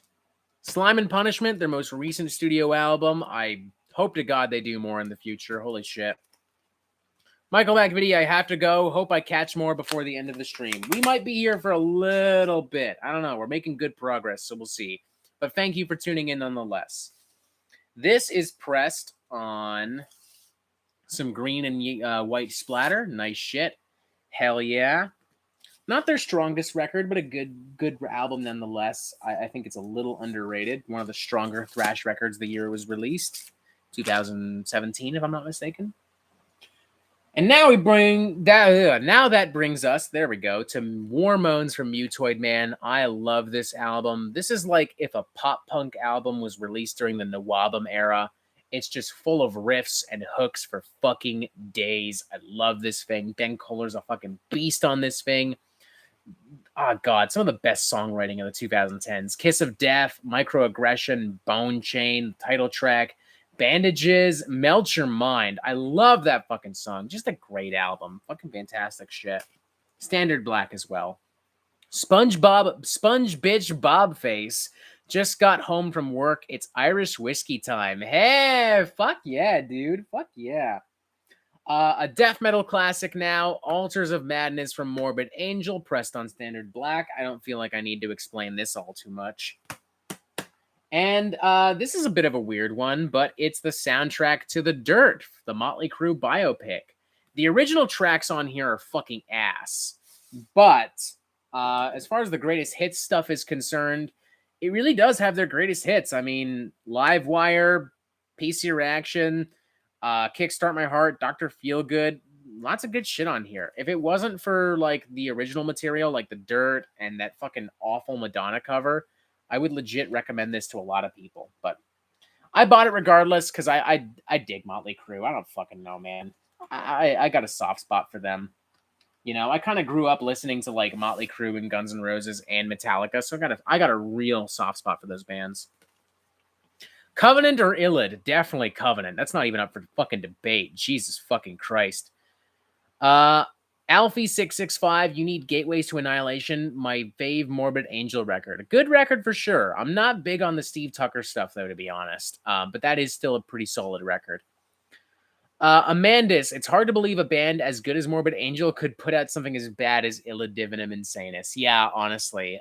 That's one of the worst fucking records ever made. It's ass. It's worse than ass. It's like half that record is some of the most generic, overproduced death metal ever fucking recorded, and the other half is like if Static X got really into Morbid Angel, but also at the same time had never heard of Morbid Angel. Like, it's fucking terrible. Sir Spooky Bones, oh damn, you're still going. Is Chompy still around? To be fair, this isn't even my longest stream yet. That probably goes to the Resident Evil stream back in the day. That was a long stream. But no, Chompy is not around. Anna is cuddling with Chompy on our bed in the other... How you doing, Anna? What do you want to dinner? Huh? You want to start making pizza? I mean, I'm still going. So, you gotta eat. I mean, I won't stop you if you're hungry. I'm just not joining you for dinner then. Alright, I want to eat. So, I'm starting dinner. Well, fuck. I guess we're going to end up having a dinner break then, because I suppose I should eat too. Yes. Yeah, that's probably a good idea. Fuck it, we're hanging out. Y'all ain't in a hurry, obviously, because you're still here. Somehow Jamie Horsefly likes it. Yeah, I actually kind of want to do a video about that, because I'd love to really dissect why he loves that fucking video. Hi, Chompy.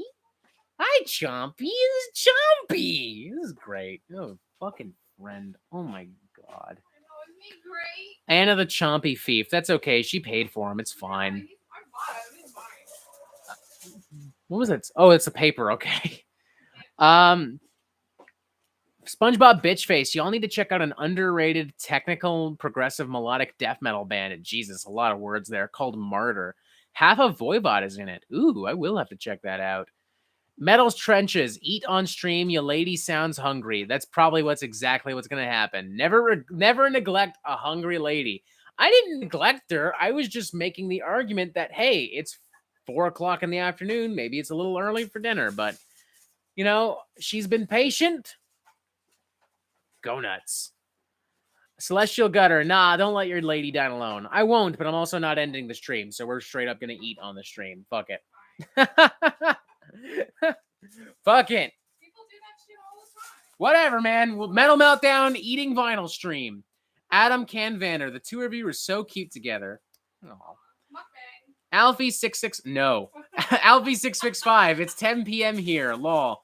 Fuck that. I don't care how late it is. We're here to party, motherfucker. All right. I'm going to put this stack away and start another stack. And then by then, you should have dinner ready.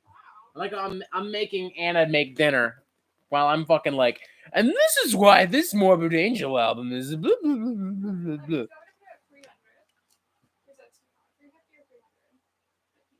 Right in the middle, 325. Not that I would know, because I'm not a chef or anything. I got like an oral rinse for Because I have bad breath. That's what you're saying, right? No, it's for me. Because I have. Oh, because you have bad breath. Yes. That fucking canker Gotta sore. admire that brutal honesty.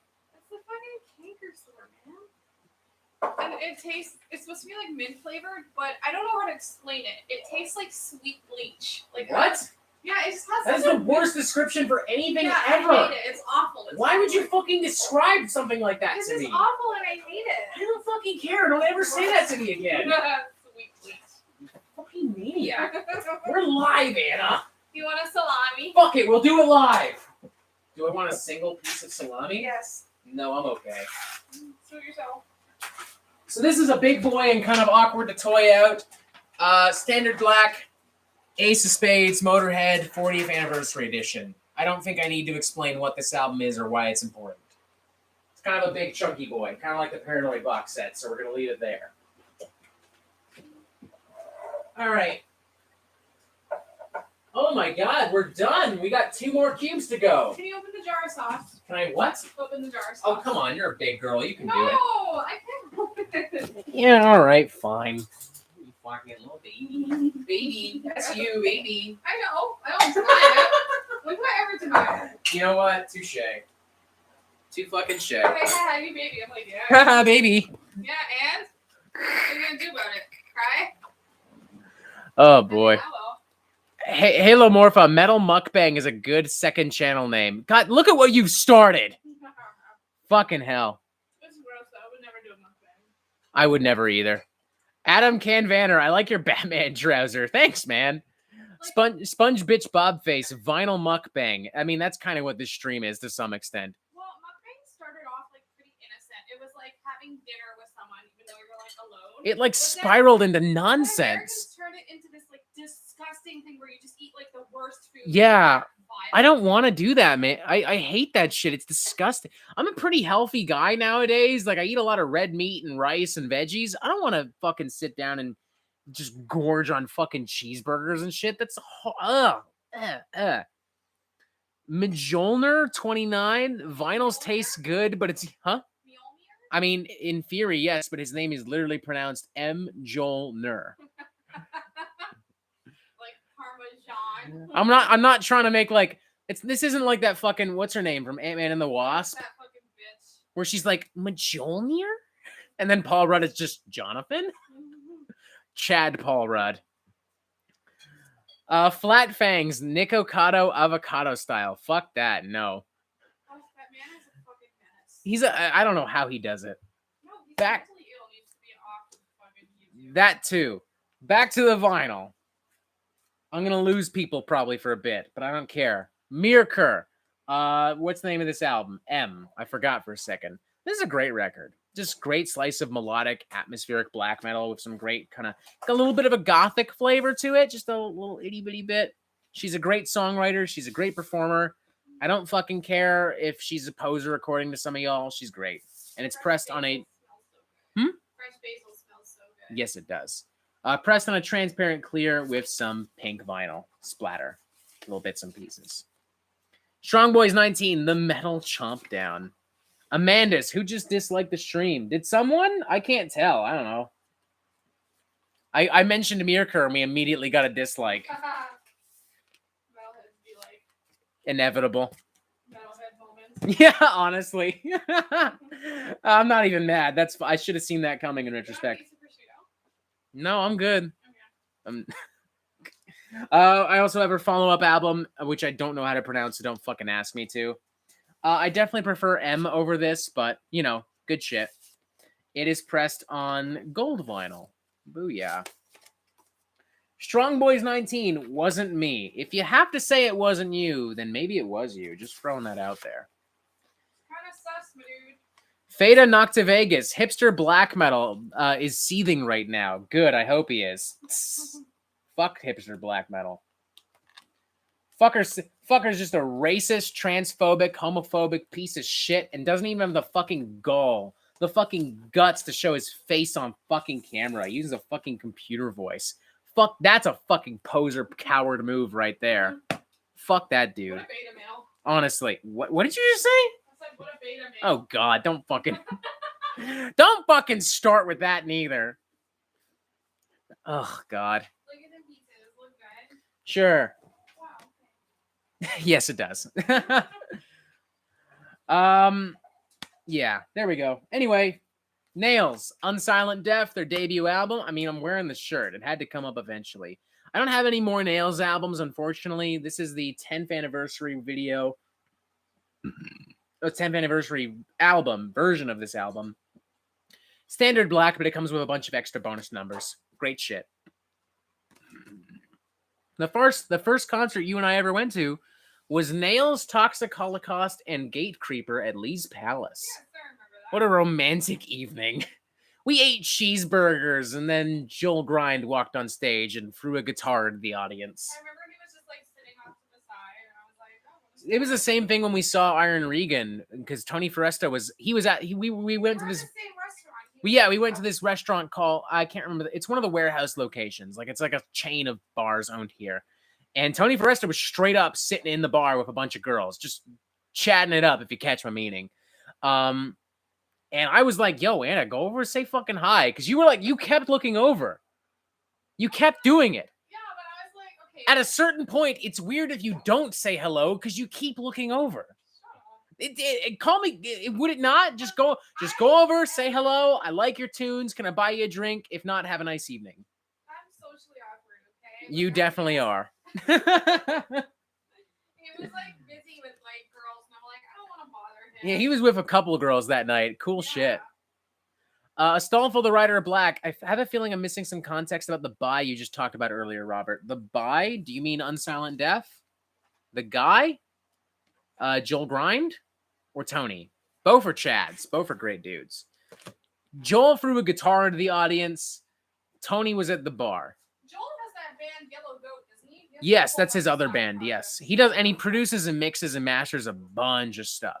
He did a record with Matt Harvey was in a band called Expulsion, and he produced that as well. Joel Grind's just a badass. Speaking of badassery, we got a bunch of Napalm Death coming in scorching fucking hot. We have their debut, Scum, pressed on standard black. One of the most iconic pieces of grindcore ever fucking released. As well as their follow-up album, From Enslavement to Obliteration. Great shit. We have the Earache Sessions LP. This is similarly to that Carcass Godflesh split we talked about earlier. It is a live album pressed on a yellow and green splatter thing. Sponge Bitch Bobface says black metal hipster supports NSBM bands and thinks he's a Chad for giving that ideology's platform on his channel. Absolutely. And people give him a pass because they're like, oh, he's just a troll. He's just satirizing this shit. But there comes a point where you do something long enough and you're no longer satirizing or parodying something. At a certain point, you know, it's not satire anymore. At a certain point, it's not satire. And even if it is, he's still providing a platform to people who genuinely believe what he says and does. So regardless of whether or not he's a troll, fuck him. Fuck him hardcore. Anyway, more Napalm Death. Smear campaign. Unfortunately, the 90s stuff, I want it, but I don't have it. I'd love to have Harmony Corruption and some of the other early Barney stuff, but I don't. I do have some of the 2000s material, which is great because some of this stuff is awesome. This, if I'm not mistaken, is pressed on red vinyl. Yes, it is. And so are the next few. I bought all of these, all of the next three. No, the next two, I should say, from Decibel magazine, which took forever to get to my fucking place, but c'est la vie. Time Waits for No Slave. Great shit. Also red vinyl. And Utilitarian. Also red vinyl. And this was actually my introduction to Napalm Death back in the day. The song The Wolf I Feed in particular is like permanently locked into my brain. Great shit. Grant Goodkin, Napalm Death is awesome. Damn straight they are. Great album. And we also have Apex Predator Easy Meat. Where is it? I don't know if you can see here. It's very faint. That's actually Tony Foresta. He scribbled on this thing when I saw Napalm Death and Iron Regan at the Opera House. And he scribbled on it because I gave him a bunch of records to sign. And this wasn't supposed to be in the stack, but it was. And he said, don't tell fucking... I remember him saying clearly, what's the name of the bassist again? Huh. You're asking me if I remember?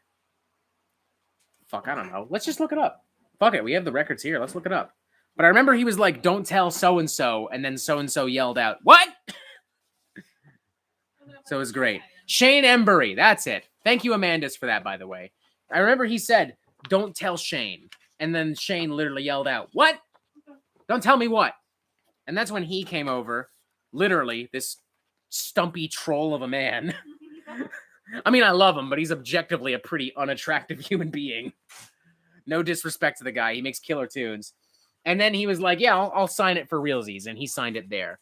And that same night, I actually got on stage with Napalm Death very briefly that same night.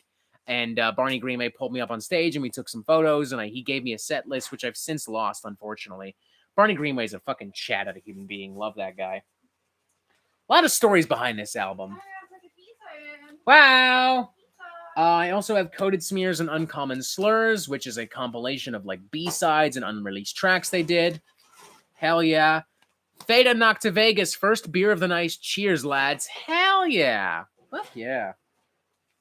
And we also have their most recent studio album, Throes of Joy in the Jaws of Defeatism. Great record. It was almost an honorable mention for me. This is a very exclusive pressing from Revolver magazine. It is pressed on a glow-in-the-dark green slime splatter thingy. Very cool. Amanda, Shane Embury also performed with Unseen Terror as well. He's performed with a ton of fucking bands. He's easily the busiest motherfucker in grindcore. In extreme music, for that matter. Like, right up there with Gene Hoglan. He just never stops working.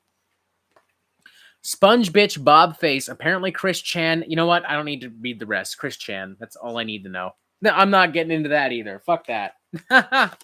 If I need to explain why I'm not discussing Chris Chan, then that's it. You know? Sir Spooky Bones, if I was to get into Napalm Death, which album should I start with? Utopia Banished or Harmony Corruption come to mind. Those are the first two records that Barney Greenway makes with them. This is when Napalm Death is doing more of a straightforward kind of death metal thing with some grind influences. But myself personally, I was introduced to the band through Utilitarian, and it remains one of my favorites. So I would personally recommend that. I hope that helps. Strong Boys 19. Throes is their best album in a long time besides Apex. Throes is definitely a great record. Next up, a classic from the world of industrial, The Downward Spiral from Nine Inch Nails. It amazes me how well this album has aged. Holy shit. There's so much pain and agony and strife on this record. It has aged so well. I relate to so much of what is happening on this fucking record emotionally.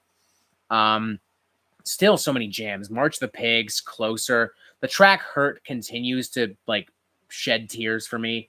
Love it. It's on Standard Black. Fuck yeah. Almost feels weird not talking about Napalm Death after like 30 Napalm Death records. We also have Obituary, The End Complete. I would love to have a Cause of Death. I don't, but this is a close runner-up. It's a great record. Strong Boys 19, Johnny Cash's cover is wonderful. Yes, it's one of the best cover songs ever recorded. This is recorded on a transparent, pressed on a transparent vinyl. Great shit. I didn't actually like this album the first time I heard it, but it's grown on me a lot, you know? Obituary's killer live. I saw them with Deaf to All, the Deaf offshoot, a few years back. And I saw them again. We saw them again in Philly, right? Yeah. The Decibel Beer Metal Fest. Awesome. That's what I thought. We also have Inked in Blood, their comeback record. Great shit. I think, honestly, people shit on this thing too often, in my opinion. There's some really good tunes on here. I don't remember if this is pressed on like a special variant, so let's just check. It is not. It's standard black. Okay. Good shit, though. If I'm not mistaken, I bought this album the first time I saw Obituary. Yeah. I can't get it back on the fucking slip now. Did you just put those in? Yes. No more than 10 minutes. Straight up. Not that I would know, because I'm not a chef. Be mindful and wise. I liked Inked in Blood. It didn't deserve the hate it got. I mean, it didn't really get hate, but it was just kind of like, got a very lukewarm reception. I don't know. I think following like At the Gates and Carcass had just put out their comeback album, so I think expectations were really high. But I think it's a great record. I've also got the self-titled album here, pressed on an orange and silver merge. I've also got a signed poster. You won't be able to see it here, but it's a poster of this album cover with all the band autographed it. Thralls of Metal actually has a very similar poster, which you can see in a lot of their videos. So if you want a good look at it, there it is. And voila, silver orange merge. You want to check that? I can smell it. It was in for like 5 minutes. I can smell it. I'm gonna check something real quick. Like it's literally been like 5 minutes. Okay, you know what it is? It's that shit on the bottom. Yeah. We gotta clean out that oven soon. Yeah. So I'm half right, half wrong, but The half person who, right. Like, lived here before, like, I want to say left some stuff in this. I mean, a little bit. We cleaned it up as best we could, though.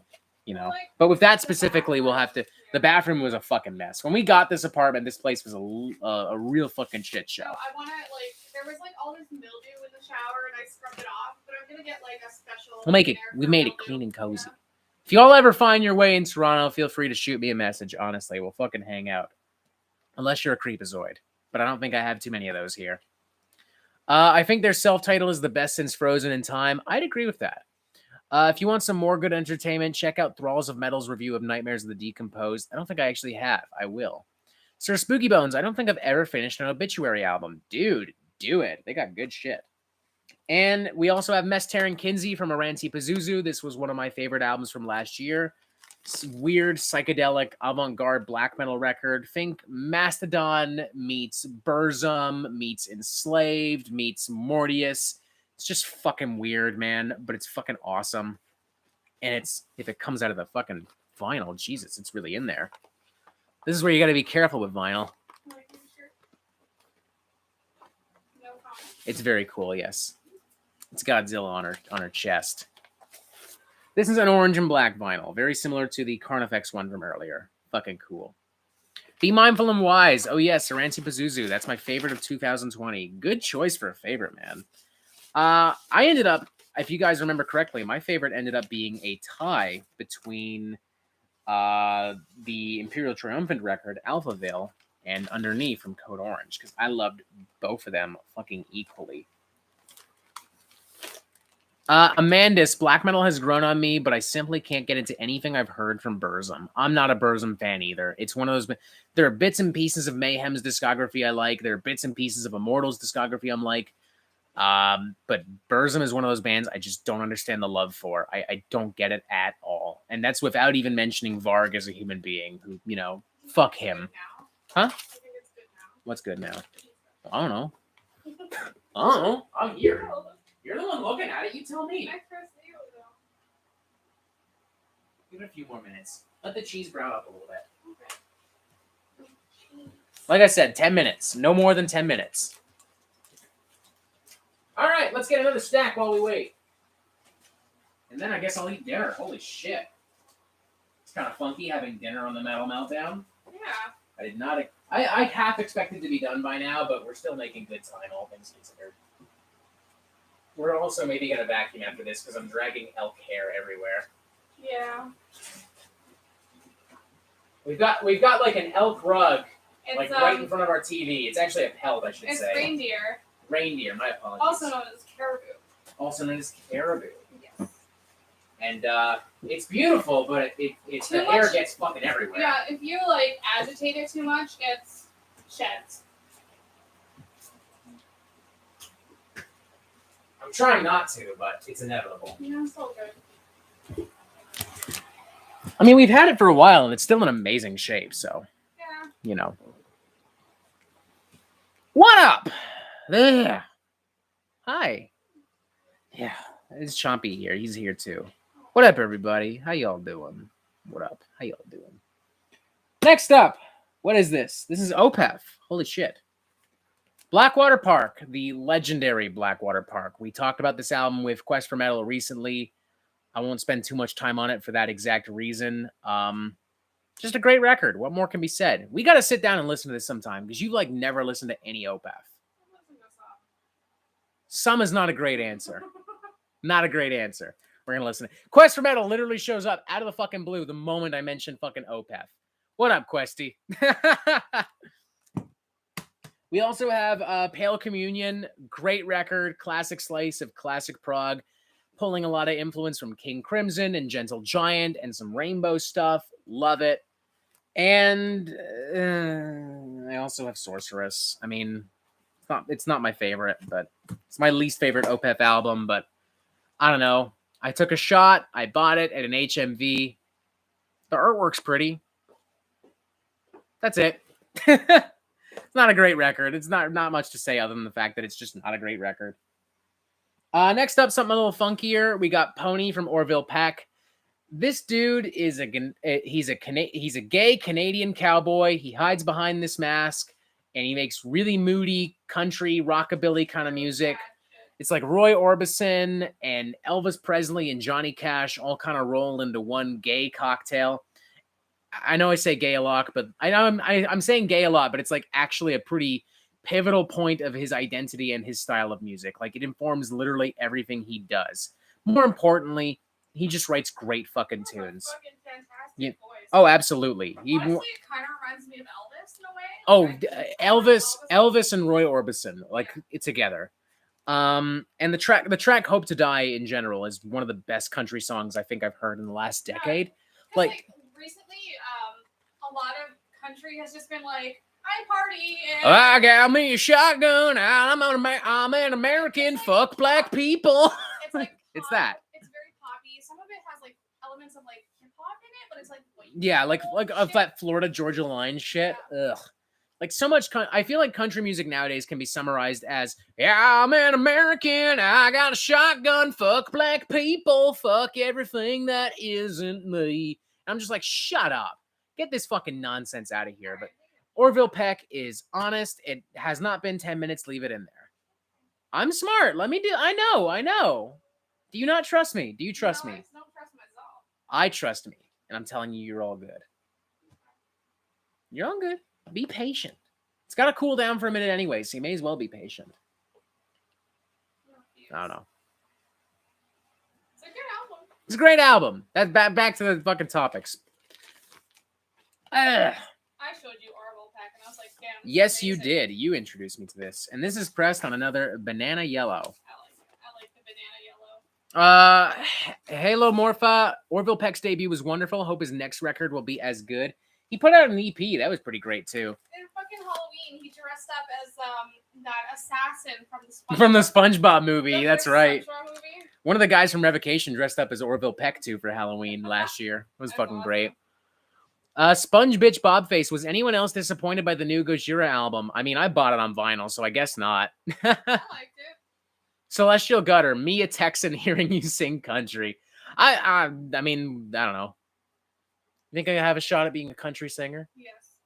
Yeah, I got me a shotgun. I like fucking football, and I like cheeseburgers and shit. Pretty much exactly whatever you fucking popular. I got a pickup truck, and I like to fuck.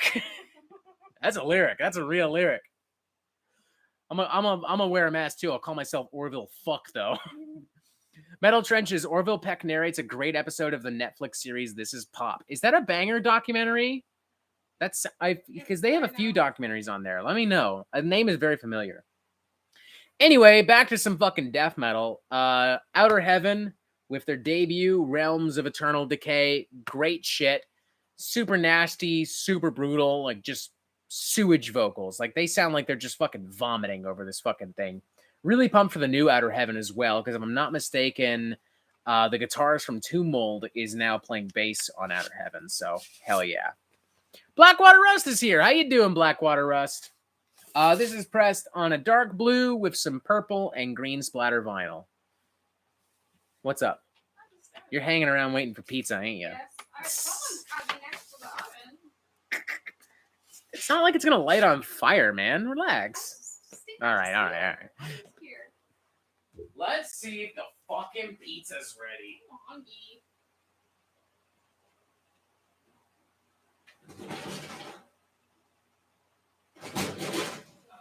Not even close. Not even close. Have a little faith in yourself. No. Yes. Yes. Yes. No. Yes. Yes. Okay. Yes. Okay. This one's gonna be a little weird. A lot of people just kind of assume I hate this band because I constantly talk smack. I don't constantly talk smack because I hate them. I constantly talk smack because they make the same album over and over again. But there was a time when that same album kind of hit hard. And yeah, that one album is taking over from Overkill. I have a shirt with that. Yes, you do. You know, this is great. It's a great album. For some reason, people think I hate Overkill. I don't. I'm just not convinced that their modern output is masterpiece after masterpiece like every other fucking metal critic out there. You know, this record fucking slaps. This is one of their best, honestly. This and Horoscope. Great stuff. And this is pressed on like a thick neon green vinyl as well. And I do mean thick. This is an oddly large vinyl. Like, look at that. Yeah, it's pretty It's like scary. it's really thick for like a pretty generic thrash record. I love it. I love the new Sir Spooky Bones pizza ASMR stream. I mean, I didn't intend on it, but that's kind of what's about to happen. Juniper Dallas. Honestly, Overkill got boring for me. Yeah, same here because they just make the same album. Sometimes I like to listen to them when I'm working out, but like I don't listen to them constantly. You know. I don't know how people can. It's just the same album over and over and over again. You know, Horoscope and Taking Over, fine, sure. And even some of the 90s stuff. Like, I actually kind of like I Hear Black. Because at least it's different. But the rest of their discography, man, it's so boring. It's just fucking boring, man. Blackwater Rust, to be honest, I don't like Overkill at all. Bobby Blitz, I'm sure, is a cool guy, but his vocals, yeesh. Understandable, man. Next up, we got Ozzy Osbourne, Ordinary Man. I didn't care much for this record at first. It's grown on me a lot. It's still got a lot of issues. Ozzy's voice being one of them. But this is one of his better solo albums, at least since No More Tears. Listening to this with my dad was a genuinely kind of emotional experience. And there are actually some banging tunes on here. The title track is amazing. Straight to Hell is a legit good song. So is Under the Graveyard. You know, some versions of this album have the song he did with Post Malone and Travis Scott as a bonus track, and I think that's actually a great song too. This one unfortunately doesn't, but c'est la vie. This is pressed on a silver vinyl, if I'm not mistaken, and this I also got at Urban Outfitters back in the time when we could go to stores. Remember that, Anna? We can now. I went to the mall. Oh yeah, I guess that's true. Want to go to Urban Outfitters and buy vinyl? You know, if we're gonna go and buy vinyl, I would rather go to Sonic Boom. Yeah, absolutely. Unless like we're already in the mall, like we're like chilling or something. Yeah. Then we go. I mean, that was pretty much the reason I went to or Urban Outfitters, and even like Chapters has vinyl sometimes in Square One. Like if I had time to kill before my shift started or before I had to catch a bus, I would go in there real quick and see what they had. Not like there was anything else to do in Mississauga. Exactly. Thank God we don't live there anymore. Be Mindful and Wise. I happen to like Ozzy's Ordinary Man. I think it's his best solo album since Osmosis. That's not really I mean, I agree, but that's not really saying much if we're being honest. Blackwater Rust, Ordinary Man's okay. Straight to Hell's the best song on the album. Nathaniel Nate Elliott. Hey man, how's it going? Going well, Nathaniel. What's up? Amandus, didn't Glenn Benton from Dayside perform with Vital Remains for a little bit? I think so. I'm not too familiar. I don't pay much attention to either band though, so I can't comment. Next up, we're getting into some Pallbearer, Sorrow and Extinction. An album so fucking bloated that literally one song takes up entire sides. But it's okay, because we love Pallbearer's great. Good shit. I saw these guys open for At the Gates and Converge, which was a totally weird fucking lineup, but totally awesome in all the best fucking ways. This is pressed on a blue and white vinyl here. Booyah. Easy Bake Coven. All I need from this band is the Fear and Fury EP, and I'll pretty much have their entire discography. God, I'm a simp. It's okay to be a simp for Pallbearer, though. They rule. Blackwater Rust. Ooh, one of Questy's favorite bands. Really? Because he teleported in for OPEF, but not Pallbearer. It's okay, though. I love Pallbearer myself. I also have their album Heartless, which is still my favorite from them. There's just something so grand and powerful about this album. It was one of my favorites the year it came out. It remains one of my favorites. Yeah, man, I just dig this. I dig this a lot. Pressed on standard black. That smells pretty good. Let's see what's up. Yeah. I'm gonna check food. You're getting all kinds of behind-the-scenes goodies. Y'all better like this stream. Maybe like a few more minutes. Maybe the top one's done. Top one's done. That has like a type of salami on there. Called Papa de Parma, and I whatever. It's like a type of salami. Nice. Would you mind making up a small salad as well? Sure. I don't just want to eat pizza. Let me move this couch in. There we go. Please and thank you. I love you. You're great. Wow, love you too. Sir Spooky Bones, Ahab, and OPEF are the bands that summons the Steve Questy.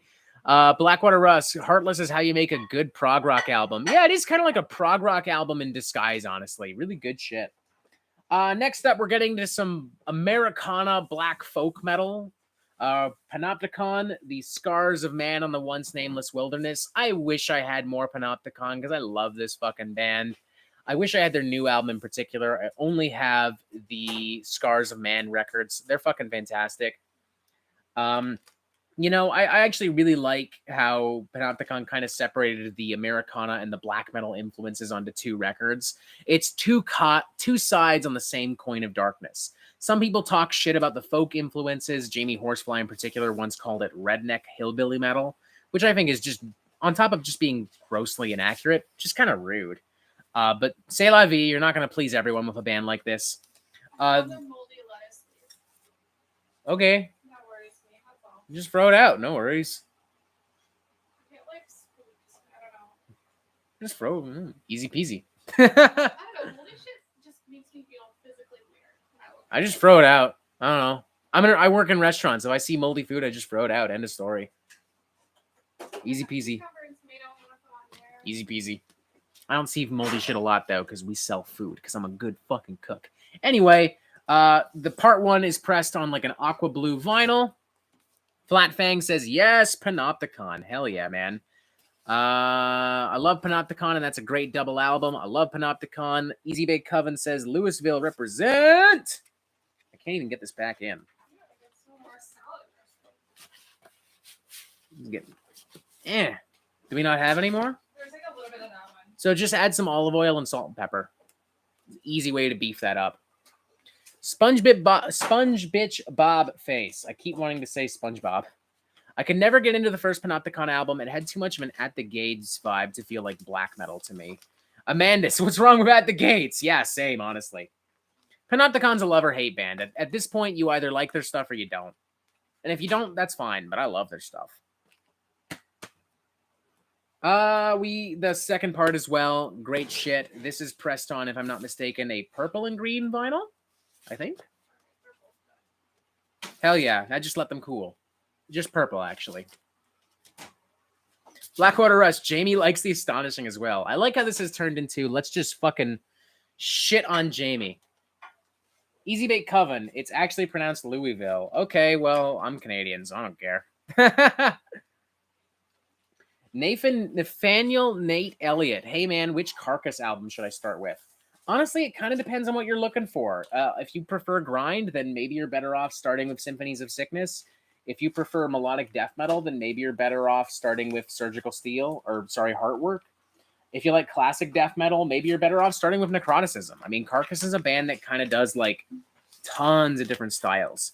With that in mind, I would say maybe Surgical Steel, because it's kind of this great bridging point between all these different eras and styles of Carcass. But you know, it's all good shit. Wyatt's Metal Life. At the Gates are Killer. Saw them with Grand Magus, Arch Enemy, and a Monomar from the Berserker tour. Yeah, so did we at the Rebel. Or sorry, no, it's called Rebel. I was thinking formerly the Sound Academy. That was weird though, because it was such a weird audience. Like the At the Gates audience was pretty chill. Arch Enemy was like entirely young white women. Everyone smelled like roses and lavender and soap. And then a Monomorph came on, and suddenly everyone in the room was a 6-foot-tall neckbeard wearing a kilt. Yeah. It was very weird. Very fucking weird. There were some weird dudes there. Yeah, definitely some sketchy motherfuckers there for sure. But it was a good show, all things concerned. Grant Goodkin, I like the early Carcass stuff the most. Hell yeah, man. All right, I'm going to put this stack back. And then more fucking vinyl. Holy shit. We've talked about so many tunes. And it's a little messy, but we're figuring it out. Is this all in order? I gotta rearrange all these. I do not want to have to rearrange these later, so I'm just gonna do it now. I would rather, when the night is over, spend the rest of the night with Anna, if I have y'all's permission. Please and thank you. Alrighty.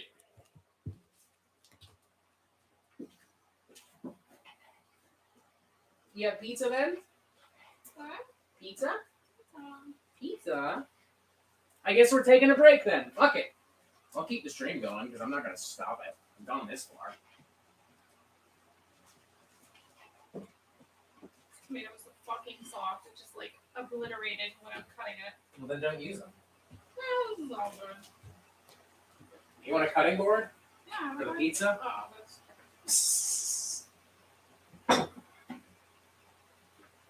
Yeah, shit everywhere. Yeah. How is it you only made pizza and everything's a mess? Well, the other stuff was in the same. I don't like that. Yeah. Oh, yeah. Anna, silly banana. I didn't do any of that other stuff. Silly banana. Mm. Silly dum-dum. Cucumber slimy. Then throw it out. No. Just throw it out, whatever. Who cares? Then just throw it out. I am doing that. He's like, I'm gonna comment. Just throw it out. I will comment because it's gross and weird. I don't like it. See, this is how I can tell I work in a kitchen, because you would just throw it out. There'd be no comment. Well, I'm sorry that I want to speak to you. That's right. You should be. Really? You're silly. No, Chompy's silly. You're silly too, though. All right, what up, y'all? Dinner time. This is not something I expected to do on the Metal Meltdown, but I didn't get you here we are. salad dressing yet because I gotta beef it up. Why wouldn't you mix it up in the bowl? Because then like you're dirtying up a bowl and there's already enough shit everywhere. Well, that's what I meant by beef it up. It's like you dress salad and then you beef it up. Silly Billy. Silly Billy. She's a very silly Billy. What up, everybody? We're going to take a brief break. Give Chompy the biggest slice. I absolutely will. I promise you. Nobody talks about the 90s era Arch Enemy enough though. There's some good stuff from the early Arch Enemy years. I'm not a huge fan personally. Chompy can take over. Does Chompy get a piece? Don't worry, everybody. Chompy's going to be just fine. He's going to go. He'll be good. Easy Bake Coven. Give Chompy the entire thing. Gonna go get some ice cream. I'll be back. Good for you.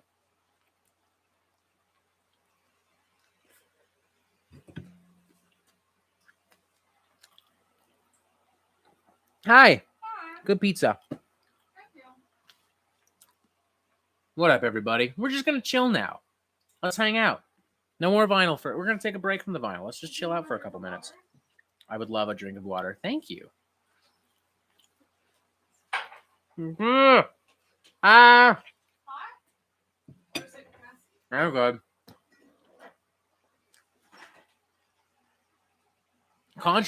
Blackwater Rust, controversial opinion, I guess. Swan Song better than necroticism? No, not even ironic. No, not even as a joke, dude. I love you, but no. Sir Spooky Bones, the metal cooldown. Hell yeah, man. You gotta chill the fuck out every once in a while. Feta Noctivegas, what brand is the pizza? We made pizza. We got some nice homemade pizza dough from a local store, and Just put shit on it. yeah, we just got like some nice meats, like some prosciutto and salami, some fresh basil, and we just made pizza.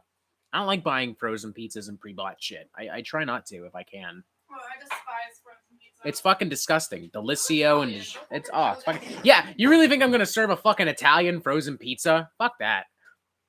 What was that Italian place we went to in Kensington Market? Yeah, I don't remember.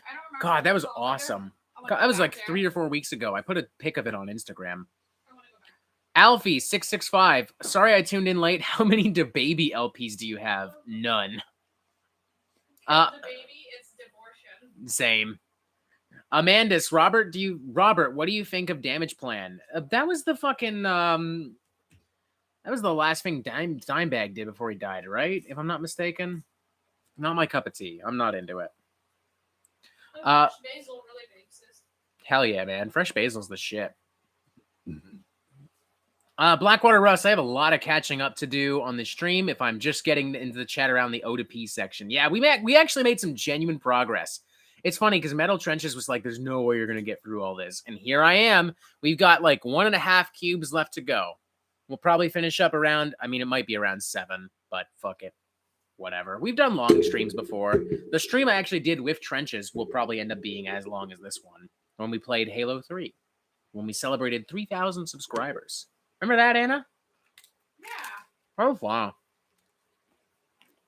I was playing Halo. While you were like talking about shit. That speed is good. It is good. You did a good job. Thank you. Flat Fangs, by the way, have you listened to Carbomb? They're one of my favorite bands at the moment. Yeah, man, Carbomb's good shit. One of the better mathcore bands in recent memory. Sponge Bitch Bobface, the money store uses samples of metal songs, so I can see why fellow metalheads love it. It's also like a really abrasive album, you know? It's really sonically heavy. More so than a lot of other hip-hop out there right now.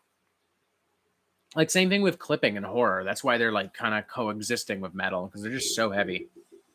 Blackwater Russ, it has taken WideXM 27 videos to get to the L section. Yeah, it has.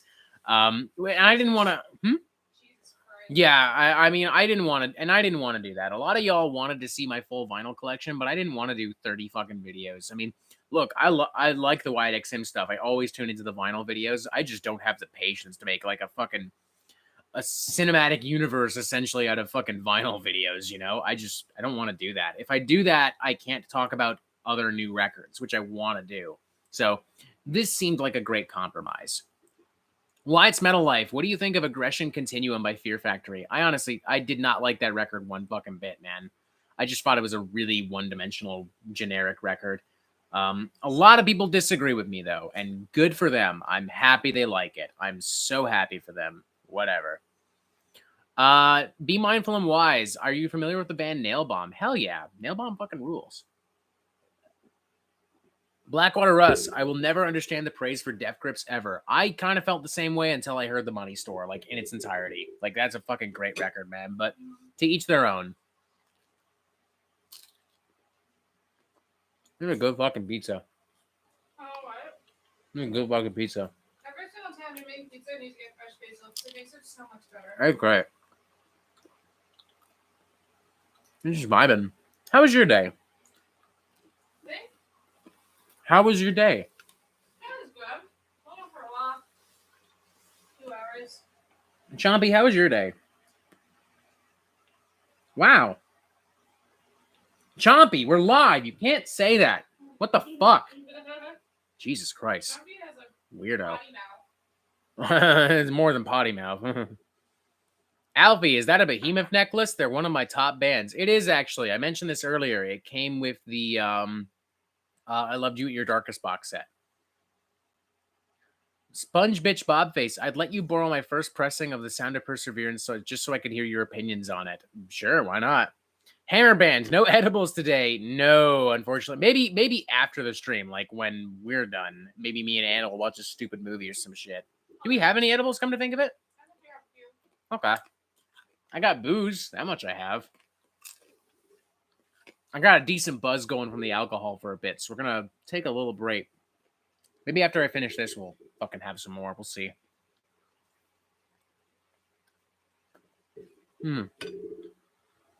Blackwater Rush, Obsolete and Demanufacture are the only Fear Factory albums you need to hear, pretty much. Same.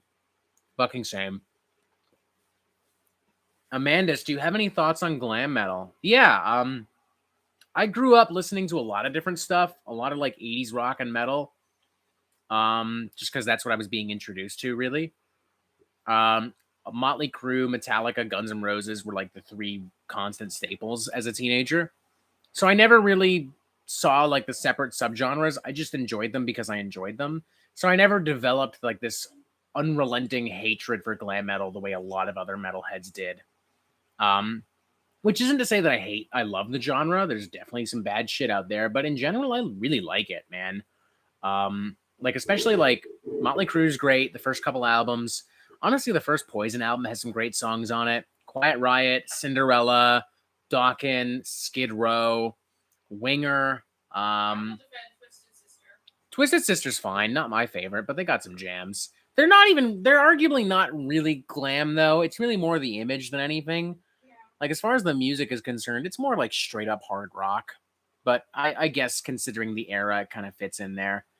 Yeah. I don't know. I dig glam metal. I don't understand the hatred for the genre. You know? I really don't. Flat Fangs. I think glam metal is good. I love stuff like Extreme and Def Leppard. Def Leppard are like OG kings of metal in general. Like I think a lot of people forget Def Leppard came over here with like Iron Maiden and Motorhead in the late 70s and early 80s. Like they've been around a while. I would not consider them glam at all. They're straight up. The only reason why people hated glam is because of like homophobia. There's a lot of that's a good point. Now in like 2021, it's a completely different situation. It is to some extent homophobia. To be fair, it is also like commercialization of heavy metal because this is a genre that lives and dies on being super true and super underground. And then like, you know, a band like Poison or Motley Crue comes around and they're like, yeah, we wear makeup and we're popular and we make money. And suddenly it's like, And that's also why, like I said earlier in the stream, like who fucking cares, man? Who fucking cares what's popular and what's not? Just listen to music you enjoy. If it happens to be popular, great, cool. That means you can enjoy it with more people. If it happens to be underground, that's fine too. Maybe it means you can introduce some people to some cool stuff. Life's too short to waste time worrying about what's underground and what's not. I say this as I shove fucking pizza in my mouth. Matt Davis, hot damn, you're still at it. I had lunch, went for a walk, changed the filters on my vacuum, and you're still at it. This is glorious. Yeah, man, we're taking a dinner break. I expected to be wrapping up around now, so I will admit we're behind schedule, but this is all things considered not a long... the Halo stream was definitely longer, so I'm not too worried. Blackwater Russ, honestly, I'm somewhat growing to like glam. Bryce Talks Metal does a good job highlighting some good glam bands. Yes, he does. I think thanks to people like him, we're seeing a bit of a change. Like people are being a little bit more open-minded to a lot of glam rock and glam metal. Because, you know, I think, again, a part of it in the 80s is you had a lot of kids that were growing up listening to like Metallica and Iron Maiden and AC/DC and a lot of other hard rock and heavy metal. And they were just like, yeah, we don't want anything that sounds girly. We don't want anything that looks cute and pretty. We don't want music that's like too poppy or commercial. And then in comes, you know, Poison, Motley Crue, who are making money, selling concert tickets and making commercially friendly music. I think it gets really bad, especially when you get to like the straight up pop metal bands. Like when you get to like the later Def Leppard stuff and of course Bon Jovi.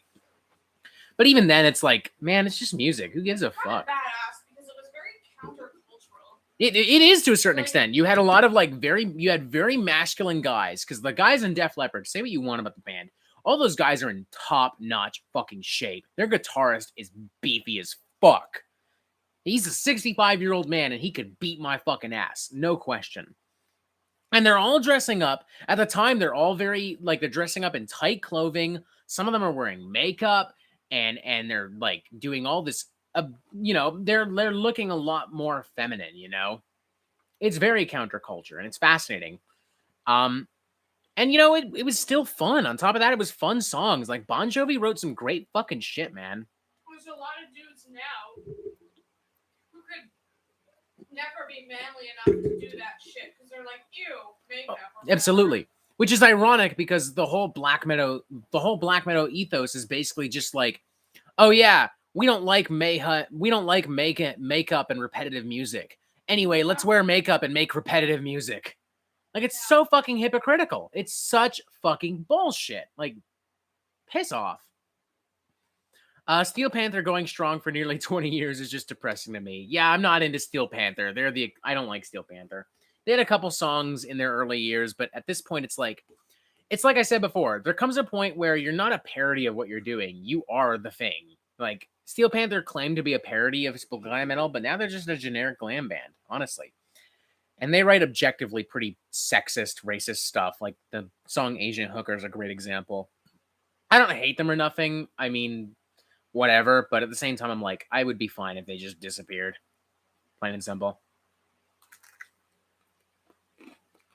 So, yeah. How you doing? There's 2 more slices here, Mario. Wow. Demonita Blaster, I'm back. Oop, crap, wrong account. I don't know, right account if you ask me. That's a great fucking name. Demonita Blaster, holy shit. It's a fucking great name. How you doing? Hello. Not very good. I'm in some tasty pizza. Blackwater Russ, would you argue that Van Halen was the first glam band? No, because it's the New York Dolls. That's stupid. It's the New York Dolls, like, without a doubt. New York Dolls. We need some Van Halen. We do need some Van Halen vinyl. The Rats in the Cellar is such a fucking jam. That first Van Halen album is fucking fantastic, man. We need to find it. We should go to Sonic. If we're going to Chinatown tomorrow, why don't we just go to Sonic Boom? Sure. I'm down. We might, if we don't find it at Sonic Boom, we can probably find it at Cops. They're great for vintage stuff. Yeah, I don't think my sister's going to come tomorrow because her husband doesn't want to go good for him. And I was like, why don't you just come? But I don't know. Okay. No worries. You and me can have a nice night. No worries. Yeah. I just feel kind of bummed that he's just like, no, I don't want to go. Maybe we can discuss that when we're not live. Yeah. I don't know. Juniper Dallas, I love the New York Dolls debut, and I have to thank you, Robert, for introducing me to it. You're very welcome. New York Dolls fucking rule. Matt Davis, what's your ideal band name? Burzcum. Plush Pie and Placid Wizard. What the fuck? I was telling you this other night. You want more pizza? Give me your plate. I'll get a salad. I'm good. Okay. I'm gonna finish this first. Okay. Thank you, though. Placid Wizard. That's a fucking awesome name. It really is. Strong Boys 19. Any album Anna likes that you don't like? I mean, we have pretty similar tastes. She definitely listens to a lot more like folk metal and doom than me, but I can't think of anything in particular Honestly, where. like, I'm not even that much into like folk metal anymore. No? No, not really. Then there you go. Our tastes are pretty similar. Like, there have been no major objections when I've bought a fucking record and like, or when she's bought a record and, it's like, oh no, you bought this? Ugh. I did stop you from buying an Inquisition record, but that was more so because I'm just like, I don't want to give money to pedophiles. I'm good. I know, that was a weird situation though, because I had that on CD like way before any allegations came on about him. Just for the record, ladies and gentlemen, there are no allegations. Yeah. He went to court. I mean, yeah. He's proven. I mean, yeah, like before, yeah. Like I had that album before, so I was like thinking about it nostalgically, kind of. Mm-hmm. And I just like forgot. I had like a smooth brain moment. No, it's all bad. Robert doesn't give money to terrorists or pedophiles. I'm sorry if that pisses people off. Plain and simple. Blackwater Rust, the Chad Death Clock versus the Virgin Steel Panther. Yeah, fucking honestly, dude. Do you have any Death Box? Nuh-uh. No. That last album they released was pretty fucking good. Death Album 3? Yeah. Oh, good shit. The Brendan Small solo... Oh, excuse me. The Brendan Small solo albums are fucking fantastic, too. Good shit. Can we just all acknowledge that Death Clock and Metalocalypse did more for death metal than Cannibal Corpse, Obituary, Death, and Possessed combined? Like, that introduced the entire genre to an entire generation of people that otherwise would not have given a fuck. Fucking great. Fucking amazing. I will forever miss that show. Sir Spooky Bones, I should mention that I listened to whatever Wizard Throne had after your review, and it was certainly something. Then listen to the full thing, and it's still certainly something. Yeah, Wizard Throne's pretty bizarre, but good bizarre. Like power metal, black metal, and melodic death metal kind of all thrown into a blender. People gave me shit when I was like, oh, it's the craziest power metal album of the year. Actually, it has these kinds of vocals, so therefore it's not. I'm like, okay, but it still has these guitars, and that's not black metal or death metal. Like, I don't know. More importantly, y'all just gotta stick up your ass. Like, who cares? Who fucking cares? Fuck the genre shit. You just listen to music. Grant Goodkin, they're making a Metalocalypse movie. I heard about that. That should be interesting. Apart from the already one that exists. Yeah, like the rock opera thing they did. Yeah, that thing's amazing. Oh, it's fucking awesome, man. I like how, like, within the first couple episodes of Metalocalypse, they managed to get, like, all 4 members of Metallica to make guest spots. I know. Fucking amazing.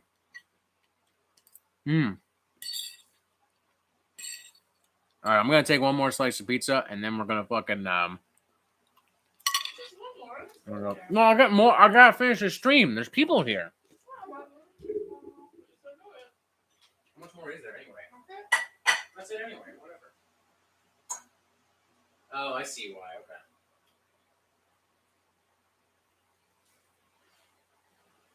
That was big bites. Yeah. Whoa. Am I gonna finish this rest? I mean, I will. I want to finish the stream. No, right. There are people waiting for me, Anna. You animal. Maybe you'll let these people suffer, but I won't. Okie dokie. Back to business, ladies and gentlemen. Thank you for your patience. While Robert got himself a bite to fucking eat. I don't know what the fuck I just did there that made the whole camera shake. It's just the power. I probably just kicked the table. Yeah. But we're back. We're doing this. Thank you for your patience. Booyah. Next up, The Uncanny Valley from Perturbator. Badass fucking synth pop record. Just pure EDM madness. One of the most badass fucking album covers of all time, may I add as well. Every time I listen to this album, I feel like I'm lost in a fucking, like, Las Vegas nightclub, and I'm high out of my fucking mind. Not that I could relate to such an experience, mind you. Shut up. Just a fucking badass record, and you know what? We're gonna risk demonetization for a moment.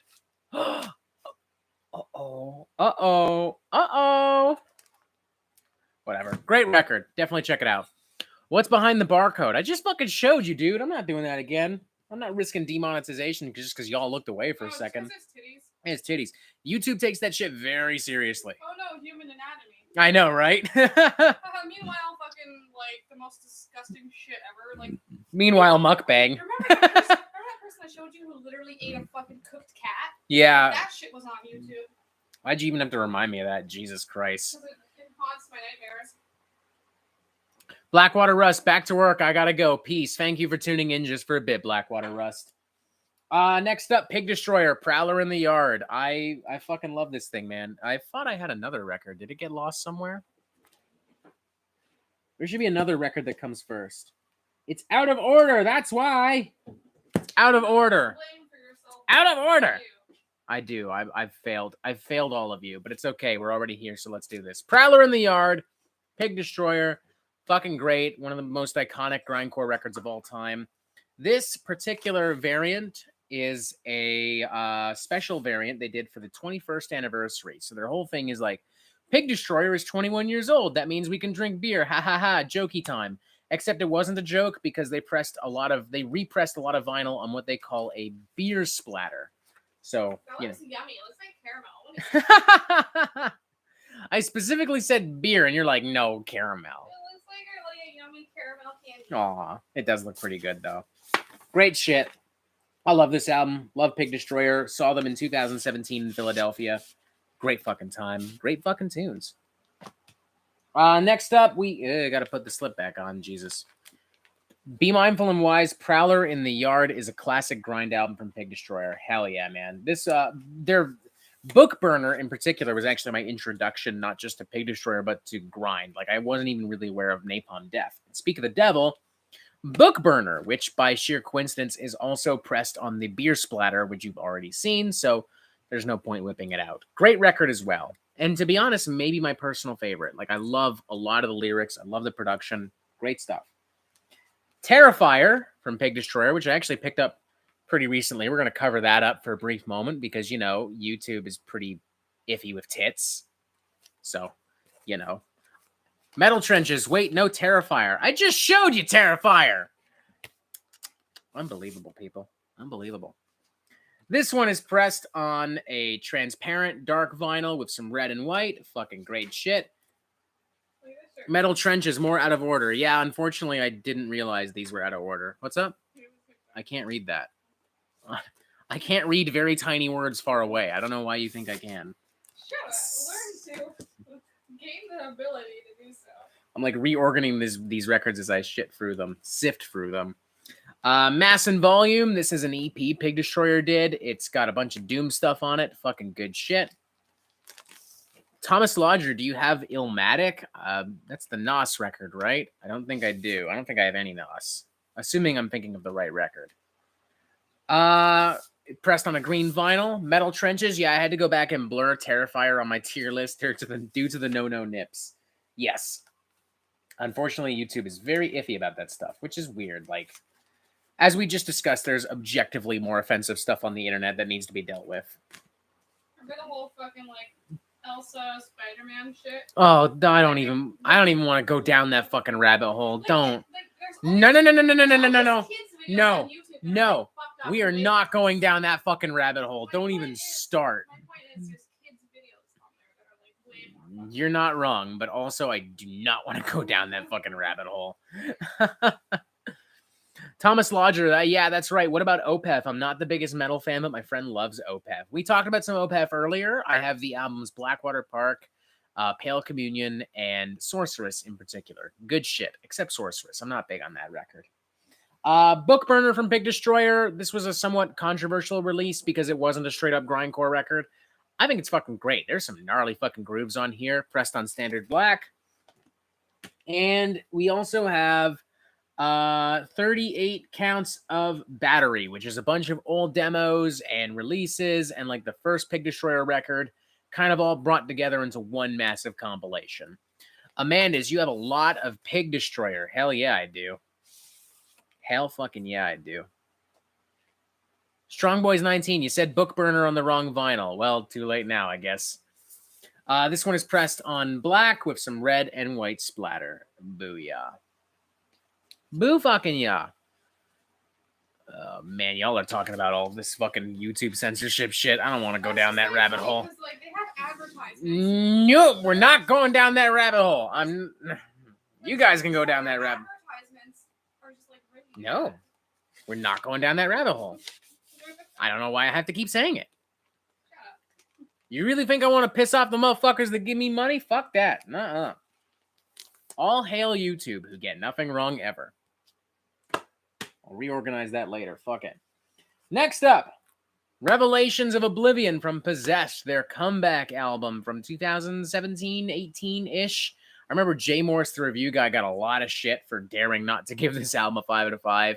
It is a great fucking record. I've always argued that Possessed is closer to a thrash band than a death metal band, but fuck it. I'm not interested in doing that again. Regardless of what you call them, this is a great fucking record. and it is pressed on a similar pressing to that last Peg Destroyer record. It is pressed on a black-white smudge vinyl with some red and just a wee dash of hot pink thrown in there. Be mindful and wise. This is a great comeback album for Possessed. It is, man. This is better than it had the fucking right to be, honestly. Like, it's right up there with, like, Surgical Steel and At the Gates as far as comeback albums are concerned. Just like, whoa. Whoa. Wyatt's Metal Life. There are some that claim Possessed was the first death metal band. I didn't want to get into this, but okay. I respectfully disagree. Possessed is death metal in the same way that Venom is black metal. Massively influential. No argument otherwise. But that does not alone make them, you know, the genre in question. Like, I would not call Venom a black metal band. I'd call them a heavy metal band. I would call Possessed a thrash metal band. A heavier than normal thrash band, but a thrash band nonetheless. That's just my 2 cents. Say what you will, you know? They occupy a space kind of like Creator or even Rain and Blood from Slayer, where it's like massively influential to death metal, but not death metal. We also have Probot. I don't know if y'all are familiar with this. This is a project headed up by Dave Grohl of Nirvana and Foo Fighters fame. This is a metal project he did. There's a lot of guest performers on here. You've got members of Voivod and the Cro-Mags, and you've got King Diamond himself, Jack Black from Tenacious D, Kim Thale from Soundgarden, members of Corrosion of Conformity and Cathedral, and, you know, Probot's just kind of all about just indulging in Dave Grohl's heavy metal fantasies, you know? There's a lot of doom, there's a lot of black metal, death and thrash. There's a track with Lemmy Kilmister on here, which is just pure Motorhead worship, but in the best way possible. Really cool record, man. The artwork itself was also done by Away, the drummer from Voivod, who also works on a lot of the Voivod artwork and merchandise. Really cool record. I'm actually shocked I found this thing because it's not a very well-known record. It's kind of hard to find nowadays. Great shit, though. Thomas Lodger, and have any anthrax? Yes, at the beginning of the video, we showed off Spreading the Disease, Worship Music, I'm the Man for All Kings, and State of Euphoria. Great shit. Amandus, wasn't Mantis the name of wasn't the first name of Death back when Cam Lee was the lead vocalist? I think so. I would not consider myself a historian though, so feel free to research for yourselves. Sir Spooky Bones, Dave Grohl did metal. Yes, on the Probot album. You know, he's a guy, his love of metal is pretty well documented at this point, but he never really recorded a lot of metal stuff until this record. It's funny, this is actually the second time we've talked about Dave Grohl in the stream and have not talked about Nirvana or Foo Fighters at all. Kind of fascinating. Kind of fucking fascinating. Oh, excuse me.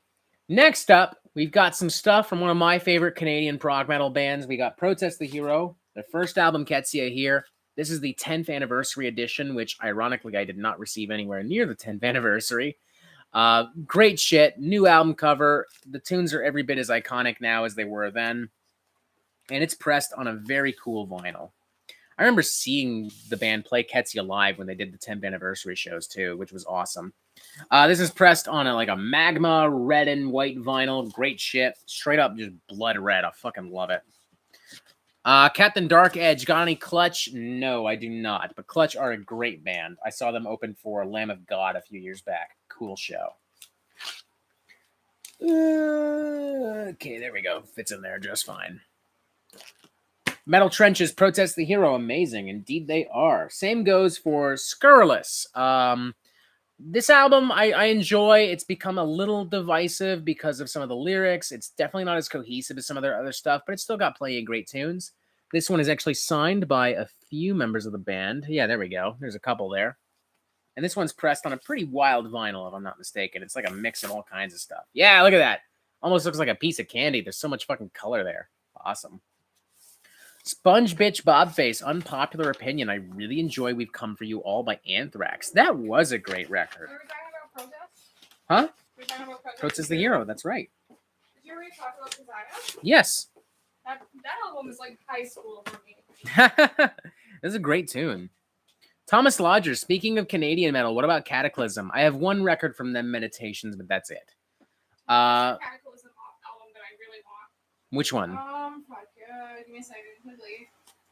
In the meantime, we've also got Volition, which was my official introduction to Protest the Hero and remains one of my favorites, frankly.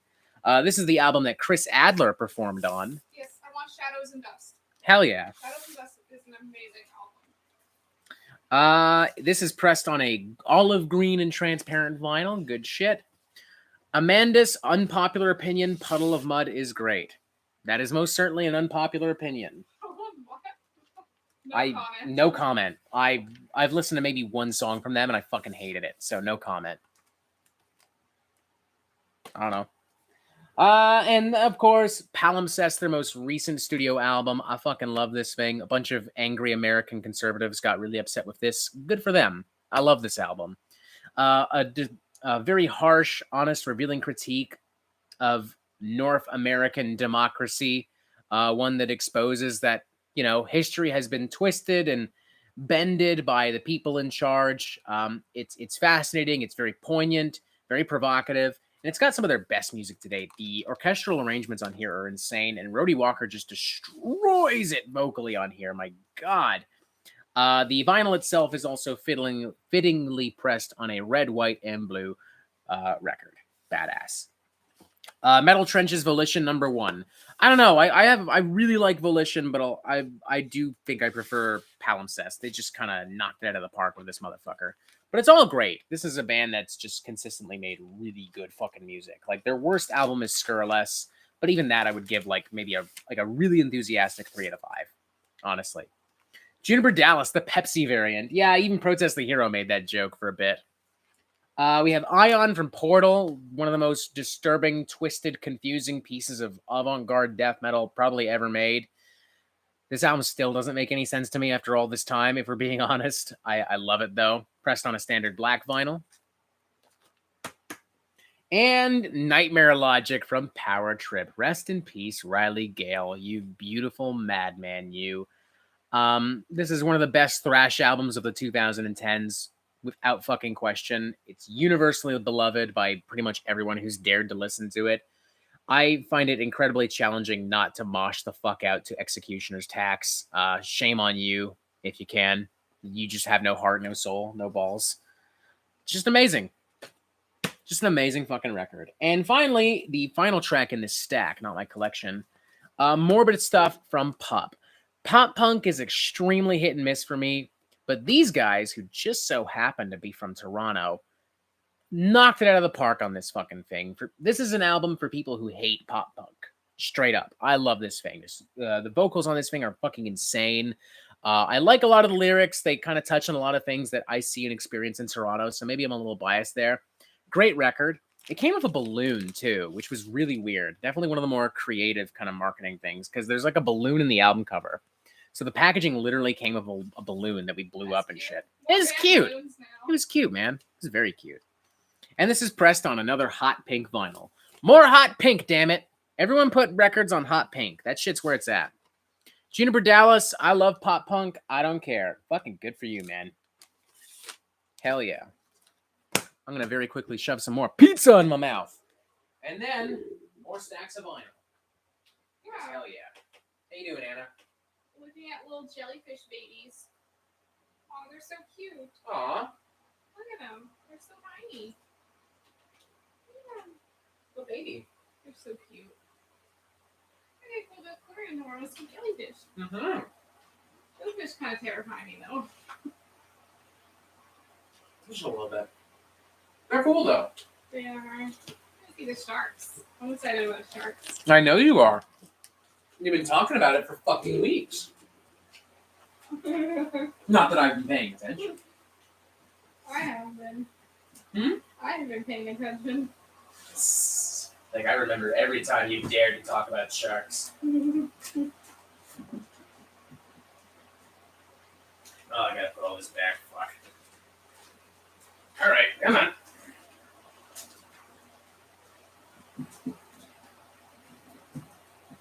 Come on! Do it. Do it. Kill him. We should. That's what we should do. We should watch The Phantom Menace. No. Why not? Why not?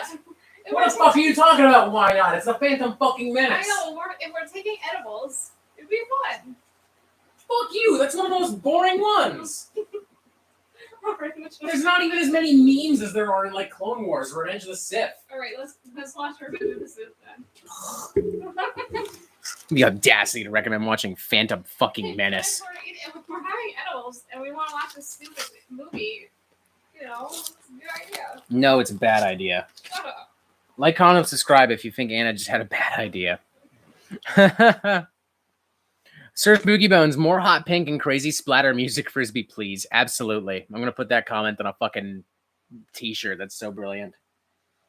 So I don't have a lot of Queens of the Stone Age. I wish I had more. I don't, unfortunately. The one album I do have is one of the more controversial and divisive ones. It's Villains. Following Like Clockwork, I can definitely understand why this wasn't maybe the most popular, but it's still a pretty fun record. There are a lot of great hooks on here. Some really fun, sexy guitar work. The production is great. They kind of took more of a boogie rock, glam rock, classic hard rock kind of vibe here with some of the more stonery alternative aspects of other records. I don't know. It's not amazing, but it's fun. And isn't that what's important at the end of the day? Fun? I don't know. Call me crazy. Maybe I'm fucking crazy. I don't know. And one of the big boys, Rising from Rainbow, featuring the legendary Ritchie Blackmore and the legendary Ronnie James Dio. One of the greatest hard rock albums ever fucking concocted. Love this fucking thing. Oh, absolutely. Some of my favorite songs of all time on here. Terror Woman, Stargazer. It's just amazing, man. And this is pressed on a very cool, very, very, very cool yellow and red vinyl. Hell yeah. Sir Spooky Bones, honestly didn't think Phantom Menace was that bad, but it was easily the second worst Star Wars movie I have on DVD. It's one of my least favorites. Although Attack of the Clones is my least. That ends up being the worst for me because it's just so boring. Like, nothing even fucking happens in that movie, man. It's just boring, boring, boring, boring. People talk shit about the sequel trilogy, but you know what? You know what Last Jedi never is? It's never boring. Attack of the Clones is so fucking boring. So fucking boring, dude. Oh my god. Galo Sniper, no Dio, no vinyl collection. Correct. Once again, ladies and gentlemen, may I remind you, Holy Diver up there. Booyah. Some more Canadian thrash, this time Evil Invaders from Razor. They never, much like Exciter and Anvil, they never really got a lot of attention or acclaim, which is a shame because they're responsible for some of the most vicious and provocative thrash of their time. This album in particular is fucking nuts. If I were to do a top 10 thrash metal records list, this would be on there. I love this fucking thing. Standard Black. It's badass. Go listen to it. Plain and simple. Captain Dark Edge. Any Mr. Bungle. I fucking wish, man. I've seen them at Sonic Boom, but I've just never picked them up. I guess we can do that tomorrow if we end up going there. Fuck it. Be Mindful and Wise. Attack of the Clones would be one of the worst. Either that or Last Jedi. No, it's easily Attack of the Clones. Honestly, I've said it before. I'll say it again. I don't think Last Jedi is really that bad. I think it's kind of, it's the best of the sequel stuff. And in general, I think it's just a really good movie. There's a lot of great cinematography. There's a fucking, that action scene with Rey and Kylo in the Snoke's fucking throne room. That's an amazing fucking action scene. The set design and the production is awesome. I honestly love the way they handled Luke. I like that he's just kind of given up on life and he's kind of like run away from life. And I like the idea of Luke Skywalker's lightsaber being like a sword of legend, like their version of Excalibur, where they're like, oh, is that what I think it is? Oh my God, only certain people can wield this because it's such an important thing. I don't know. That's just my 2 cents. I'm well aware I'm going to be in the minority on this, so fuck it. Crow Reviews, Razor, let's go. They're awesome. Amandus, I want to see Robert's reaction to Paralyzed by the legendary Stardust Cowboy. Who? What? Another time. I don't know what the fuck you're talking about. Next up, Whales and Leeches from Red Fang. Great record. I saw these guys open for Opeth and In Flames back in the day. Holographic cover here as well. It may not show up too well in the video. We'll see. And it is pressed on a standard but cool black vinyl. Or sorry, gray vinyl. Boom. Hell yeah. They put out a new album too that was fucking badass, man. It's grown on me a lot. I think I railed against it at first for being a little generic in some parts, but now that I think about it, it's one of the better, like, straight up rock albums of the year. I love Red Fang. Hmm? I love Red Fang. Hell yeah, good shit. Crow reviews. It turned out well, Meltdown. Hell yeah. Fuck yeah. Next up, the Red Hot Chili Peppers. Blood Sugar Sex Magic, man. One of the most iconic alternative rock records ever made. I think they kind of found that perfect balance of like rap, metal, funk, and hard rock on this thing. The production's fantastic. This is some of their most inventive guitar work, some of their strongest melodies. There's not a single song on this album that I don't sing along to every time I hear it. I just love it, man. I mean, I like a lot of the Chili Peppers stuff. Besides this, I really love I think it's called Universally Speaking. Either that or By the Way. And I also love Stadium Arcadium, but this is number one for me. Love it. Mother's Milk was great too, like when they had their full-blown metal phase. Just badass. Next up, Repulsion. Horrified, underrated grindcore classic. Just a fucking fantastic record. This was a very special picture disc that they did for, I believe, I think it was the 30th anniversary, something like that. But yeah, it's got the inside here on the disc one, and the other side is a lot of artwork from the liner notes of the original LP. So fucking badass. Amandus, the only Repulsion album. Be Mindful and Wise. Red Hot Chili Peppers, BSSM is such an iconic record. Fuck yeah, man. Fuck yeah, man. So much good shit. There we go. This is okay, I was right. It's the 30th anniversary right there. Fuck yeah. Next up, some Revocation, one of my favorite thrash death metal bands of the 2010s. This album in particular, their self-titled Revocation, I just think is fucking fantastic. This is them, I think, kind of perfectly balancing the tech death and the thrash influences. Some amazing riffs on here. I challenge you not to fucking mosh to Invidious. I fucking challenge you, dude. Their cover of Dyer's Eve is amazing on this thing, too. And it is pressed on a standard gold vinyl. It also came with a poster that I'm not sure I have anymore, but it came with a poster of the album artwork. Boom. Actually, it's kind of like a translucent gold, come to think of it. Anyway. It came with a poster that had all of the band members' autographs. So that's cool, too. Fada Knock to Vegas. Any love for Septic Flesh? I don't really own a single album of theirs, to be honest. And I don't think I've ever even heard a full album of theirs. Like, bits and pieces here and there. Do you listen to a lot of Septic Flesh? I think there was like one album I liked. I can't fucking remember. That definitely doesn't help me out. Not really.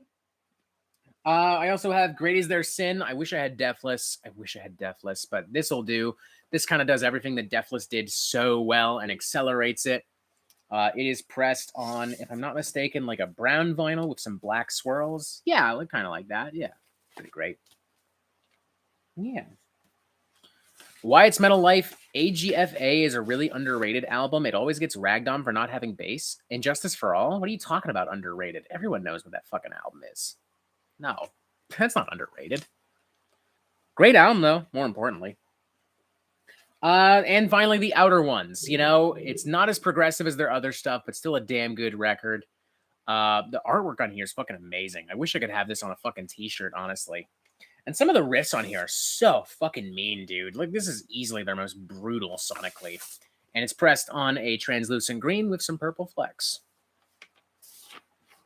Sponge Bitch Bobface. Good night, guys. I'm turning in. Good night, Sponge Bitch Bobface. I hope you have a pleasant evening and sweet dreams and such.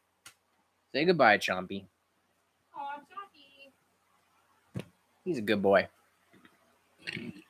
Next up, something a little different. Release from an artist called Rich Aucoin. I saw this gentleman open for Tupperware Remix Party in Toronto last year, very early last year. Kind of like indie pop, indie rock with like some more mainstream pop influences all kind of blended together. It's a very bright and cheerful record. It's just got nice, good, positive vibes, you know? I really like seeing him live, hence why I bought the album. The vinyl itself is translucent with a rainbow splatter kind of deal. Very fucking cool. Very fucking cool. Amandus, that artwork just screams Rings of Saturn. I'm going to assume you mean Outer Ones and not this Rich Aucoin release, because this is definitely not Rings of Saturn. Oh, also, autographed. Booyah. How you doing, Anna? I'm good. You bumping? Yeah. Hell yeah. Captain Dark Edge, any Funeral Doom albums? I have the Atramentus LP, but that's about it. Funeral Doom is not something I casually can listen to a lot of. It's just inherently so depressing. They're kind of like Ahab. Ahab's cool. They're great. We have some Rivers of Nile coming up. This is their sophomore studio album, Monarchy. What's Chompy's favorite album? I don't know. What do you think Chompy's favorite album is? I think he really likes that Revocation album. Revocation? He strikes me as a Revocation fella. Is there like a gator-themed metal band? Any kind of like Why not? Yeah. Band. There's a band called Frog Lord. Why isn't there a band called Gator Lord? Like sludge metal. That's what Chompy's really into. He's really into fucking sludge metal. He loves Acid Bath and Amon Ra and shit. Monarchy, Rivers of Nile, their sophomore studio album. Great shit. This is pressed on an electric blue with a mustard splatter, I think. Yeah, kinda. Not really mustard, but definitely like a light yellow. Strong Boys 19 says Chompy likes the Jaws soundtrack. That's fitting. It's creative, actually. Good job. Oh, Sluggage. Sluggage is great, man. A great band. And of course, Where Owls Know My Name from Rivers of Nile. Oh, God, what can be said about this album that hasn't been said already? Everyone loves it. Everyone has listened to it. It's a classic. It's not even that old, and it's weirdly a classic. And it is pressed on olive green and black. Booyah. Gotta say, I was kind of underwhelmed by like the brand new Rivers of Nile single that came out like last week, earlier this week-ish. I don't know. I mean, I'm still pumped to hear the full album, but I was not into that single. So we'll see. All right, I'm going to get another fat stack. And then believe it or not, ladies and gentlemen, we got one more cube. Oh my God, we might actually do this tonight. Oh my God. Oh my God. Wouldn't that be insane, Anna? Wouldn't that be insane, Anna? That would be very insane. Insane in the membrane. That's right. Okay, come on. Come on, there we go.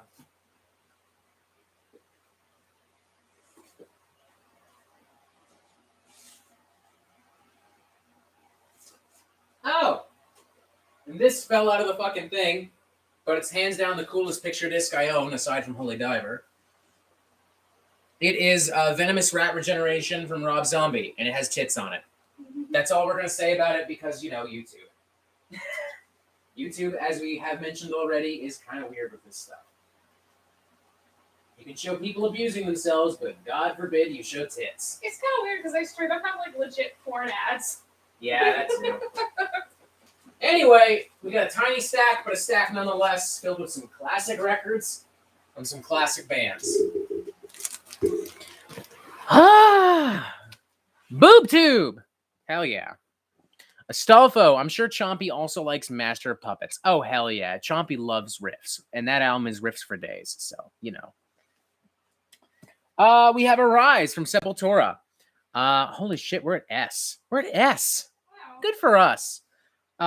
Brazilian death thrash metal legends. Love this fucking thing. I named this in my top 10 fucking album reviews of albums of all time. Love this fucking thing. The riffs, the production. This is Sepultura at their most cohesive and brutal. Chaos AD, they kind of lose me a bit. They win me back with another album, which we'll also talk about. This is pressed on standard black. That other album being Roots. I mean, kind of divisive at the time and still to some extent very divisive, but like, my God, this is fucking badass. Just super thick, earthy, muddy Brazilian grooves with like tribal percussion and weird choirs, vocals. It kind of got a new metal edge, but not intentionally at all. It just kind of like, it's one of these things that just sonically was similar enough that it kind of fit in. Ironically, ended up influencing so much fucking new metal. I love this fucking thing. I really like that album too. What's up? I really like that album. Wow. This ended up defining the way that both Sepultura and Soulfly would continue going forward. I mean, this is kind of a really important album looking back in the grand scheme of things. Standard black, good shit. Wyatt's Metal Life, Venomous Rat Regeneration Vendor is probably my favorite modern zombie album. Honestly, it's probably my favorite zombie album altogether. It's really good. Metal Trenches, Roots is great. Matt Davis, Roots was my first dive into Sepultura. Hell yeah, man. Crow reviews. Roots is good. All right, so clearly me having Roots is not as divisive as I thought. We also have something that's I've never really figured out if this is an official release or not. But we have the Sex Pistols with their debut album, Nevermind the Bollocks. Here's the Sex Pistols. This is obviously the American one because it's got the pink and green. The European version, the version that you're all probably most familiar with, is the yellow and pink. Of course, the album artwork itself makes up the actual vinyl disc. I'm not going to remove it because I feel like it's pretty self-explanatory. Johnny Rotten's kind of a piece of shit nowadays, but goddamn, this album still hits where it counts. Just fucking rules. Maybe one of the best punk rock albums ever made, honestly. Galo Sniper, Roots doesn't deserve the hate. It really doesn't, man. Be Mindful and Wise, Sex Pistols, Nevermind the Bollocks is a great punk album. Fuck yes. Next up, Shadow of Intent with Melancholy. I think this record is fucking fantastic. Shadow of Intent is one of the more interesting deathcore bands to pop up in recent memory. The musicianship is insane. They're bringing in influences from like symphonic and melodic death metal. And with this record in particular, they just nailed it with great production, great riffs, great songwriting. I haven't heard the new Shadow of Intent single that just came out, but I'm really pumped to hear it. One Plus, Melancholy is great. Shadow of Intent is definitely one of the best modern deathcore bands. Thank you to both of you. This is pressed on kind of like that Black Ice Fortitude video or vinyl that I showed earlier. You know, kind of funky, kind of cool. It's basically just black, but it's kind of transparent, kind of. Metal Trenches, banger. New single is sick. I gotta check it out. And I also gotta fit this back in here. Jesus Christ. It's gonna take a while. Come on. All right. Fuck it. That's why we have sleeves, goddammit. Fuck it. How you doing? You good? I'm like all relaxed now. Wow. Crow reviews when you're drunk and doing a vinyl review. I'm actually feeling pretty okay now. My buzz is gone and I'm just chilling out. I will probably have some drinks, though, in a little bit. In fact, you know what? Can you pass me a cider from the fridge? Please and thank you. Whichever one's there. It's fine. Captain Dark Edge, got any Swans? No, that's actually a band I got to spend more time with. I'm not really familiar with a lot of Swan stuff. So I'll change that in the near future because I want to check out more of their stuff. Thank you. You're great. Thank you. What? Fuck you. I gave her a compliment. And she's like, shut up. Fuck you. Fuck you. Fuck you. Like, comment, and subscribe. Tell Anna to go fuck herself. Tell Chompy he's a Chad. Don't. Well, you can do the Chad one. That's fine. Next up, Skeleton Witch. Beyond the Permafrost. Great fucking record. I love a lot of Skeleton Witch. Good shit, man. I don't remember if this is a special variant or not. Only one way to find out. Nope. Standard black. Good shit, though. That's what's important. Is Chompy old enough to drink, or is he a precious small Chad? That's a good point. I mean, he's definitely not 19 years old. He baby. He no drink. He no drink. Flat Fangs. Chompy is the Chad. Hell yeah. I also have the Apophic Gloom EP. This is the first one they did with their brand new singer, or not brand new by now. I guess it's been 5 years. Really good EP. Standard black as well. And their debut, or their full debut with the new singer, Devouring Radiant Light.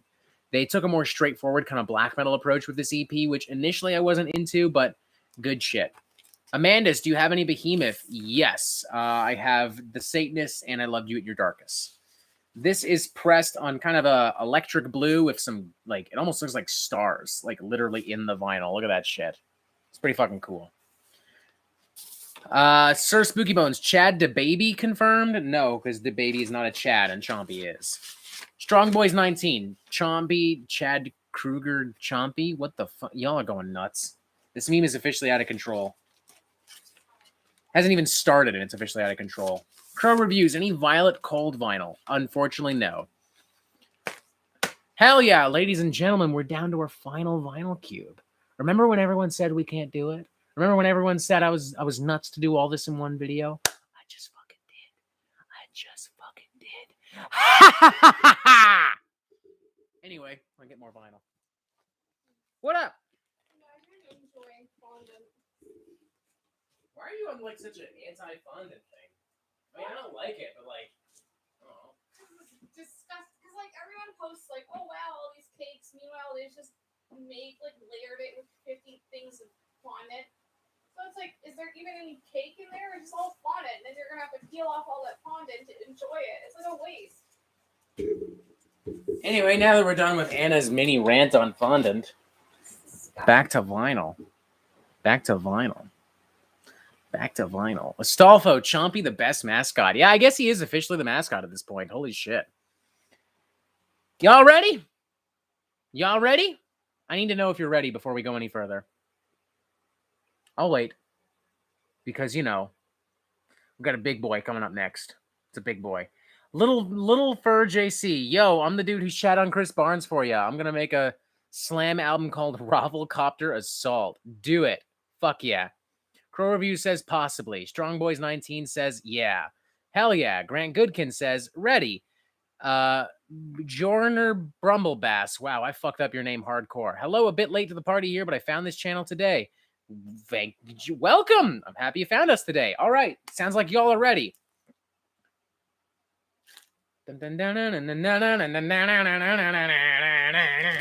Yes.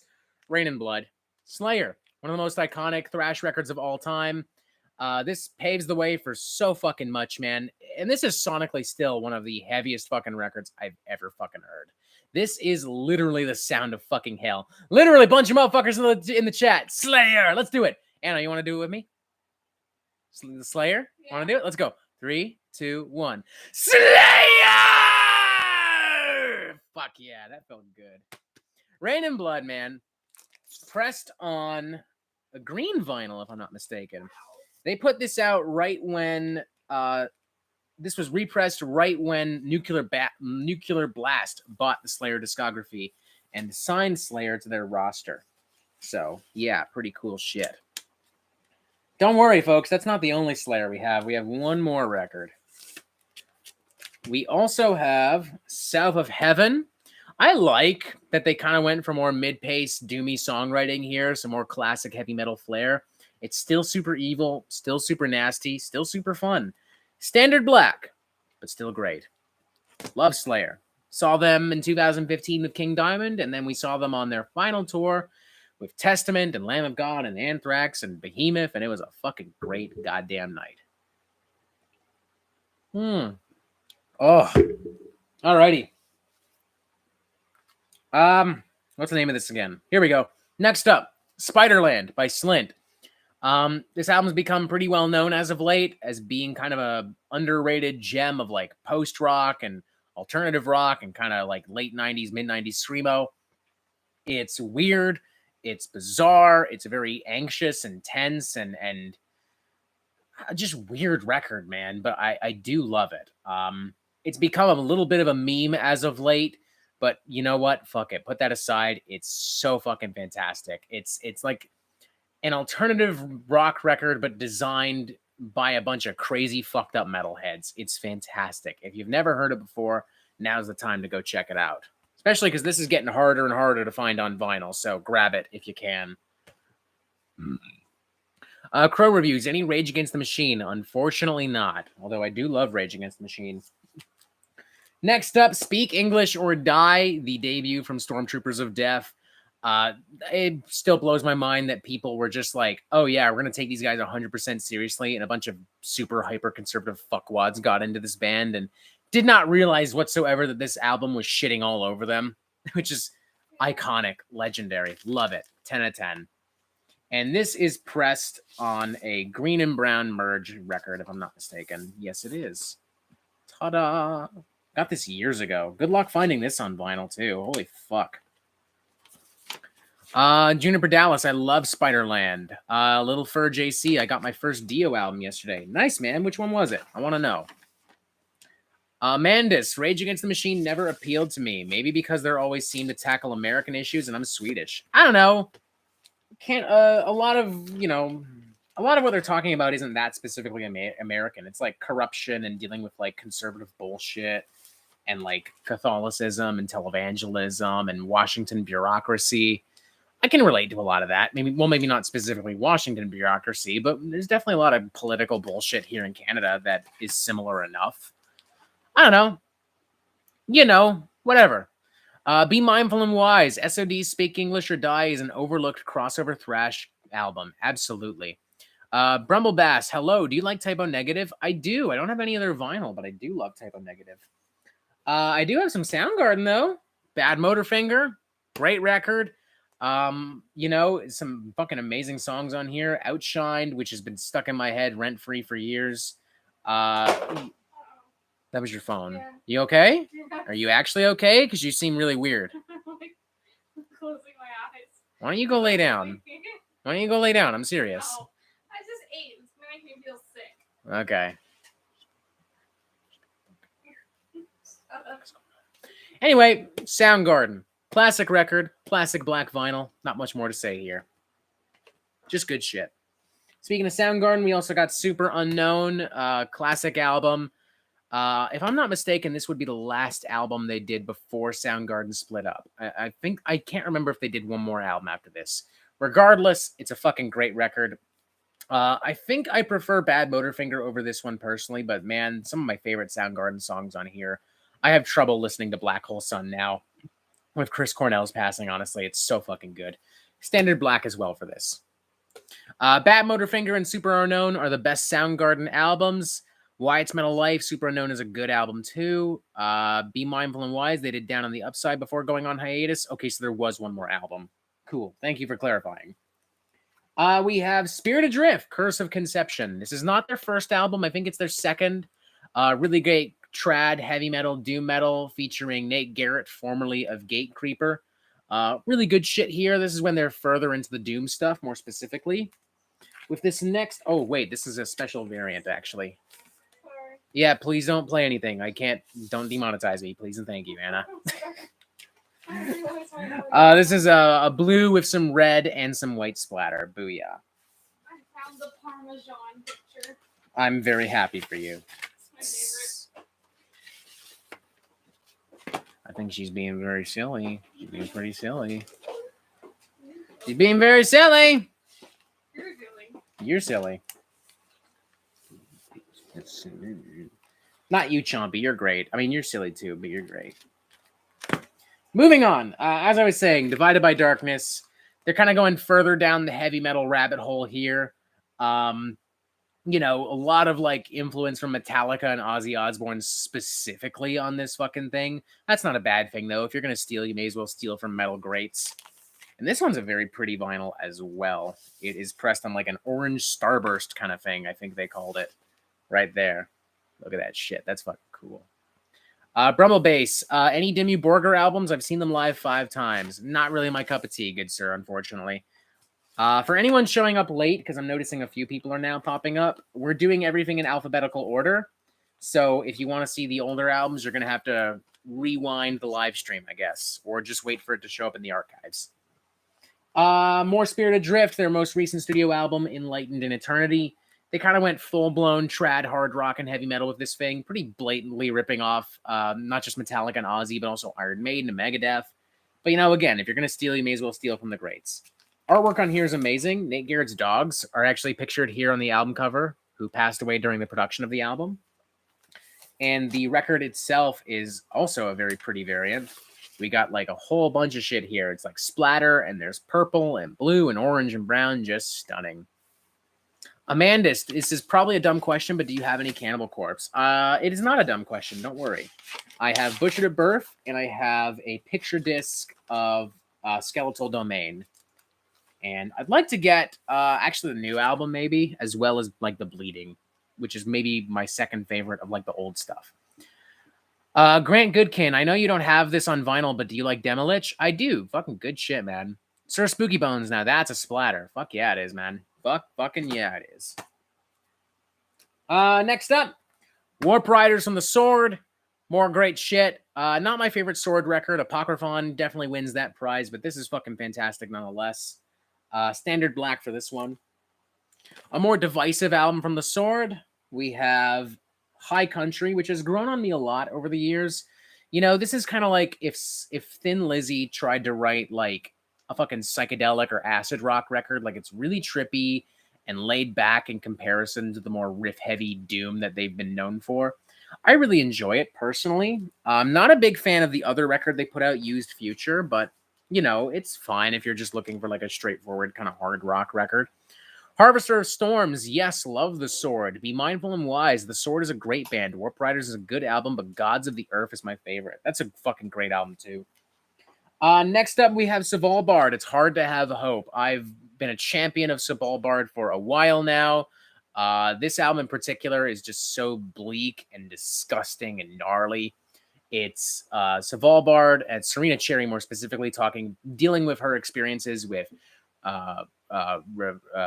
sexual assault, sexual harassment, with rape, talking about inequality in the workplace, dealing with double standards. It's a very personal and political record, and it's complemented by some incredibly vicious kind of post-hardcore black metal, alternative metal fusion kind of shit. Love it. Wild. It is pressed on a, like, I think they call it like a coffee vinyl, if I'm not mistaken, because it's like a kind of mocha brown kind of thing. Yeah, something like that. Something like that. It looks like caramel? Yes. You want caramel? Because this is the second time you mentioned caramel. She wants caramel. Caramel is pretty good, though. I do like caramel. I do like me some fucking caramel. Why It's Metal Life. What do you think of the band Avatar? Not a fan. Nothing against them. Not a fan. For me, though, Svalbard is at their best with this album. It's When I Die, Will I Get Better? I forgot the name for a second. You know, this kind of takes everything that made It's Hard to Have Hope so wonderful, but it adds a little bit of optimism. I mean, it's still coming from a really dark place, but it's also like a little bit more expressive and a little bit more, I don't know, it's more direct emotionally. And I love it for that reason. I had a really like powerful response to this record when it came out last year. It ended up being one of my favorite records from last year. And it is pressed on another stunning vinyl. It is pressed on this kind of thing, which kind of looks like, what candy does it look like, Anna? Well, it's kind of like a creamsicle. Creamsicle icy cream. Those are so freaking good. I love those. They are great, honestly. Those are fucking awesome. Why do I want creamsicle now? We gotta stop talking about candy and shit. My God. Unfucking real. Crow Reviews. Question. Do you like butterscotch or cinnamon more? Cinnamon, all the fucking way. Not even a question. Cinnamon or what? Cinnamon or butterscotch? I like cinnamon a lot. Right? Cinnamon's where it's at, man. Anything with cinnamon, like once I smell it, I'm like, I need it. Oh, cinnamon's hot, man. Who the fuck was that? Whatever. I'm just sending you stupid pictures. Oh, okay. Keep up the good work. Suffocation. Blood Oath. I unfortunately don't have any classic Suffocation, but thankfully their modern stuff is pretty damn heavy too. This album in particular, Blood Oath, is stupid heavy. Just breakdowns and blast beefs and nasty fucking walls of muscular riffery for fucking days, man. The album artwork is fucking insane. If I'm not mistaken, this is like a transparent white with red splatter as well. Great fucking shit. I can't remember who I bought this from, but shout out to them because this is an awesome fucking album. Yeah, like a transparent white with red. Hell yeah. Be Mindful and Wise. Suffocation's Blood Oath is a great death metal album. Souls to Deny is my favorite modern album from them. Great stuff too. Little Fur JC. It's weird when ICP's albums are better than a Metallica album. Saint Anger. I don't even know if I'd say that. I fucking hate Insane Clown Posse. Damn, these vinyls are just not cooperating with me all of a sudden. Thank God we have these sleeves. Matt Davis. I'm starting a black metal band. Want to join? We're called Taint Mist. Hell yeah, dude. When do we record the album? And when do we go on tour? Let me know. Come on. Get in there. We're getting there. We got it. We also have Pinnacle of Bedlam. There we go. It's actually been a while since I fucking listened to this record. Really good shit. I do prefer Blood Oath, but this is some great shit nonetheless. Crow Reviews. No one gets the Undertale reference. Yeah, because I don't play Undertale because I'm an adult. That was mean. It's a fine game. I just don't care. This is pressed on an orange and black vinyl. Pinnacle of Bedlam is good too. It has a little bit more thrash influence. Does it? I don't know. I'll take your word for it. It's been a while since I listened to this, honestly. So, yeah, I don't know. Good shit. Saw Suffocation at what is apparently their last tour with Frank on vocals. We'll see. I mean, I don't really believe any musician when they say they're going to retire. And history has proven that that's a bullshit fucking statement. Cough, cough, kiss, Ozzy Osbourne. But we'll see. And next up, Currents from Tame Impala. Really cool psychedelic pop and alternative rock. It's also kind of become a meme as of late, but it's a great record. The Less I Know, the Better is legit one of the catchiest fucking songs of the 2010s. Pressed on Standard Black. I also got this at Urban Outfitters. I have surprisingly found quite a few decent records at Urban fucking Outfitters. What do you know? Alrighty. Stack. Done. Probably 2 more stacks. Think we can do it, Anna? Yeah, you got 2 more stacks. How y'all feeling? I'm feeling fucking great. Let's do it. We made it this far. No point fucking turning back now.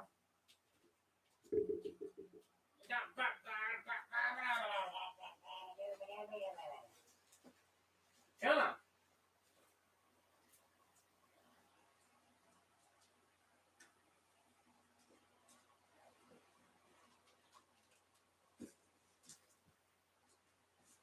Come on. Oh, I only have to do this one more time. Isn't that awesome?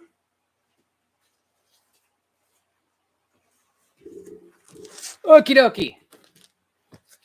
2 more stacks. Minor spoiler alert. You probably just saw one of the records. That's okay, though, because it shouldn't be a huge shocker. I love the record. Matt Davis. I really hope Chompy suddenly takes over the channel. At this point, he will. Brumble Bass. This is gold. Discussing metal in the night with good people. Hell yeah, man. Happy you joined us. We got Testament with Dark Roots of Earth. This was my introduction to Testament back in the day. It remains one of my favorites from them. It's a bit heavy-handed. The first half is definitely stronger than the second half, but good fucking shit nonetheless. my introduction to Testament too. Yeah, we actually picked this up during lockdown because we weren't allowed to. We had a brief period where everything was closed down again because our premier, Doug Ford, is a fucking cockweasel. Anyway, so we went to Sonic Boom and we went up to the window to buy this, and they were really cool. And we got this on electric blue vinyl. Fuck yeah.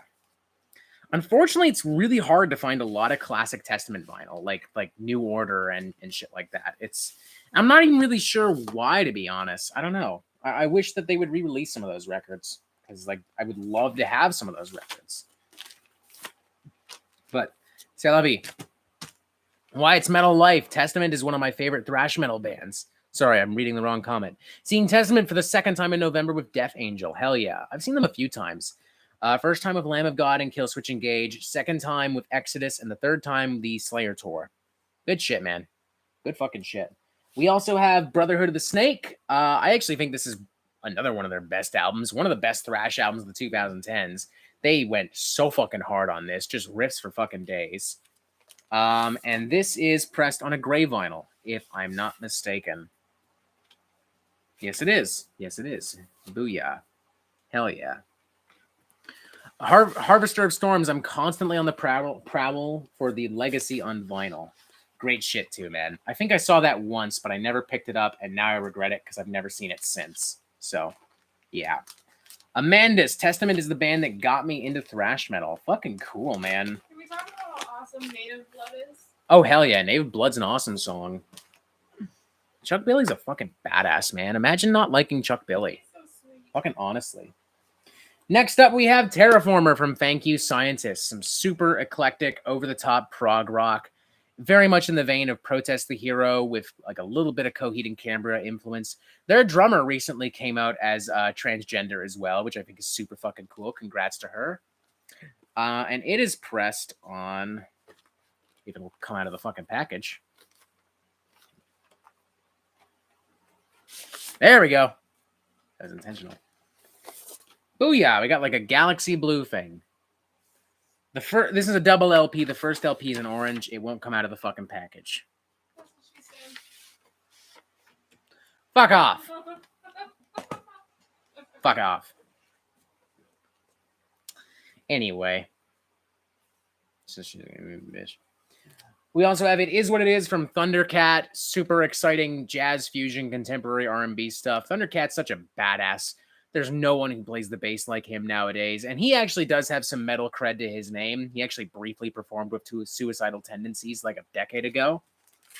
And this is pressed on a transparent vinyl. Fucking badass. Booyah. And it was also one of my favorite albums from last year. So if you haven't checked it out, definitely do so.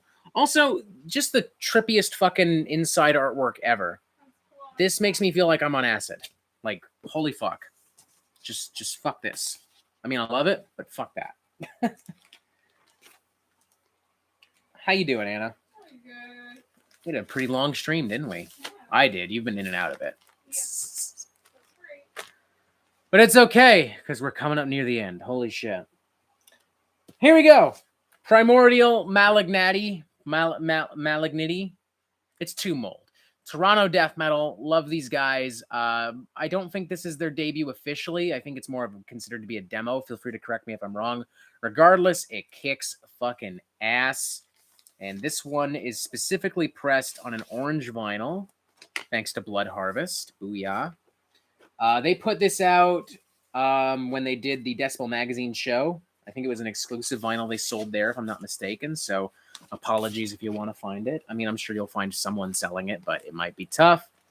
Celestial Gutter. Two Mold is awesome. Hell yeah, they are, man. One of the strongest modern death metal bands. I know they've become... Some people like to shit on them because they're popular, and I just think that's really immature. They write mean fucking songs. Isn't that all that matters?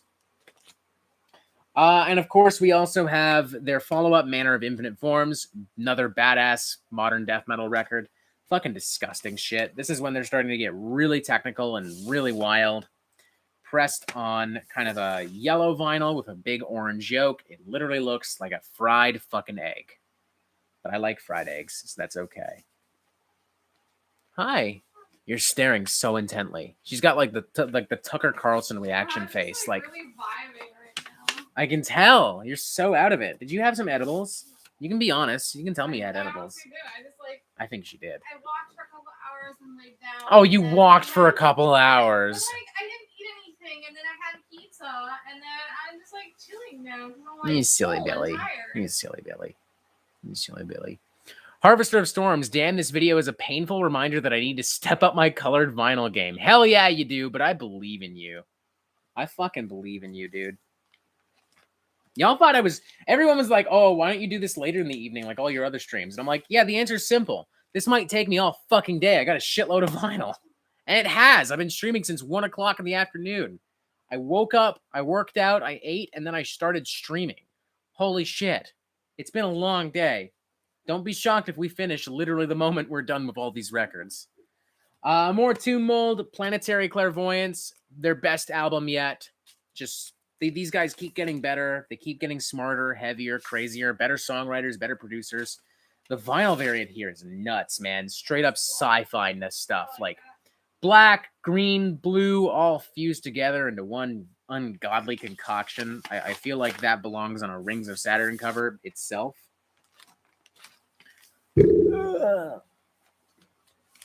Really pumped to hear if Tomb Mold have a new album soon. It's been a while since we heard from them. At the very least, again, the guitarist is working with Outer Heaven now, so we'll see.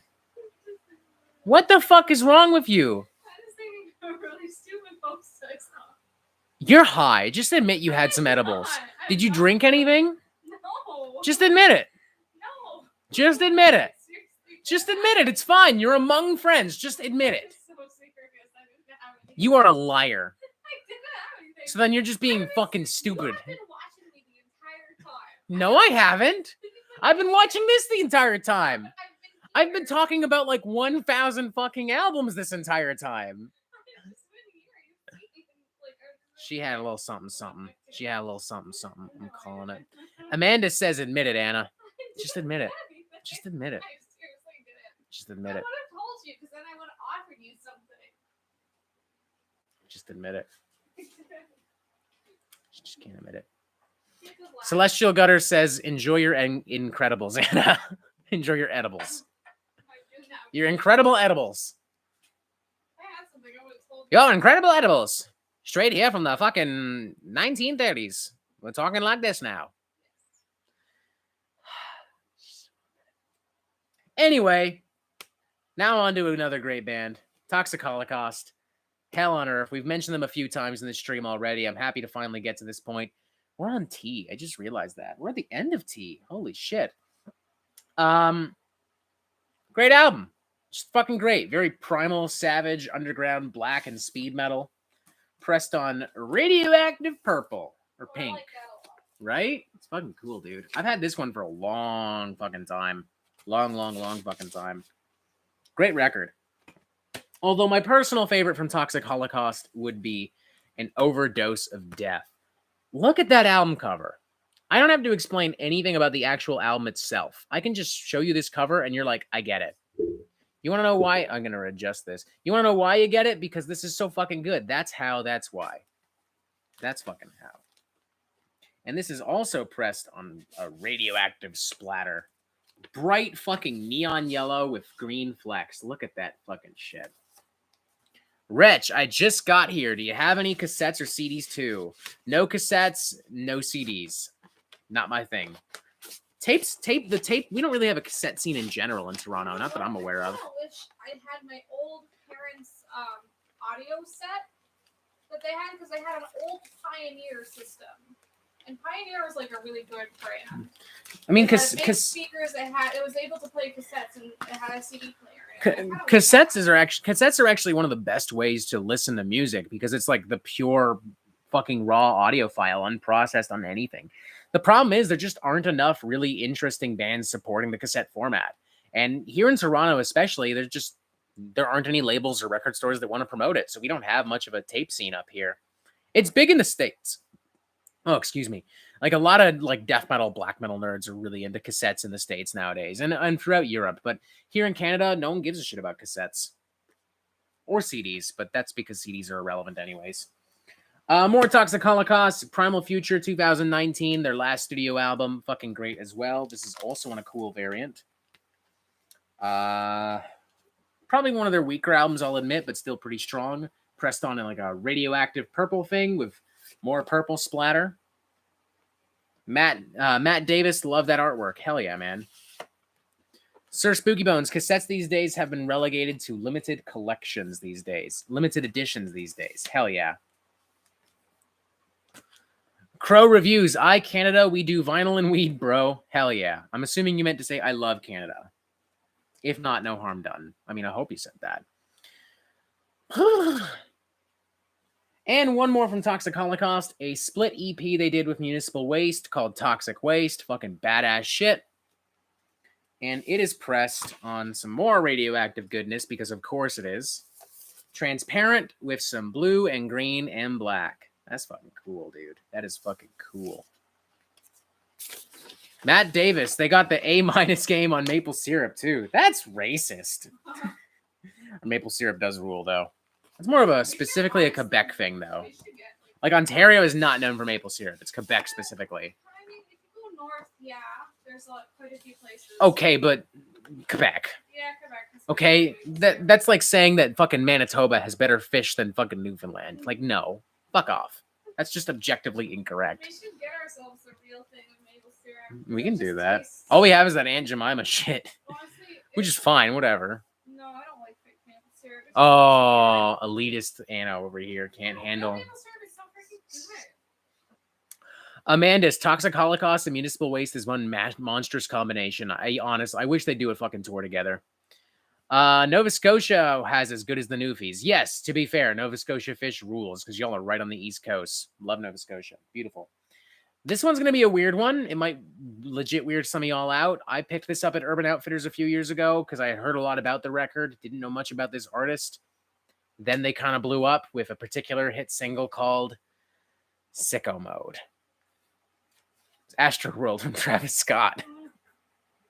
It's actually kind of a great record. I think what's really cool about Travis Scott is he's kind of weaponized how fucking like ADHD this fucking generation is.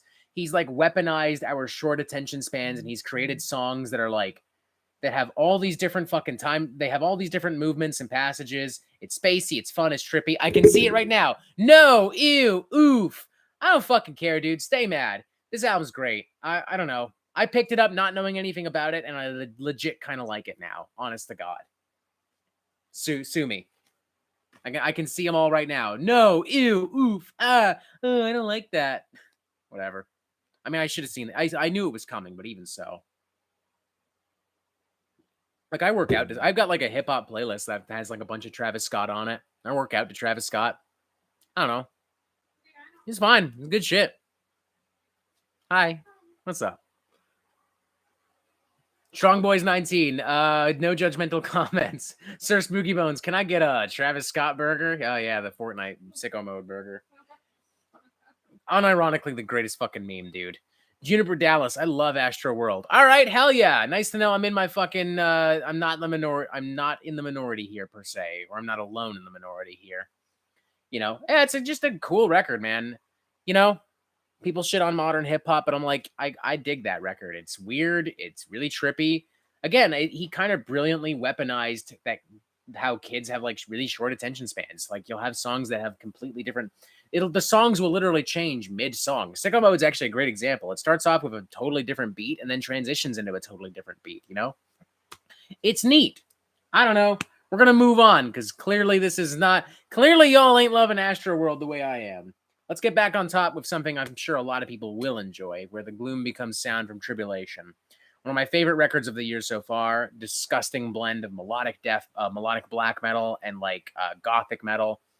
The production on this thing is some of the best I've ever heard on a black metal album, if we're being entirely honest with you. It's remarkably catchy, remarkably well made. It's just stunning, man. This is honestly, if I could go back and re-review this would get a 5 out of 5. This is an incredible record. And it is pressed on a transparent vinyl with some red and white splatter. Booyah. Sir Spooky Bones, the Between the Buried and Me of rap. I wouldn't go that far. I would not go that far. But he is definitely a little bit more progressive than I think people want to give him credit for.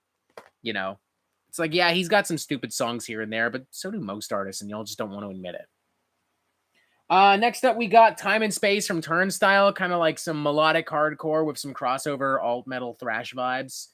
I really dug this thing when it came out a few years ago, still do. One of the more interesting straight up hardcore records I think I've heard in a while. Every riff on here is killer. I like some of the electronic influences here. Production's great. Just a badass fucking thing, man. Just badass. Wretch, I've got mostly metal records in my collection and then 2 Denzel Curry records. Hell yeah, man. Denzel Curry's awesome. Turnstile is on standard black, by the way. And now we're getting into some literally funky stuff, and I'm fucking happy about that because we have a couple records from a band called Tupperware Remix Party. They are a band from here in Toronto. They relocated to LA about 2 years ago, if I'm not mistaken. And they've kind of fused like funk rock and synth rock and hard rock and straight up pop music into one infectiously catchy brew. Imagine like Random Access Memories from Daft Punk, but if that was expanded into a full-blown rock band. It's just fucking fantastic. And they're one of the best live bands out there, period. This one specifically is Omnibus. It's a compilation featuring a bunch of songs from across their discography. A lot of singles, a lot of EPs, demos, and a couple tracks from a couple albums here and there. It's got some collaborations with like members of Ninja Sex Party, namely The Hit, which is one of their biggest, no pun intended, hits. It's also autographed by the members of the band, which doesn't mean much because they're all aliases, but it's a cute touch nonetheless. Great shit. And we also have Together Through Time, another record from Tupperware Remix Party.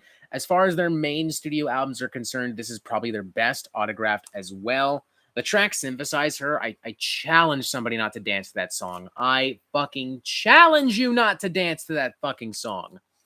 And the song Phantom Racer as well is just amazing.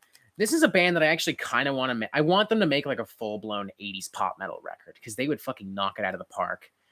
Just listen to Phantom Racer and imagine some heavier kind of thrashy riffs and you'll see exactly what I mean. Like they could fucking kick ass with that shit.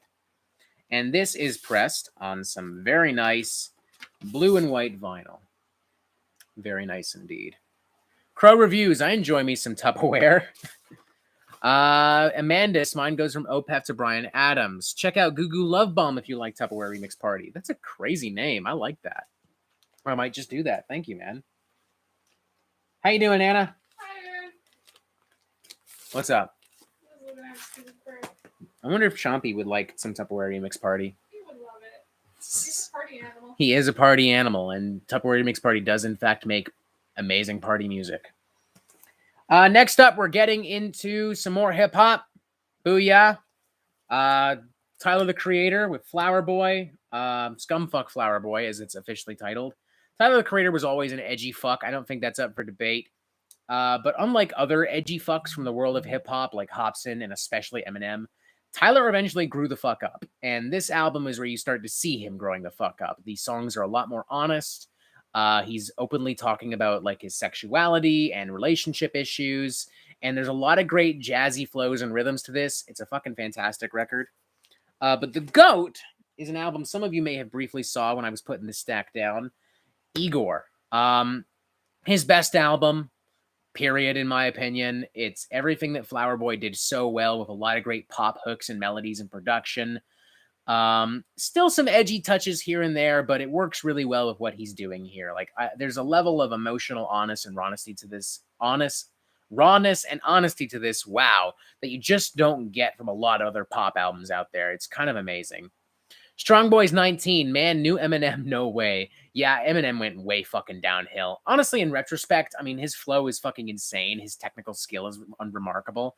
But man, I was listening to some like old school Eminem early today, and some of that shit just has not fucking aged well. So never mind the new shit. The old shit is pretty hit and miss if we're being honest, but whatever. Great album. I haven't really listened to the new one all that much yet, but of the singles I've heard have been great. Both this and Scumfuck Flower Boy are on Standard Black, by the way. Ladies and gentlemen, one more fucking stack. We did it, Anna. We pretty much did it. We're pretty much there. I did it. Chompy and I did it. Chompy was here the whole time. Not you. You left me. Well, I have a life too. Understandable. Understandable. Isn't Chompy so soft? He is a super soft little idiot. I love him. Like, comment, subscribe if you love Chompy, ladies and gentlemen. Our new fucking mascot on the Metal Meltdown here. Stupid soft idiot. Let's go. One more stack. And then, I don't know, we'll cool down for a bit, and that'll probably be the end of the night. No video games, no nothing. Because, frankly, we don't need to play video games, because, my God.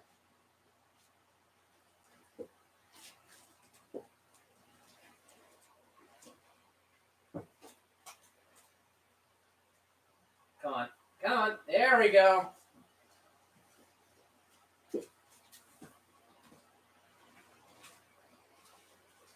You good? Yep, we good. I got it. The final stack. We did it, ladies and gentlemen. The final fucking stack. Hell yeah.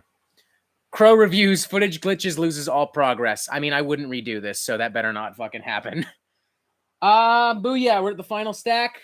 We got Providence from Ulthar. This is a disgusting fucking record. This is apocalyptic. This is horrifying. I love it. There's dicks all over the album cover. There's buttholes all over the album cover. Thank God you can't really see it that well because it's gross as fuck. Some of the most chaotic and grotesque blackened death metal I've heard in a long, long time. This was one of my favorites from last year. And this is pressed on some really hot pink vinyl with black and red and more pink splatter. Look at that shit, Anna. That's very pretty. Hell yeah. Fucking hell yeah. Ulthar in general is just a badass band. I wish I had their other album, Cosmivore, but this is the best one, so no harm done. I gave it a 3.5 out of 5 initially, but like as time has gone on, I've just grown to love it more and more and more, so hell yeah. Harvester of Storms, dude, these colored vinyls. Hell yeah, man. If I can get the colored vinyls, I always get them. Sir Spooky Bones, the splatter tickles my bone. Hell yeah, it does. Hell yeah. We got Vector as well, Outer Isolation. David DeSanto's a piece of shit. I'm well aware of that. Don't bother bringing it up. Credit where it's due. This record fucking slaps. One of the finest pieces of progressive sci-fi thrash metal. I genuinely hope that Vector gets their shit together because I want to give them a second chance. You know, why not? But, you know, that's a whole other topic for another time. The record itself is pressed on, if I'm not mistaken, it's like an orange vinyl. Hell yeah. We got like a transparent orange with like some dark red pinwheel splatter thing going on here. Wretch, what was your first physical record? The first record I bought with my own money, I mentioned it earlier, and we showed this record earlier, was it was Raw Power, the deluxe edition from Iggy Pop and the Stooges. So yeah, booyah, there you go. If you're curious, the first CD I ever bought, back when I actually bought CDs, the timeline's a little blurry, but it was either a greatest hits album from Guns N' Roses or Master of Puppets from Metallica. It was one of the two. Crow reviews. Voivod is definitely coming up. It definitely is. It definitely is. But first up, we have Venom Prison with Samsara. Love this fucking band. Love this fucking album. One of the nastiest death metal bands of the past decade. Their lyrics are so dark and so provocative. I love that Venom Prison is kind of bringing in brutality and discussing bullshit, not from gore exploitation, from violence, but from like issues affecting women, societal issues. And I think that's fucking fantastic. Not to mention riffs for days. And Larissa Stupar is just an amazing vocalist. My God, her range is fucking it's remarkable. The vinyl itself is kind of a mint green, lime green kind of thing. Very fucking cool. Be mindful and wise. Says love Vector, despite how loathsome Dave is. Can't wait for the Voivod vinyls. Everyone's talking about Voivod right now. Hell yeah. Yeah, I do love me some Voivod. Am I really that predictable? Anna? Yeah. Hello. Astolfo, I'm a bit surprised there's not a single Tool vinyl. Yeah, I'm not surprised either. I like Tool, but I never quite got into them. I don't know. You're more into Tool than I am. Yeah. You tried to buy a record last time we were at Sonic Boom. I just want 10,000 days. Yeah. That's probably the one I do like the most, but in general, I'm not a Tool fan. Next up, we have Velvet Revolver. This is their debut album, Contraband. This is a super group featuring Slash, Duff McKagan, Matt Sorum of Guns N' Roses fame, as well as the late Scott Weiland, rest in peace, from Stone Temple Pilots.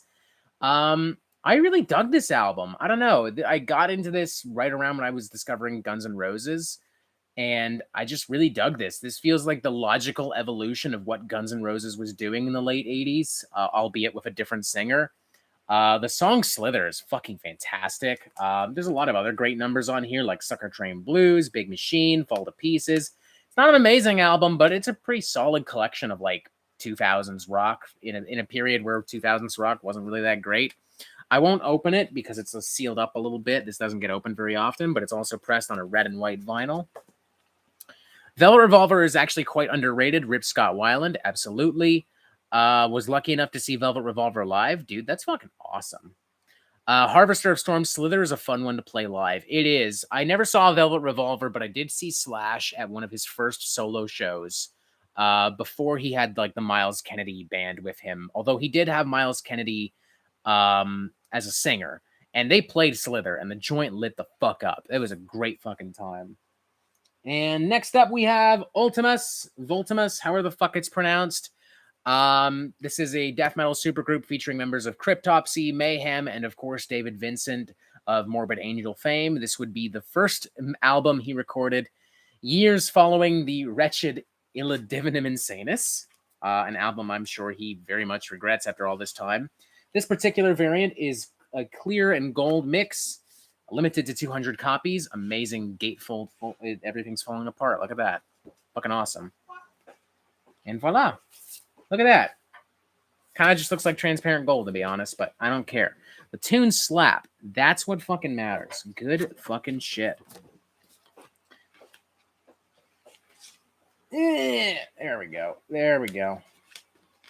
I can't remember the name of the lead single from this, but it was fucking fantastic. Total Destroy. That's what it was. And the title as well. The opening number is fucking great as well. I never knew just how good Slash was until I had to learn Guns N' Roses and Revolver songs. I don't know if he's one of my main influences, but I've got mad respect for him. Slash is a fucking fantastic guitarist, man. I don't understand why metalheads shit on him. None of them can play as good as him. Y'all asked for it. It's here. Fucking Voivod. Roar. One of their best fucking albums. It's autographed by Away and Snake, the lead singer and drummer from the band. Fantastic record. We did. This was when we saw them with Yob and Amun Ra a few years back. We met them at Sonic Boom. We hung out with them for a bit. They were kind enough to sign some vinyl for me. Yeah, I know. I said Cops. All right, fine. Cops. Hi. Whatever. Anyway, we saw them at Cops. which I'm still certain I said. And they were happy enough to sign some records for us. I've got a bunch more signed by them. This is just one of the first. This is pressed on standard black. Of course, Killing Technology. Of fucking course it's here. Autographed as well, although one of the autographs is a little hard to see. There it is there. We also have Dimension Hatros autographed as well. Standard black. Duh. And their most recent studio album, The Wake, which is signed by the entire band. Every single one of them, also pressed on standard black. I've got an EP somewhere around here. There's some 7 inches and singles we'll look at in a bit after this as well. One of the Voivod albums will be Killing Technology. Well, you're correct. I'm so close to buying Voivod Killing Technology in an HMV, but I got Pleasure to Kill instead. Next time you're in there, get Killing Technology. Be mindful and wise. Voivod's first 5 albums are their best to me. Fuck yeah, dude. Dimension Hatros would be my favorite from Voivod. I like how y'all are like, I knew it would be there. I knew. It's predictable, man. Of course it was going to be there. I fucking love Voivod. Oh, boy. I actually forgot I had this next one. It's Volbeat. Yeah. I'm not even joking. I forgot I had this one. Yeah. This is Outlawed Gentlemen and Shady Ladies from Volbeat. I liked this album a lot when it came out. Not so much anymore, but there are still some decent jams on here. The song Lola Montez in particular is honestly kind of a fucking banger. Same thing with Room 24, their collab with King Diamond. Dead But Rising. There's some good shit on here, you know? Volbeat gets a lot of slack, rightfully so, mind you, but when they hit it right. And this is one of those albums where they consistently hit it pretty well. Black vinyl as well. That's also that's the first album they did with Rob Caggiano too. The first one after he left Anthrax. And I think it's really cool because there's a level of enthusiasm he's showing on this album that he frankly just didn't show with Anthrax, you know? So it's cool for that reason as well. Speaking of Western metal, but not Voivod or Volbeat, you know, like cowboy metal, Wayfarer, A Romance with Violence. This is melodic black metal based in the world of the fucking Wild West, and I love it. It's just remarkable. This was one of my favorite albums from last year. It's cinematic, it's bold, it's epic, it's beautiful. Some of the best fucking riffs and arrangements I think I've heard on a melodic black metal record in a while. I love all of Wayfarer's stuff, but this is one of their best. It's the drummer from Blood Incantation as well, so double fucking points there. Pressed on black vinyl, although there were some very cool variants that I also do want to pick up. We have the Lawless Age from Weaponizer as well, kind of a underground black thrash metal band. Very nasty, very in your face. Think Toxic Holocaust, but a little bit more extreme. Anna actually was the one who introduced me to this particular fucking band. And it's pressed on hot pink with some silver streaks. Booyah. Juniper Dallas, this was a fun stream, but I must go have fun. Thank you very much, Juniper. Enjoy the rest of your evening. We're probably at the end of the stream ourselves. We're coming damn near close, at least.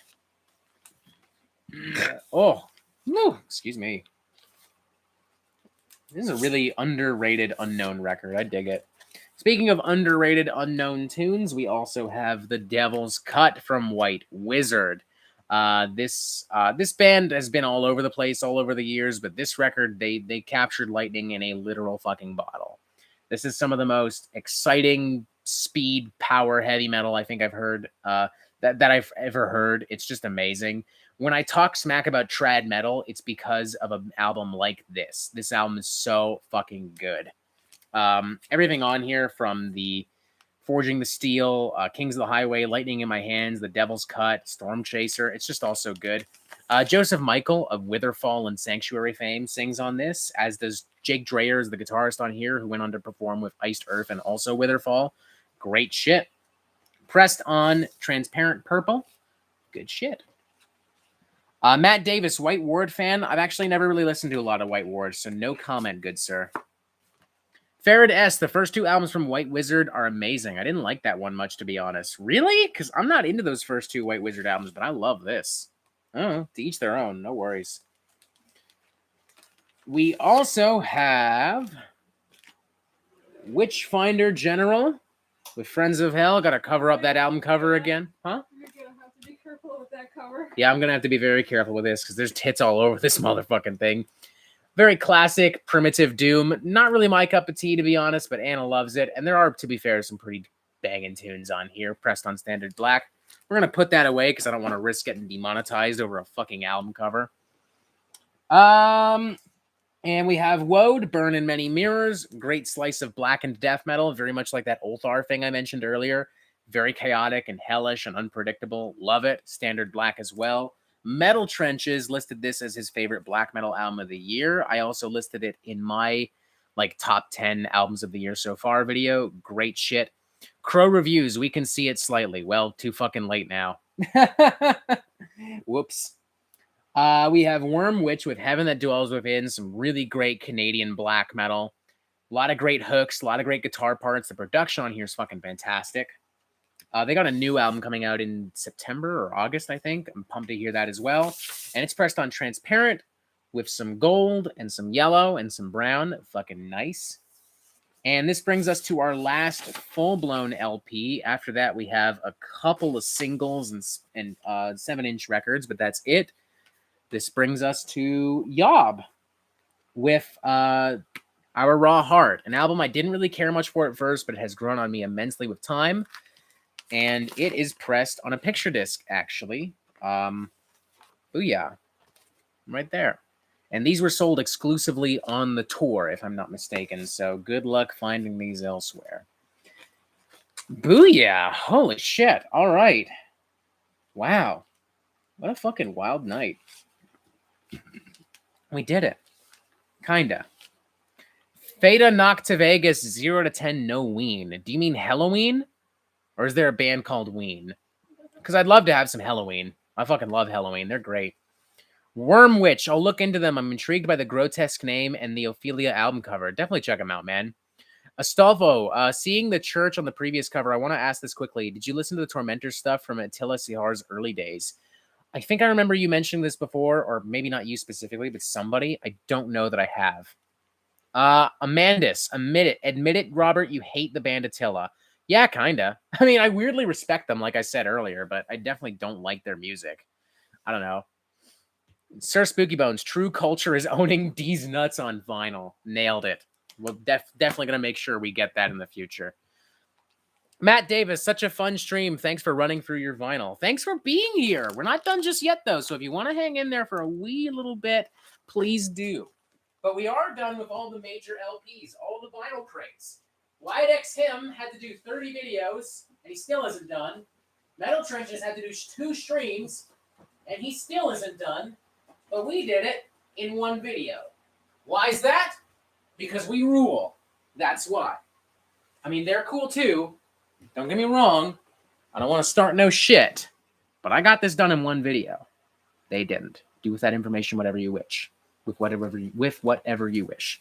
A couple 7-inch EPs and singles, and that's it, ladies and gentlemen. We've got the Surgical Remission Surplus Steel EP. Y'all know me. I can't call myself a Carcass fan if I don't own every Carcass album. This is pressed on clear vinyl. Great EP, too. I want the Despicable EP as well. We'll probably get that right around the time the next album comes out. Brumblebass, do you like Infectious Grooves funk metal? Fuck yeah, man. Infectious Grooves rule, man.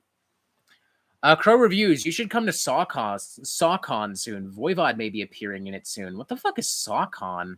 That sounds cool. I don't know what that is, but that sounds fucking badass. Be Mindful and Wise. Surgical Remission Surplus Steel is a great EP from Carcass. That's right, it is. We have another EP from the Canadian grindcore band Fuck the Facts called Amur, something like that. I don't know. If I'm not mistaken, this is a transparent vinyl as well. Yes, it is, but since we're here, I'll go ahead and whip it out. Sir Spooky Bones, SawCon D's Nuts. Fuck you! Fuck you! Boo! I'm embarrassed I fell for that. Well done, though. I mean, fuck you, but well done. The shit I do for you fucking people. And this is how you repay me. And now the whole comment section. These nuts. These nuts. Some more Rob Zombie as well. I'm not going to show the actual cover. It's basically the same artwork you saw on the picture disc earlier. It's the single for Dead City Radio, pressed on a reverse groove, actually. So I actually have to play the record backwards. And it is also pressed on red vinyl. Metal Trenches. Also, you don't have 3 kids. Understandable. Booyah, there you go. Be mindful and wise. I'm guessing you don't have any Watain vinyls. No, but I kind of wish I did. Watain writes some pretty cool shit. Astolfo. Hey, at least you don't know what Diane did recently. I'm not going to comment. I'm not going to walk into another trap. I'm not doing it. Even if you're like telling a real story and you're like, oh no, something happened with Diane. This is important. I'm not doing it. I'm not doing it. Harvester of Storms. Damn, somehow I didn't know that Rob Zombie cover existed, and Nosferatu is my favorite horror film. Yeah, man. You know, it's Rob Zombie. He loves horror. It's not a Rob Zombie record if it doesn't have some fucking shit on it. Come on, get in there. There we go. Crow Reviews. I have abused his trust. It's all good, man. Fata Noctivigus. I was referring to a band called Ween. They're super eclectic in regards to genre. The Mollusk is one of the albums that made me obsessed with the album format. Huh. Okay. Astolfo, damn, but I had a good punchline for it. All right, fine. What did Diane do recently? Let's see where this goes, I guess. We have some more 7. We have some 7 inches, like some really small stuff, 45s and shit. We got a Ghost single, little tiny boy. I think these are some bonus tracks from the prequel record, if I'm not mistaken. I actually haven't listened to it much, so. What does it say? Diane chokes Sean Dick. Diane chalk Sean Dick. Maybe it's lost in translation, or maybe I'm an idiot. Valid effort, though. Brumblebass, no White Zombie albums. Correct. I'm not much of a White Zombie fan. Celestial Gutter is speechless. I hope that's a good thing. We've also got a split from Voivod and At the Gates. This was something they released back in 2015, 2014, something like that. I remember picking it up on tour when I saw At the Gates. Standard black shit. Good shit. This track in particular, We Are Connected, is one of Voivod's best numbers. Really good. We have a Lamb of God single. These are some more bonus tracks from the Sturm und Drang album. And finally, we have some flexi discs from Decibel Magazine, which I almost threw out not long ago because I didn't realize they were even in the packaging. So these are flexible vinyl LPs. It's a single song. Look at that shit. But this is a song. This is a fucking song. This one's from Bloodbath. This one's another Carcass number, so you can imagine I'm pretty happy about that. This one is from Satan, the English metal band. And this one is from Venom Inc., the offshoot of Venom. And with that, ladies and gentlemen, we're done. Every single record. Hell yeah. Hell fucking yeah. How you doing? How's everybody doing? We have fun? I had fun. It took longer than I expected, but I was prepared for this. This is why we did this early in the day. This is why. Now we can just, we'll hang out for a bit. We'll chillax for a bit. I'll answer whatever questions you have. Feel free to talk about some more vinyl. And then maybe after 10 minutes or so, we're going to call it quits because holy shit, I've been streaming for 6.5 hours. I'm fucking tired, dude. What's up, everybody? Brumblebass, was that it? Yeah, dude, I've been streaming for 6.5 hours. I think that's more than appropriate. Strong Boys 19, awesome vinyl collection, man. It was fun. Thank you very much. Adam Canvanner, lots of fun.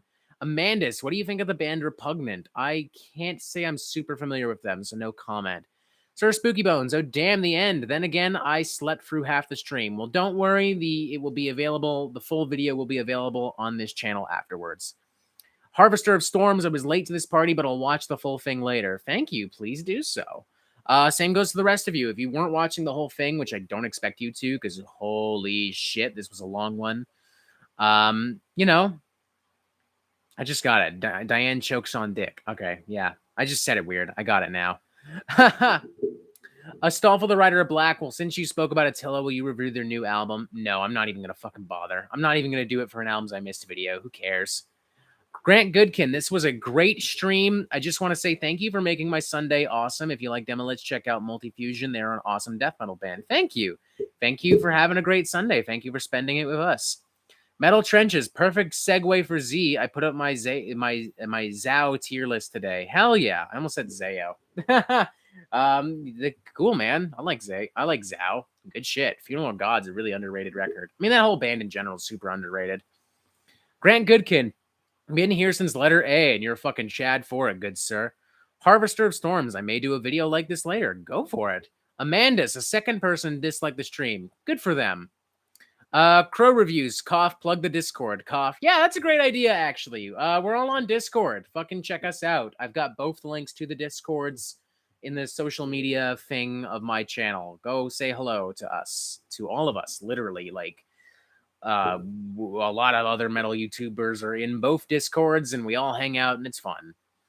Sir Spooky Bones, I left at C and returned at M. Well, you'll have lots of people tuned in and out. No harm fucking done. At one point, we had Wyatt XM here. At one point, we had Quest for Metal here. I mean, they might still be watching for all I know, and they've just been quiet as fuck. Regardless, lots of people have been coming in and out. That's the main point. Thank you to everyone who tuned in. Thank you to everyone who stuck around to the end. This has been wild. I didn't really I prepared for it to go this long, but didn't really expect it. I'm happy we finally did this. I'm happy we did it in one fucking stream and not a 30-part video series or in multiple streams or whatever. For obvious reasons, this means there won't be a formal video today or probably even tomorrow because I'd rather just relax for the rest of the night. It is Zayo. Okay, fuck. Jesus, who cares? The point is, thank you. This has been great. So we're just gonna chill out for a bit, just a little itty bitty bit more, and then I'm gonna call it a night. How you doing, Anna? You look very tired. You sure you're okay? Okay, fair enough. It's like dark. I don't know. It's like a dark, cold day. Be mindful and wise. Zayo is a great metalcore band. Harvester of Storm, smoke a bowl and watch Hellraiser. Hell yeah. Sir Spooky Bones, any progress on Burrs Come? All right, this seems like a fair thing to talk about. I wrote a bunch of Burrs Come material. I still intend on making it. But the person that I was making it with just didn't really seem to understand what I was aiming for. So Burrs Come is going to be put on hold for a bit. But I do legit want to do it. At the very least, Burrs Come is going to be something. Like maybe we'll do like a silly t-shirt or something. But Burrs Come is real. It just hasn't materialized. Amandus, I'm going to play my guitar after this. Hell yeah, man. That sounds great. All right, we're officially coming up on 6.5 hours, and people are starting to zone out. So I think this is a solid place to wrap this up. Thank you, ladies and gentlemen, so fucking much. This has been a blast. Don't worry if you didn't see the stream. It will be available here on the channel afterwards. Stay tuned for other vinyl updates. If you want immediate updates on everything I do and everything I purchase vinyl-wise, I tend to put all this shit on my Instagram at the Metal Meltdown. Yeah, that's it. Take care and enjoy the rest of your evening. Y'all have yourself a fantastic fucking day. Booyah. Yes, the stream is over, YouTube. Yes, I know. Okay, there. All right, bye.